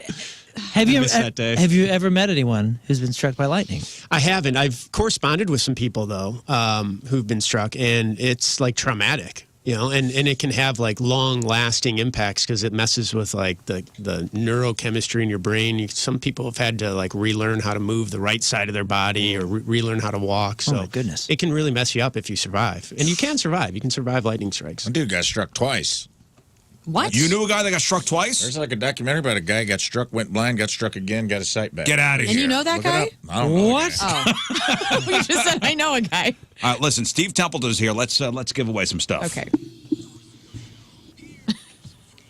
All right, today's contest is sponsored by Car Star, your auto body repair experts. Hail damage? See them at carstar.com. All right, so the game we're playing with Steve is called Real or Fake TV Meteorologist. So we'll give Steve a name, and you tell us if it's a legit TV weather person or if it's something we made up. So out of 15 names, let's see how many Steve will get correct. And we have some people on the phone. They made their guesses as far as how many Steve will get right. Okay. Nick says 12. Becca says 11. Steve says 8. Kyle says 12. Shane, perfect score, 15. And John says 7. Thank you, Shane. Up for grabs, Incubus tickets, Static X tickets, and Point Fest tickets. All right, shall we begin? Rafe, the first name. Steve Templeton. Are you ready to play Real or Fake TV Meteorologist? Let's do this. Number 1, Wendy Bluster. Wendy? Wendy Bluster with an E. That is fake. That is, yes, indeed, fake. Very One for good, one. Steve. 1 for 1. Frosty Gale. That's a tough one. Frosty Gale. That's fake. That is fake indeed. Very yes. good. Shane, 2 for 2. Larry Sprinkle. That's real. He's on it. Do you know where he works? No, I don't. Lawrence Sprinkle. Larry Sprinkle in Charlotte, North Carolina. WCNC TV. Larry Sprinkle. 3 for 3. Amber Hale. Ooh. Yeah, that's real. Amber Hale. Sorry, Shane. But I do like your confidence. Yeah, that's good. We need that from And a there guy probably like that. is one that we just don't have. I Did you researched scour? the same place I got that Steve worked in Jefferson Great. City. So. That sounds great. Well, then the due diligence is in there. Amy Freeze. That's real. She works for Fox Weather. Amy Freeze. Amy Freeze. Formerly of WABC New York. Mrs. Freeze. Number 6, Dylan Dreyer. I think that's real. That is real, yes. Wow. That is the NBC News meteorologist, Dylan Dreyer. 5 correct. Rick Dickert. Steve. Sorry, I didn't mean to laugh. Rick Dickert. Oh, Rick Dickert. Dickert. Dick Dickert. Fake. That's real. How dare you, Steve? How dare you? Fox apologize 11 to Rick. in Los Angeles. You're overshooting the creative abilities of the show. Rick Dickert. Danielle Breezy. Ooh, yeah, that's real. That is real. Yeah. Danny Breezy? You know from where? No. Nashville, Tennessee. Deep Breezy. Oh, where are you from? WKRN TV in Nashville, Tennessee. Danielle Breezy. Number 9, Dewey Frost. Ooh, fake. Fake, yes. Nice. Number 10, Jennifer Lopez. That's real. That is, yes, that is real. Very good. We're up to 8. WSB TV Atlanta. Jennifer Lopez. And ironically, a hot front coming in, not a hot back coming in. Here we go. 11, Foggy Nelson. Ooh. Fake. Foggy Nelson is fake. Yes. Killing it. Number 12, Steve Johnny Mountain. Oh, that's real. That is real indeed. He's retired, though. LA, right? KCBS TV in LA. Johnny Mountain. Nice. Johnny So Mountain. cool. Foggy Nelson seems real too. It seems like something that a good there'd be multiple people named. The, Foggy Nelson. the meteorologist I grew up watching was Mr. G. You know Mr. G? He No. was the New York City. New York City. Mr. G with the weather. Very cool. Everybody looked to Mr. G. Well, I had a night out in Vegas with Johnny Mountain and Rick Dickert, and it was crazy, dude. Steve, it was nuts, man. His drunk alter ego is Foggy Nelson. Yeah. And Tim Cruise was there. Right. April Snow. Ooh. Fake. Real. April Snow. Got him on that one. That one felt Kane, right. Washington. Still at 10. Storm Field. It's not just what you do after a Notre Dame game. Storm Field. Real? Yes. Storm Field from WCBS TV and WABC in New York City. Storm Field. And this is it. The last one. So what are we sitting at? 11. 11 We're sitting at correct. 11. Let me see what we got going here. All right. I we're sitting. think there's an 11 and a 12, right? Okay. If you get this wrong, Becca wins. If you get this right, Nick and Kyle win. Oh, pressure. This is your final name. Steve Templeton. Here we go.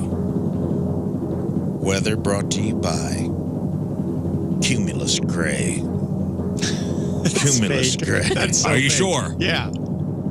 Cumulus Gray works for nobody. It's That's It's fake. Oh, correct. Very good. Congratulations to Kyle and Nick. Nice. And congratulations to Steve Templeton for doing this. And congratulations to us for having Steve Templeton as our meteorologist in St. Louis. My goodness. We're safe. We are safe. Thanks to this man right here. If his sleeves are rolled up, if his shirt's off, and you see his nipple rings, you know It's apocalypse. it's apocalypse time. Oh, yeah, dude. Steve, thanks for coming in. Finally, great to You guys are so have you sweet to in. me, and I really appreciate it. I love how you have fun with the sleeves thing, too. This is great.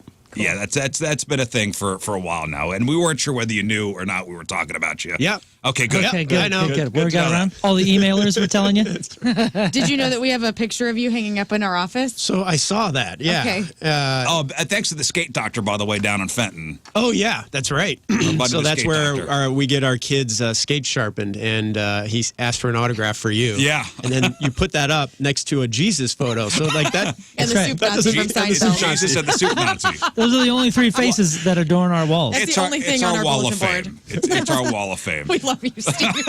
There he is, the great Steve Templeton. Everybody, dude, thank you so much for coming in. Make sure you watch Steve on KMOV every weekday night, the evening news, and if there's bad weather on the weekend. That's right. This is the guy. There he is, the great Steve Templeton. Everybody.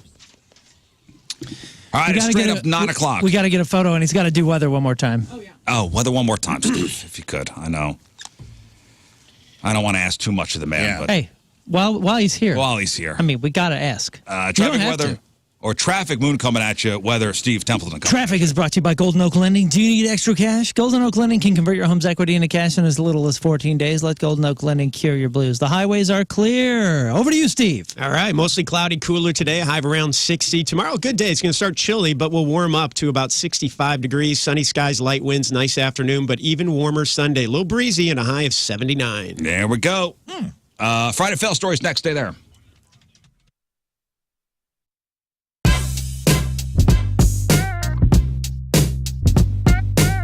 By the one and the only Brent Smith of Shinedown. I forgot how that song goes. All I heard was ding, ding, ding, ding, ding, ding, ding, ding, ding, ding. I'm like, what are the actual words? I don't think anybody actually knows. Is that girls? Yes. It is. Yeah. There we go. That is some 80s. You know what? We That got is to bring it back hardcore. for the weekends, right? Okay. The holiday weekends. So we got Brent Smith, Shinedown. It's a Point Big Summer show. Couldn't be more excited to have you guys, Jelly Roll, back in St. Louis. Yep. And John Harvey for the first time. And John Harvey. It's going to be insane. So this is the Planet Zero World Tour. It and, is. You know, I'm not supposed to play favorites, but I'm a little obsessed with the album. Cool. A little obsessed with it. Now, what I think makes this album so interesting and so cool is that every few songs, there's a Siri type AI Siren. voice. Siren. Okay, Her can name. you tell me a little bit about Siren? I can tell you how it was born. The dynamic of this album, because our last record was Attention, which was a story album and was always meant to be conceptual. We did not set out to make a conceptual piece again with Planet Zero. It just kind of fell into place. But you know, we wrote this album in the midst of a pandemic. Sure. And there was a lot of things going on in the United States. There was a lot of things going on in the entire world. And I just remember getting to Charleston with Eric Bass, our bass player, who's also the producer, engineer, and the mixer of Planet The Zero. brain. Yep. And I remember it was like June of 2020, and he just looked at me, and it was pretty early on in the writing process, but he just said, it feels like we're on Planet Zero right now. And so it just opened up a floodgate of emotions and very, very thought-provoking ideas, and a lot of the subject matter were things that we had never tackled before, but very rarely does an artist and an audience and a world, not just a country, experience something like a pandemic. For Calzones. I was at an event last night talking to a girl named Claire, and she was telling me her mom, needs a gluten-free option. I said, you know what? Sauce on the Side has gluten-free calzones. And she goes, really? She's excited. So I wanted to reiterate that just in case you didn't hear me talk about it for the last year or whatever. Sauce on the Side, they have something for everybody. So if let's say you've got a family full of picky eaters, like one person's a vegetarian, one person only eats meats, somebody's gluten-free, somebody, I don't know, hates calzones, but they love salads. I don't know who these people are, but Sauce on the Side has something for everybody, and their menu at sauceontheside.com is there for you to peruse right now. You can actually get it delivered if you want that. You can customize a calzone when you go there, or you can select from their menu, and there's always a special. Each month they got a different thing, and the Strike Zone is happening for the month of April. Apple bratwurst, applewood bacon, pepper, jardinera mix, mozzarella, Havarti cheese served with a side of house-made queso for your dunking pleasure. And you know what? They got patios. It's going to be a great weekend of weather. Why not go have a beer and a calzone at Sauce on the Side? I'll meet you there. SauceOnTheSide.com.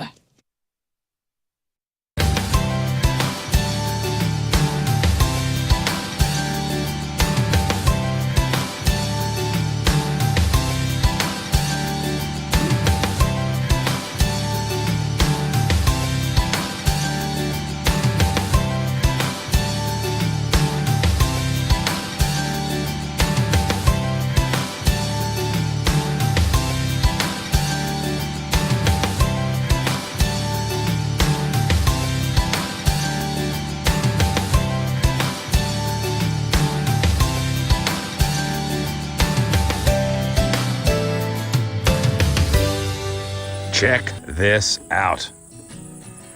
There's nothing. Nothing. It's a blank canvas.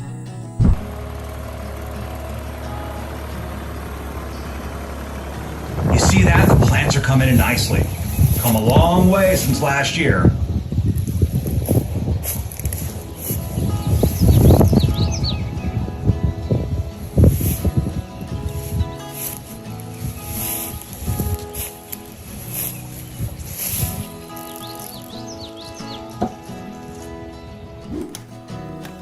Oh, hey, you want to come in? Let's go. It's night and day from what you guys saw before. I mean, this is an actual house now with rooms all framed at it. But here's the cool part. We kept basically the frame of the old garage. I mean, that's all old garage. So this is going to be a bedroom, huh? Can you see it? Can you see it? I'm going to be sleeping right over here. Oh, let me show you my favorite part. The bathroom. And I'm going to be right here, you know. Let me show you the kitchen. Yeah, washing my hands in the sink. Let's see what's in the fridge. Nothing. Pantry. This will be the kids' room. Hey, come on in. Check out the house. So here's a living room. And check out this wood-burning stove. How sweet is this thing? Now I want to take you to the kitchen. We have an all things elderberry marketing meeting going on right here. But yeah, here's the kitchen. All the modern amenities. Running water. We got a box to keep things cold. Huh? You may call it a fridge. Custom countertops. Stove. Everything we need. Everything we need here on the farm. Now, let's check some other stuff out. So if you guys remember last year, this was just all framed out. And now, look at this. 2 bedrooms and a bathroom. Want to see the bedrooms?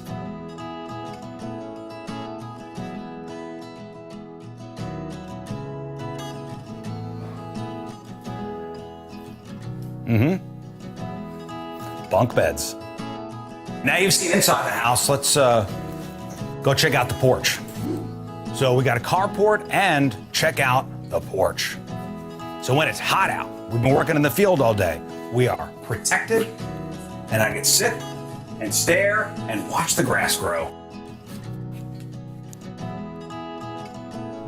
All right, well, there you go. That is the house. It's amazing. A year and a half later, we have this. This is where, you know, we come to hang out on the weekends after working in the field.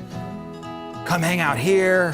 The kids love it. I love it. This is my fortress of solitude. All right, thanks for coming to the farm. Next week, chickens, ducks, and turkeys.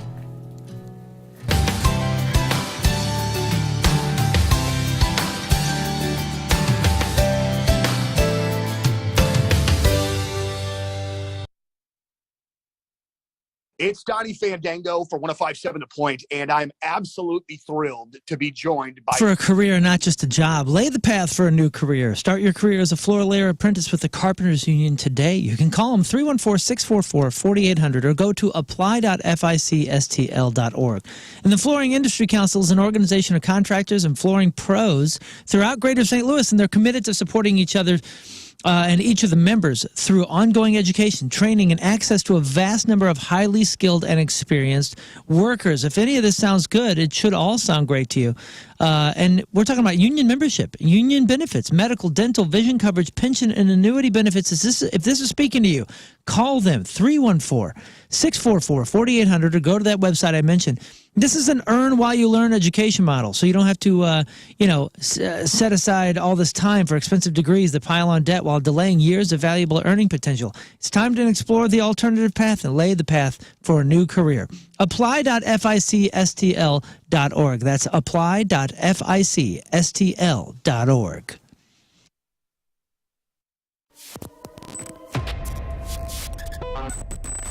Well, here we are backstage at Point Fest with Greek Fire. Hey! Gentlemen. Hi, Donnie. So guys, how'd it go today? Well, It went excellently. Yeah, man. You know why? Because so we had, just to fill anybody in, we had a bunch of technical difficulties, and it really wasn't anyone's fault, but a whole bunch of stuff was going wrong. But I tell you what, man, the St. Louis crews worked so hard. Everybody is friendly here. Thank goodness for Midwestern hospitality. You know what I'm saying? Yeah. Everybody did such a great job fixing it. We got it on. And honestly, it was a blessing in disguise because it gave a few more minutes for these seats to fill up. And boy, St. Louis was ready, man. Like it was such a good crowd. And opening the main stage can be very difficult. Yeah, man. That's All right, folks. Time for your Friday fail story. Here we are, guys. So all these people thought they had the perfect plan, but somewhere along the line, that perfect plan went completely sideways, and it became an Uber, an ultra, dare I say it, mega. Here we go. I'm going to say it.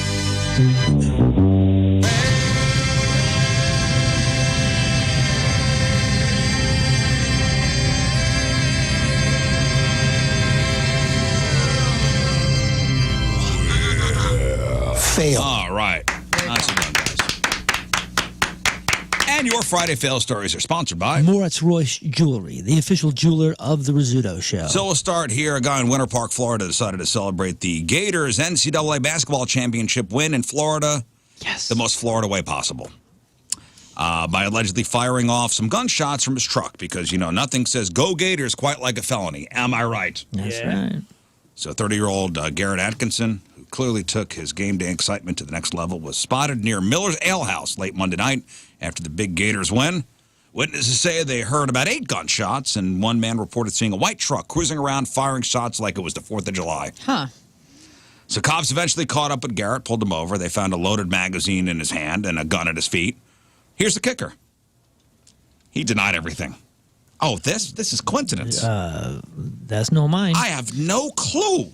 Gunfire, what are you talking about? I was just out having drinks and watching the game with my buddy.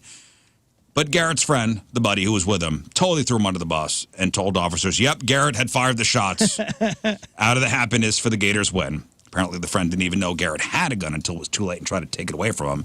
So now Garrett is sitting in jail with charges including discharging a firearm from a vehicle and endangering public safety. Failed. Maybe stick to high fives or fist bumps. Huh, Garrett? Celebrate responsibly, fellas. This is kind of like a burglar being in the middle of robbing a Sephora and then ordering sushi on DoorDash. Hear me out. 45-year-old woman in Utah named Anna Mae Martinez arrested on Wednesday after leading police on a high-speed chase. It began when a cop clocked her doing 120, started a pursuit. Troopers had attempted to spike her tires twice. They were successful on the second try, nearly 100 miles away from where she was first spotted. So she was cruising. And 100 miles away, they finally got her with the spike strips. Anna Mae's tires deflated. She pulled off on the side of the road. The police surrounded the car, but she wouldn't lower her window or get out of the car. And get this, about 40 minutes into the standoff, she called AAA to ask them to come and fix her tire. That is smart. Hey, not a bad move. No. 6 hours later. 6 hours later, Yafo Towing showed up. AAA transferred the call to police, and the cops on the scene jumped on the call and convinced her to come out, charged with reckless driving and failing to stop for police. Where you been?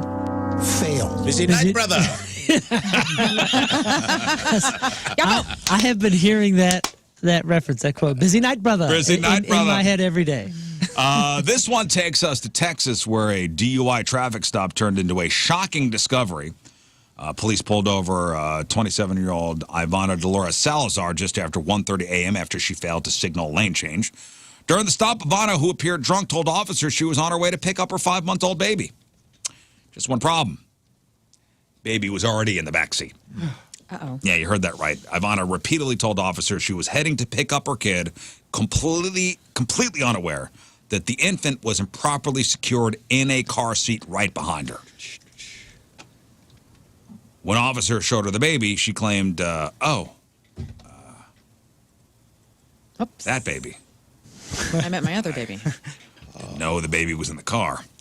If that wasn't bad enough, police also found a mysterious glass container with her with an unknown red liquid in the car, adding to their suspicion that she was drunk. Arrested, charged with driving while intoxicated, with a passenger under 15, as well as child endangerment. Thank God everybody's okay. Let's go to the Florida Keys, where two men tried their luck at a high-stakes gamble and lost big.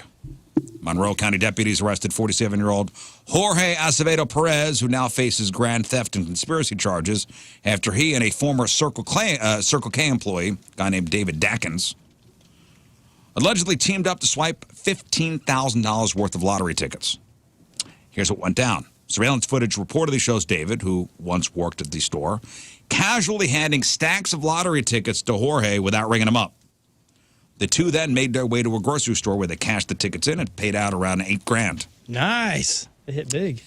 Yeah, that's easily tracked down, by the way. All these lottery tickets have serial numbers, and when they scan them, it's traceable. You said that they stole $15,000 worth and they won $8,000. Negative. Okay, that's a good. Wow, that's a great. Yeah, but see, the $15,000 of tickets they got for free. Well, yeah, but so they're $8,000 in the positive.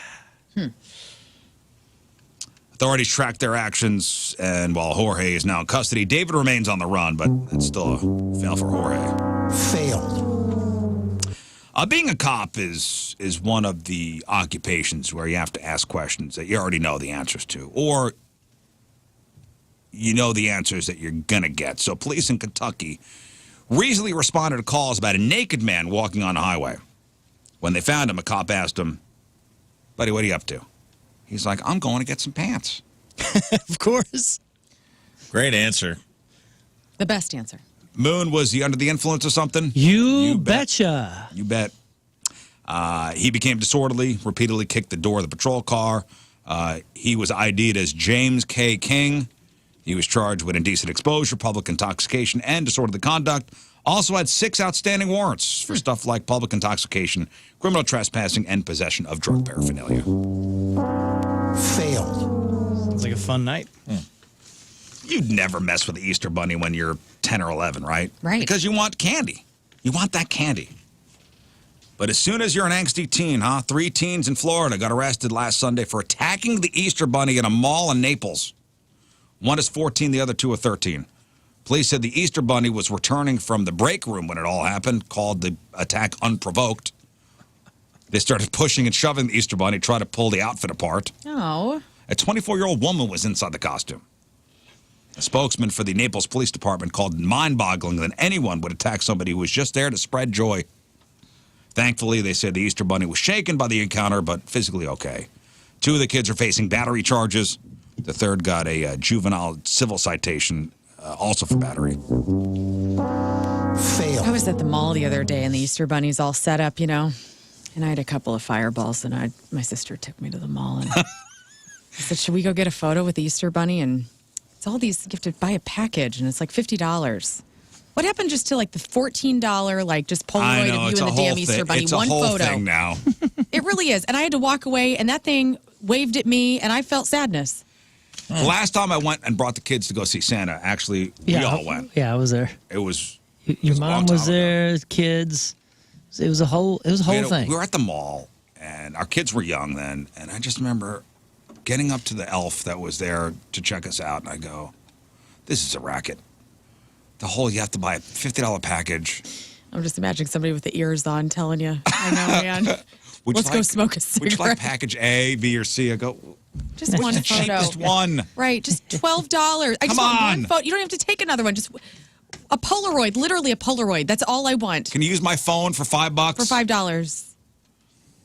There's a certain lawlessness that happens at fast food establishments, which can surely make it a difficult place to work. But it doesn't mean you can take people's necks into your own hands. Follow me here. 31-year-old woman, Akina Sampson. That's right, Sampson. Working at a McDonald's in Florida when she saw a teenage girl walk behind the counter to grab some ranch dipping sauce. The girl later said she did it because she was being ignored by the staff, so Akina flipped out, grabbed the girl's arm, and when the girl tried to break free, Akina grabbed her by the neck, took her to the ground, choked her again while they were on the floor. Somebody called the cops. Investigation pretty cut and dry. The altercation was caught on video. The victim said, yeah, I want to press charges. She had visible injuries to her neck and her elbow. Akina charged with child abuse. Failed. Let's go to Iowa City, where a 19-year-old learned that walking around with a stolen street sign isn't exactly the best way to stay under the radar. Police spotted Tyler Burnett casually strolling through town with a street sign that appeared to have been ripped right off its post. When officers approached him, it didn't take long for things to go downhill. According to the police report, Tyler smelled like booze, had bloodshot eyes, slurred speech, admitted he'd been drinking. When asked to provide identification, he handed over a fake driver's license, insisting it was real. But wait, it gets better.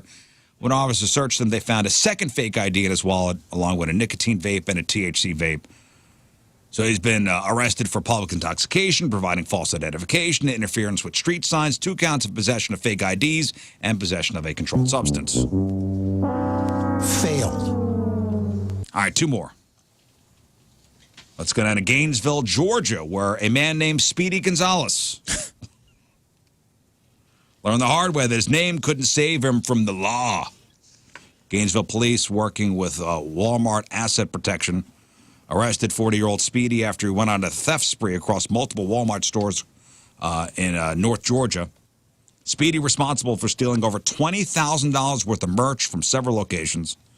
Despite his quick escapes, his luck ran out. He's now facing felony theft charges.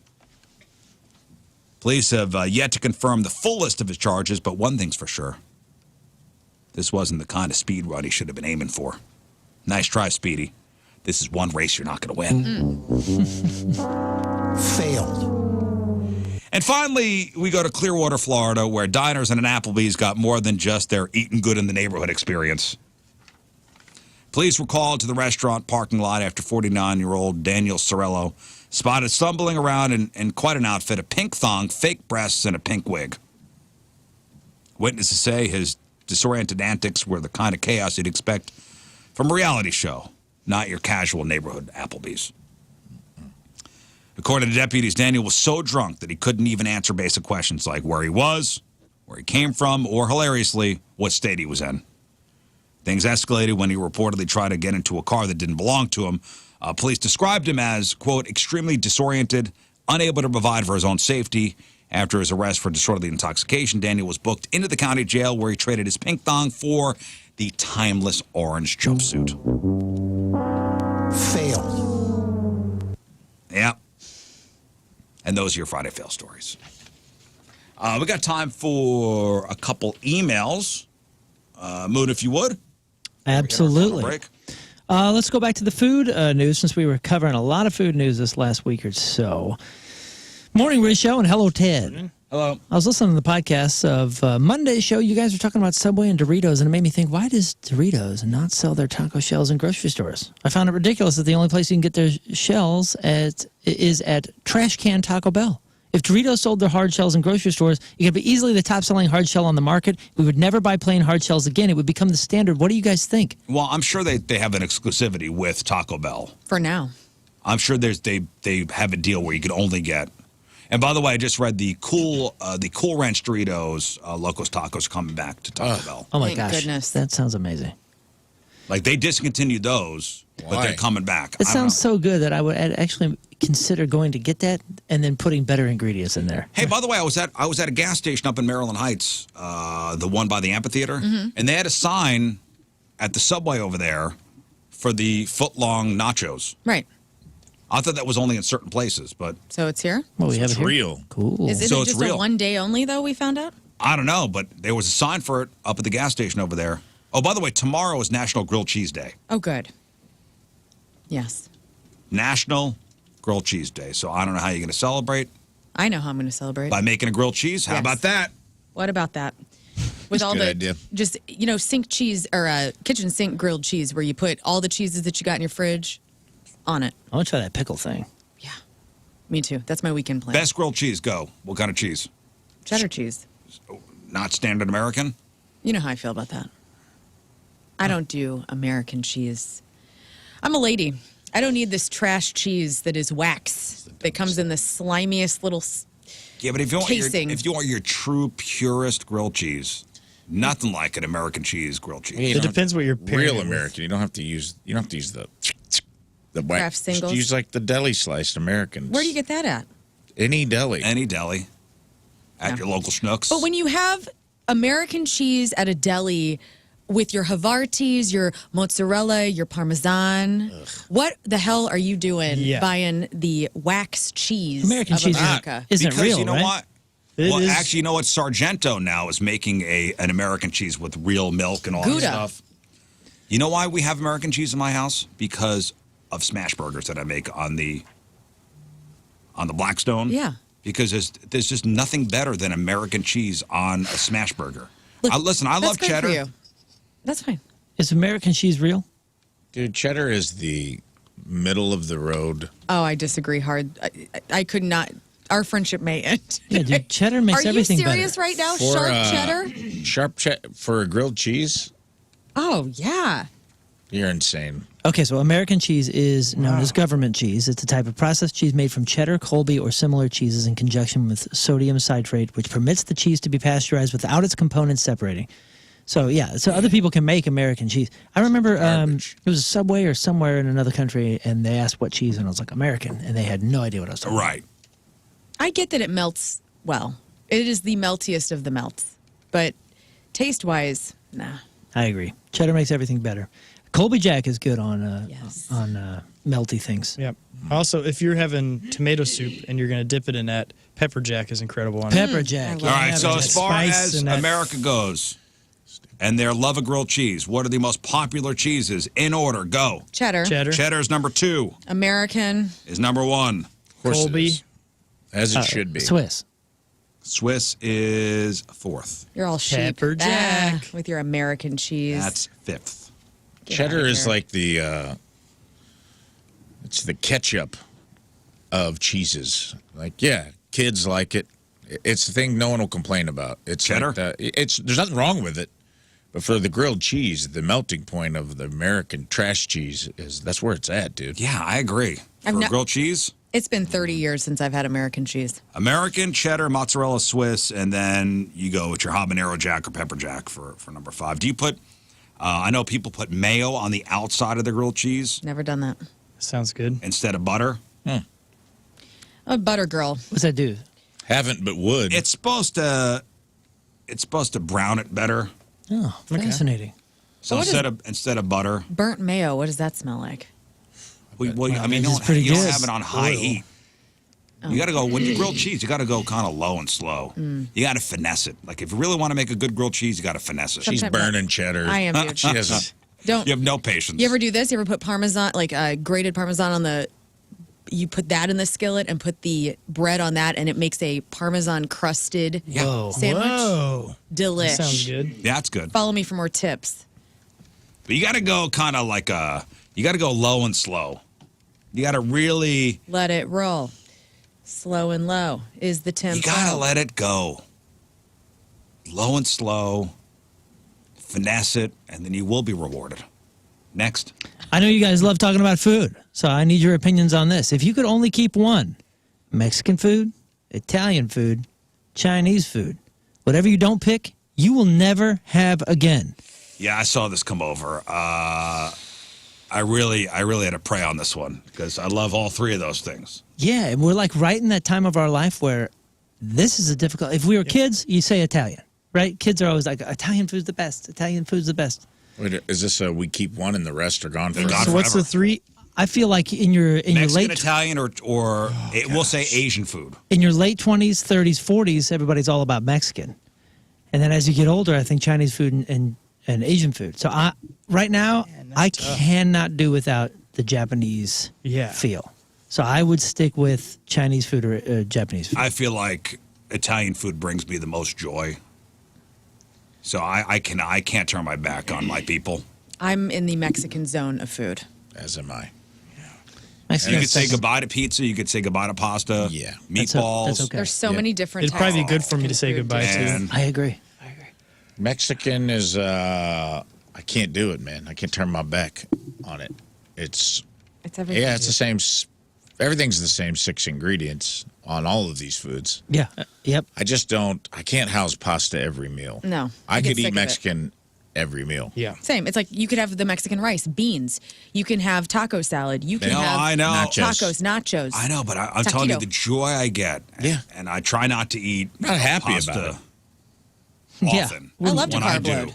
We're all losing things here. No one's happy. Yeah, nobody's a winner here. But if I have to only have one, it's going to be Mexican for me. Never have a crab rangoon again. Trust me.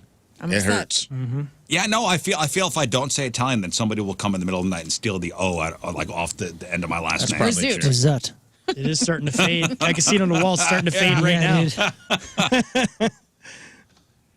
Who are you? All of a sudden I've there's lost my identity. No, there's a horse head in your bed when Yeah. you get home. Oh, no. Oh no, he picked Mexican. And I love Mexican food, and I love Chinese food. Yeah. I love Asian food. Love it. Asian food you got to keep because it's the most. I mean, it's so you got Thai, you got Yeah, but every- with I mean, Italian food, there's also a lot of great Italian food, not just pasta. I mean, there's other things too, Calamari. Like what? I like like ravioli. the spaghetti, like pizza. Okay. Okay. Like lasagna. Yeah, it's not pasta. It's a spaghetti. It's a lasagnas. Okay. If it's not pasta, it's pizza. Meatballs. You said a lot. Gone. Meatballs gone. Italian Calzone. sausage gone. Calzone gone. Calamari gone. I have Italian sausage tacos. Garlic bread gone. Oh, Calamari. cheese Calamari bread. is just in a different form. It's over in the Asian food That's right. category. Anything can be in a taco. Yeah, just fold it up. Spaghetti or whatever. Gone. Meatball tacos. Next. You said it was Happy National Pet Day, right? Today, yes. National Pet Day. You guys are talking about overrated dogs, so I decided to share my experience working in dog kennels. My first job was as a 16-year-old working in a dog kennel right here in St. Louis. First off, dogs are weird and gross, which is why we love them so much. I learned a lot about dog breeds when I was there. Here's my experience. Number one, German Shepherds can be so smart if you train them properly. If not, their brains turn into loose gravel. The nastiest thing I've ever seen in my life was a German Shepherd eating another dog's loose stool while the dog was going. What? Oh. The dog was owned by a very famous person, Ew. and that I will not mention. Don't you learn that from your owners? Number two, Akitas and Chow Chows, meanest dogs on the planet, hands down. We once had a Chow that killed a tiny little Chihuahua. The Chihuahua got loose to a fence, and the Akita pulled it through and destroyed it. Number There three. was a brief moment we were going to get an Akita. Oh, dude, those are so dangerous. There was a. Come at me. Akita We banana. knew somebody that had puppies, and what a cool looking dog. So cute. Dude, they are beautiful, but you gotta have an eye on them at all times because they can Just so, they can like turn it in an instant, and you don't know what spurred the it's almost like turn. you're kicking it what they're bred for. They look like little foxes. No, I know, but They'll we rip brought your face off. So we brought the we brought the mom to the house, and the mom was like really nasty.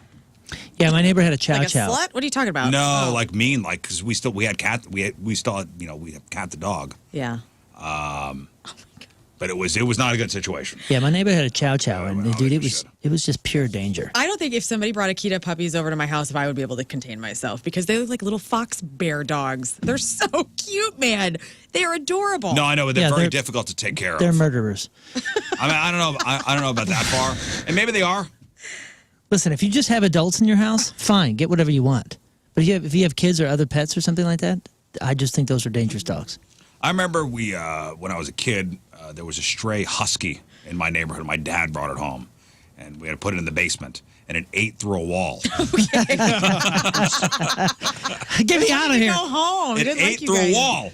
Number three, the first time I saw an Irish Wolfhound, there were three of them running across the kennel to the yard for playtime, and I swear to goodness, I thought they were horses. They are so huge, but incredibly sweet. Number four, best dogs ever, labs. Minus chocolate labs. They're destructive a-holes that were put on Earth to create chaos, nothing else. Golden retrievers, pit bulls, Newfies, and Bernese mountain dogs, all the best dogs ever. Aw. Number five, dogs I would never own. Akitas, top of the list. Shar-Peis, Yorkies, Frenchies because of their health problems. Beyonds. Boxers, dear Lord, they're crazy, energetic. Huskies, and Chow. Having said that, not every dog is a breed. In a breed is good or bad. I adore pit bulls, and they have such a bad rap. But the only time I had to get physical with a dog was when a pit bull chomped down on another dog's ear. I had to punch the dog in the jaw to make it let go. Hey, Rafe. I grew up with Huskies, and their theme song is "Crazy Trained" by Ozzy Resident Osbourne. dog puncher. No, he's a bird puncher. Only birds. Loud, stubborn, energetic, and constantly trying to escape the house. My mom had a Yorkie poo, and that thing never shut the F up and was constantly peeing all over the house. Best dogs I've ever had are labs. Family dog Lucky passed How away a long few is years this email? ago. Jesus. Moral Three of the, pages. I'm almost done. Moral of the story, train your damn dogs. Thanks for reading. Thank you. Grace. We read the Unless- whole thing. Thank you, Pug Grace. wasn't on there, so pugs are safe. They're like the Switzerland of dog. Pugs are awesome. They are. Next. When has a pug ever been a bad dog? Like ever? Oh, you know what? Well, remember in Men in Black when the pug was kind of a gangster? Yeah, well, he was an alien. Yeah. I mean, that was about it. But that's as far as it goes. The alien gangster, but otherwise, cool guy. Hey, a few years ago, I emailed about my fight with infertility and miscarriage. I was so excited when Jeff read my email on the air and offered words of encouragement. I really wish Jeff was here because after 7 years tonight, I got to read The Watering Hole to my IVF miracle. Oh, that's great. That's amazing. Great to hear. Thank you, guys. You have no idea Congratulations. how much it helps to escape when life is chaos. Sincerely, a blessed weirdo. Congratulations. That's wonderful. Awesome. You got to name the kid Jeff now. A lot of. You have to. Yeah. A few years old, but I guess you can change the name. What if the baby's Oh, Jeff reincarnated? no, I thought she was reading to the in utero kid. Oh, I took it like the miracle is here. Oh, The baby okay. is No, I here. thought it was like cute, like reading. No, maybe. Maybe. I don't know. Maybe just. You could still change the name. It's never too late, man. Yeah, change your name to It's Jeff. easy. Just a couple pieces of paper. Next. Here's another one. Hey, Learn and gentlemen. I had an email read on the air about 6 years ago by Jeff, which was an honor. I have another topic of interest. Last night, my wife and I were talking about sexual relations with each other and had rated our sex a 4.9 out of 5. My reasoning for this is because nobody or nothing is perfect. And if it is, you would never know because you've never experienced anything there is to experience. You would have thought I told her, baby, you're like the last load of laundry. I'm going to do you, just not tonight. She was so upset That it wasn't a 5 out of 5. She goes, and he says, I love her so much, so I'm not worried about anything. Just thought it was a funny situation and wondered if you guys have ever said anything that sounded really good in your head, but was interpreted very badly. Thank you. Much love. Every day of my life. I mean, look at me. Yeah. Sent from- Terrible I'm person. constantly sticking my foot in my mouth. Yeah. I still remember a story that my dad said, and this was probably 30 years ago when he told me and my brother. And he said that when they were young, in their 20s, my mom asked if she was a good kisser or something, and he said, yeah, you're all right. And she held on to it till today. I'm sure she wakes up with this. And he goes, Finds them once a year. he was giving us one of those lessons like, hey, make sure you think through everything that you say to a lady because they'll hold on to it. He said, one time I told your mother that she was fine as a kisser. And That's so good. We know that my wife refuses to cut her hair short anymore because of what I said to her. So Right. we don't need to go into that. yeah, we all have done this, man. We all learned lessons. And as long as you don't comb it like a lesbian. I say things- I wish I had that one back. I say things like little. Like I'll be like, oh, you got your little shirt on. And I don't mean it like Tim is little. I just, like I add the adjective little into things that I just say willy-nilly. And he gets upset whenever I say anything like, oh, you got your little. Oh, you get jacket. your little penis out. Yeah. It's pretty emasculating. I don't mean it to be. I say that all the time about look at things. it. Like, oh, look at this little thing. Tiny thing out, huh? Yeah. No, I never you're about naked. penis. That's so Little teeny cute. wiener. Tim has a ginormous Oh. jacket Yeah. on. Personality. I'm constantly sticking. You want to know what to do, buddy? You get divorced. No, get Yes, they it's have over. a 4.9 sex life. They are living Get it divorced. up. Good for them. I can see that being an issue, though. If your wife said 5 out of 5, like, what do you think? And you were like, 4.9. Don't you think that would raise hell? No. In my house, no, I think my wife's a realist. She's like, she got 4.9, no way. like a 2.5. All right, I'll take it. God. All right, we'll take one final break. We'll come back, wrap her up.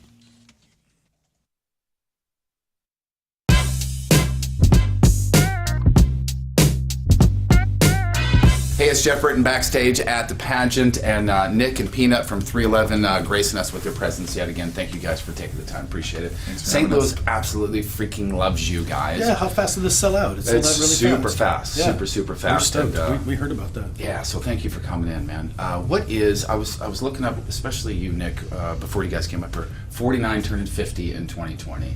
You guys have been doing this forever, and I'm the same way. I'm 52. Just a quick story that nobody cares about. First time I ever saw you guys. Breast plastic surgery. You know what the mission over there is to provide the highest level of care to help you achieve your cosmetic goals with the most natural looking results possible. Everyone over there at Parkrest, from the surgeons to the nurse injectors, are focused on providing you the best care with the least invasive techniques. If your desired results can be achieved by less invasive means, that's what they will recommend. It's their focus over there to build your confidence, natural-looking results. They want you to look and feel like you at your best. Come on, this is self-care. It's building your confidence. Parkrest Plastic Surgery is going to help you out. If you're looking to minimize fat in hard-to-target areas, they offer everything from your traditional liposuction to your cool sculpting elite to your Kybella. They also offer one of the only FDA-approved procedures to dramatically reduce the appearance of cellulite. It's called a Veli. It's a quick in-office procedure performed under local anesthesia with little to no downtime. Literally breaks the bands that cause the dimples in the skin from cellulite. That's just the tip of the iceberg of what they could do for you at Parkrest Plastic Surgery. Book yourself an appointment, parkcrestplasticsurgery.com, parkcrestplasticsurgery.com. Let's get to Moon's list of things he would like to achieve before death. There's some cool ones on here, man. There's a couple cool ones. Let's start with number 1. Moon wants to drive a monster truck, which is rad as hell. And I at least want to ride shotgun. Yeah. Heck yeah, man. Growing up in St. Louis, big Bigfoot fan, as everyone should be. Mm-hmm. And, man, we've gone to this Monster Jam. You know, Monster Jam always invites me out and has had me out for years and years, and take the kids, and it's just been the most fun experience every single time it comes through. We do a whole family event with it, and every time, Scott and I have done this, where we get down on the track, on the dirt beforehand for the pre-show, and when you're next to one, how can you not be driven to want to drive it? You sit there and you go, I am compelled. Yeah. You have? Oh yeah. I drove the tailgater. Dang. A couple years ago. Did not know that. There's no second seat. It's only one seat, so you can't ride shotgun. Dang. That's fine. It's better. I want to go. Probably, and I have pictures. Probably one of the coolest things I've done. I got to drive it over at the racetrack. I didn't know. I didn't get to crush any cars. You didn't? No. Just candy. They let me by myself in the car, like here. Yeah. Now they did have the foot pedals and everything. The whole thing. Oh, see. This is what I want to do. The whole thing. Dude. Now the guy whose truck it was did have a kill switch, and they have those. Yeah, that's fine. And they have those just in case I got out of control. Just in case I like a remote kill switch. Like a remote kill switch. He's going for the backflip. Yeah. All That's the trucks dope. have them. Can I ask this? That is a great bucket list item, and yeah, that one's that is awesome. great. In my head, every monster truck has that gas pedal that looks like a bare foot. Yep, with a claw. You know what I'm talking about? Oh, yeah. Like it just looks like 5 toes and a bare foot that's like says life rips on it or something like that. You got to climb in, through the bottom. You do? Mm-hmm. Oh, doors don't man, open. dude, I am jealous of this. Yeah, this one's so cool. I hope Corey Rummel is the one that lets you ride or drive his truck. Now, would you drive the old Bigfoot that I see sitting?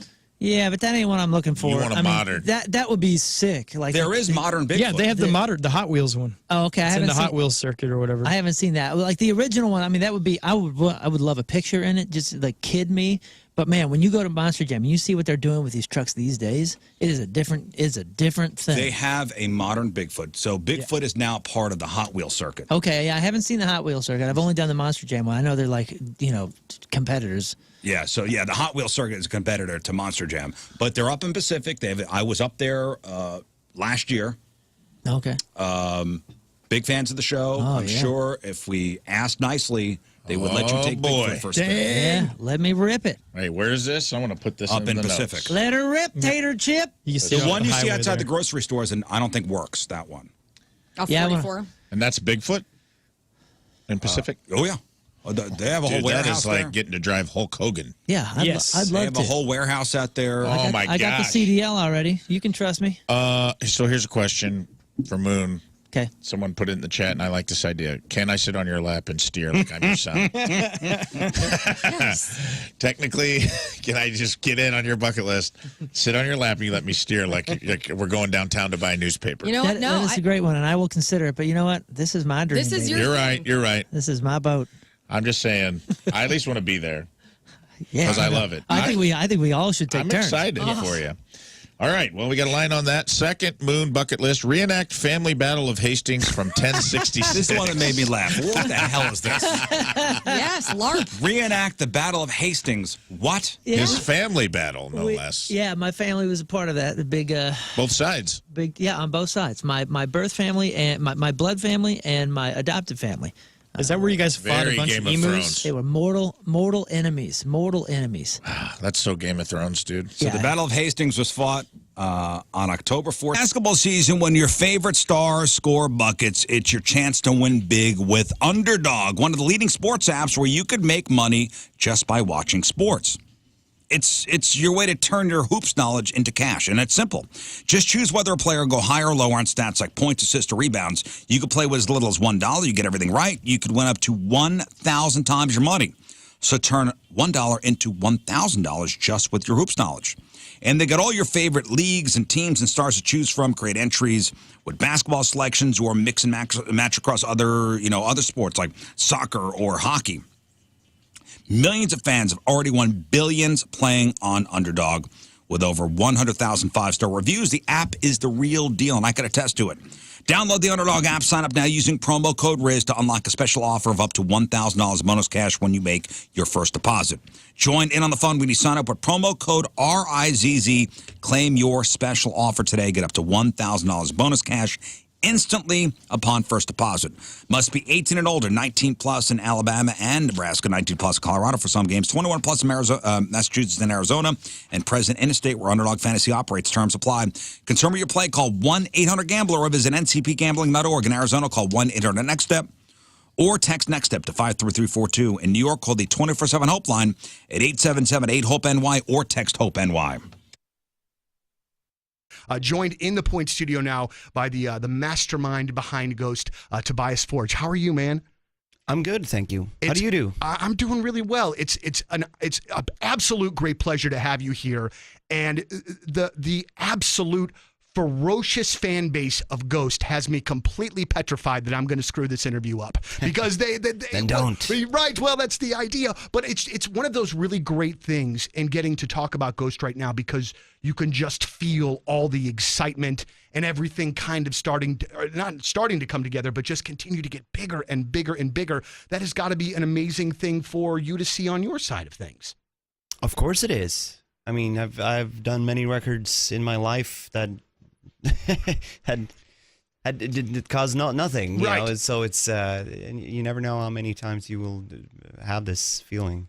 So I'm trying to sort of absorb it and enjoy it whilst it's here, and yeah, no, it's a fantastic feeling. When I had read, and again, please correct me if I'm wrong, but I had read, kind of when the process and the thought process for this was beginning, that you thought that you would have a certain audience that would dig it, that would enjoy it, and that it might even be kind of like sort of an art thing that you could potentially see at like an art installation. Are you yourself a little surprised that it is grown into what it has become now? Yes. I mean, obviously everything is a gradual sort of these epiphanies of what you can achieve obviously comes gradually, and now obviously I know what took us here, but there was definitely a thousand things that I could never have predicted back in 2008 or 9 or 10 or 11. Sure. So yeah, it's mind blowing, but yeah, I don't know what to say really. I knew I liked it and the material in the beginning, and whenever I played it to people, it seemed to have caused a reaction that seemed that indicated that there was definitely a crowd for it. Absolutely. But going from there to here, it's a long way. Victory Men's Health. Fellers, it's Friday. You just got paid. Go to the bank, take a tiny, tiny, tiny, tiny sliver of that paycheck and schedule yourself an appointment at Victory Men's Health and go and get your health taken care of in 2025. It's so easy as a Midwestern male to be like, well, life sucks. You get old and you get tired. That's the way it is. Well, it doesn't have to be that way. That's what I thought too. And then I went to Victory, and I feel like I got somebody put a 20% health pack into my body, like it's a video game, just because they got me all lined out on my vitamin. I had a horrible iron deficiency I didn't even realize I had because of a medication I was taking. And I never would have known that if I didn't go to Victory Men's Health. They test your blood, they get it diagnosed down to a cellular level. You sit down with the consultation, and they get you on a customized treatment plan that's designed specifically for you. That could be anything from testosterone therapy to ED therapy to weight loss therapy, or maybe just get you on some vitamins or an IV to get you topped off. But whatever it is, they got 4 locations. Find the one near you. There's one in East O'Fallon. There's one in Town and Country that me and King Scott and Moon go to, and there's one in Sunset Hills, and they've also added cardiovascular testing. Whatever you need, Victory's got your back. Go to victorymenshealth.com. That's victorymenshealth.com.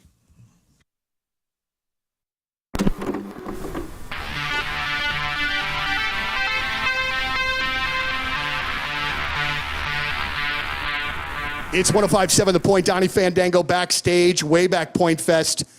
Goldfinger, and we got everybody. How you guys doing? It's great to have you. Woo! Thanks for having us. Well, and welcome back to St. Louis. I know specifically people were absolutely stoked to see you guys and have you guys back here. And, our buddy Moon is waving that Goldfinger flag when you guys aren't here, man. Moon rules. Yeah, pretty much. I've known Moon way before Moon. Thanks, buddy. He's a really good man and an incredible musician, and it's an honor to have him in the band with us. Really, really incredible. Thanks, and I say this, and we're going to do this. We're going to make him feel uncomfortable. We're going to talk about him right in front of him, all right? But you have access to probably thousands of musicians. Moon, we see what Moon does with Greek Fire and things. What was it about him that you wanted to bring him into Goldfinger? Obviously, he can do a lot of stuff, so I would assume that. He's a good-looking dude. There's that, too. The first conversation I think I ever had with Moon was, would you make out with Sting? And his answer was, of course, yes, in an instant. Yeah. Can I get an autograph, too? And we both were in agreement that we would both jerk him off. And that was actually what we were talking about. That actually is It wasn't true. about making out. It was about... Yeah, you had the poster above, and I was like, that's my dude, man. Him and Garth And you Brooks. slept in the studio and wanked every night to Sting. Yeah, I didn't even tell you that. How did you know that? My camera. I had my camera on you. Man. So I was wanking to you, wanking to him. One question that I have is, we see you guys do these little pockets of tours here and there, and I know you guys all have day jobs in which that you do with other bands and producing and things, but why don't you guys do more? It seems like when you do, people are freaking pumped when you're playing shows and putting out a record. Is it just a matter of timing, I would assume, with all of the other projects that you have going on? Well, I mean, look, there is a bunch of factors, including my knees are not 18 years old anymore, and we all of us. I mean, I'm probably the oldest guy in the band. I mean, our boy Nick Gross here on drums is our youngest member, who's got 16. very healthy knees, but only one testicle, and that's okay though. Yeah, it's a big testicle. It's large and in charge. Hey, that's good, man. Yeah. It's just good that you make use of whatever it is that you have. Yeah, You know what I'm it's true. saying? It's true. It gets the job done. And that's all that matters. He's about to have a baby, so it works perfectly well. Yeah, it worked great. Thank you. Appreciate that. Yesterday I was mowing the lawn, listening to The Knife. What a freaking great record. What an absolutely amazing record. How long did it take you guys to put that together? And when will we hear any more new music from Goldfinger? It's a great question. I mean, look, that record was 10 years since Hello Destiny, 8 years, maybe 8 years since then. So I had written a bunch of songs that I knew I write for a lot of other groups, and I knew that these songs specifically would not work for these other artists I was producing. Yeah, it's Copper Fire's Facebook page right now. Live music tonight from the Dave Mendoza Band. Little country action for you. And the Pinot pizzas and pastas 20% off. They also have the happy hour from 4 to 7 p.m. And then tomorrow, they're going to have Miranda Bury music from 2 to 5. Just one more from 8 to 11. 2 bands. You're going to be dancing. You're going to have a great night at Copper Fire. And then on Sunday, Daisy Confused STL from 2 to 5.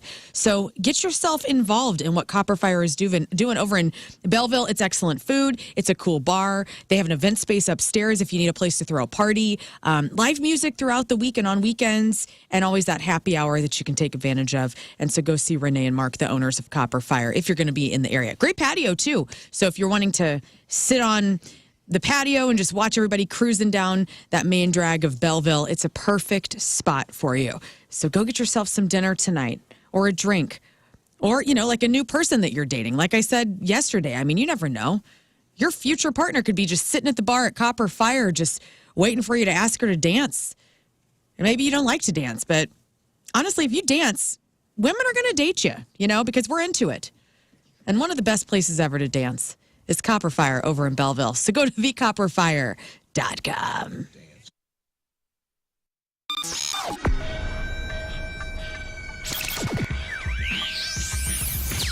Hey, it's Blue October at Point Fest. Hello. All right.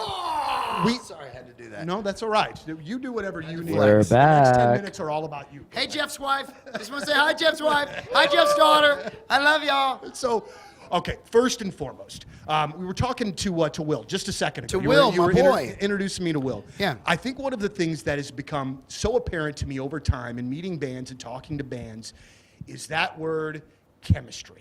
And how absolutely, positively crucial that is. And you can probably even like someone personally, but maybe not have that same musical connection. And it's got to be all of that. It's got to be all statement that. ever. Yeah, you vibe with somebody. You can vibe with anybody, you know what I'm saying? But when you get musically, like the other night, take for instance, we played a show last night. And just backstage after the show, I was listening to some cool Miles Davis jazz, right? Mm-hmm. And then I went to Bill Evans jazz, and he sat down with me, and for 30 minutes, we just started discussing how piano and jazz and the art of rock and roll make us feel. And just by talking to us at the end of the conversation, we were going, woo, woo, I love what we do. Yeah. And then when we're on stage, you can play chords, and this guy will go off. It's a chemistry thing. It's a bonding thing, but the true lesson for a new person in a band is whether you can live with them in the bus. Right on. But you don't know that. Some people don't shower, dog. Some people don't shower. Some people don't change their socks. Okay, but then what do you do when you like a guy that you're auditioning with or what have you, but then you start to do shows and you're like, you sit down with them and say, we need to have a real big talk. I love you. And you would tell me if I have a booger on my nose, right? And he'd say, yeah. And I'd say, you got a big booger on your nose. And it's called you need to take a shower. And that's a legitimate conversation that you have had before. Not with this guy. No, well, right, because he's here. Oh, yeah, not this guy. Now, he smells good. Yeah. Well, let's talk about the single here. I Hope You're Happy is doing incredibly well nationally. We're having a great run with it. And I got to be very honest with you, and please don't be mad at me when I say this. The very first time that I heard that song, I thought, this weekend, so hanging out on the deck, in the backyard, the dogs running around, the kids running around, safe and secure in that fenced-in backyard. No, you don't have a deck or you don't have a fence? Well, you need to call Chesterfield Fence and Deck. Celebrating 57 years in business, one of St. Louis's top names in home improvement, locally owned and operated. This is the showroom down in Chesterfield. See some of the beautiful displays of the fences and decks and pergolas and sunrooms and screen rooms, and see what could go in your backyard, how you can improve your house. Those decks, the beautiful natural cedar decks, or the Vecca decking, the vinyl decking, which is what I have. Strongest deck in the market. No maintenance. Colors to match your house. All the products are guaranteed by a 5-year labor warranty. Better Business Bureau accredited business with an A+ rating. Better Business Bureau Torch winner. SBA Family on Small Business of the Year.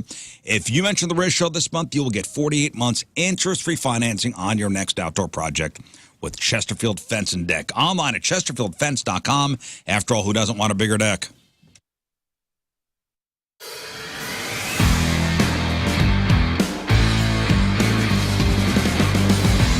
All right, guys, welcome back to the farm. So it's a Sunday, and we got a whole crew here doing stuff. We're going to work in the field today. So this will be the final episode of the farm series for now, but I'm sure we'll return back to the farm at some point. So I'm going to show you what's going on here, the progress of the plants, how those elderberries are looking, and we'll look inside the house, and I'll tell you about some future projects we got coming up here. And there's our tractor, courtesy of Herb Equipment, the Captain Rizz tractor. We're moving some poles. Poles. All right, so behind me is another barn. This is a future project that we're going to do. So we're going to turn this barn into a greenhouse. So come on, let me show you what's going on inside. So this is where the old owner, I guess, stored some of his tractors, some of his big carts for the field.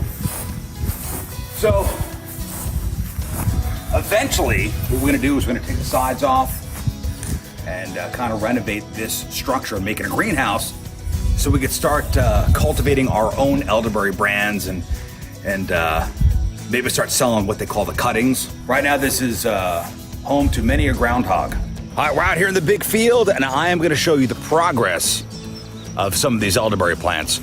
So you saw at the beginning, pretty much nothing. And it's a couple months later, and I'll show you what these elderberry plants look like. Look at that. Mulch is down. Plants are looking good. You know, you'll see a weed every once in a while, but we gotta pull those. But these plants are looking sweet. There's my partner in crime, Cat the dog. All right, Cat. Let's go.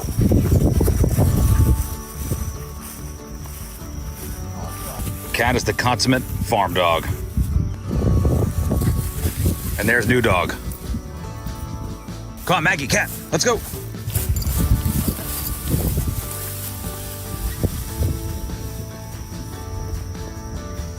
So I'm not sure if we're gonna get a very good crop this year, but this is basically laying the foundation down for years to come.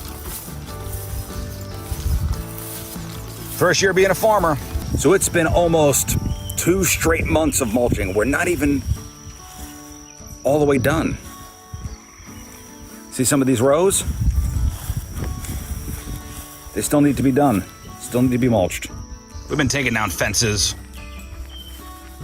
One of the things my dad made a big deal about when we were younger was preventative maintenance on your cars, on your, on your body, on everything, but especially your home. There's so many different systems in and out of your home that are making it run efficiently or inefficiently if you're working with the wrong people. But I'm working with the right people. Anton's plumbing, heating, cooling, and energy experts. I've been seeing their vans all throughout my neighborhood. Why? Because my neighbors are smart.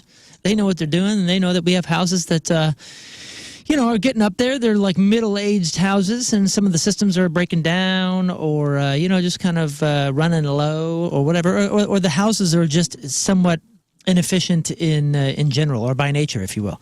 Anton's was able to help my inefficiencies in my home immediately with an energy audit. And then, of course, I've been on a preventative maintenance plan with them, and it saved me huge, saved me big. Plus, it's just made my house more comfortable. I've become a hero to my children who always complained about how before we were using Anton's, one room was freezing, one was burning up. It didn't matter what the season was, man. My house was all over the place and working way too hard to be way too inefficient, but not anymore.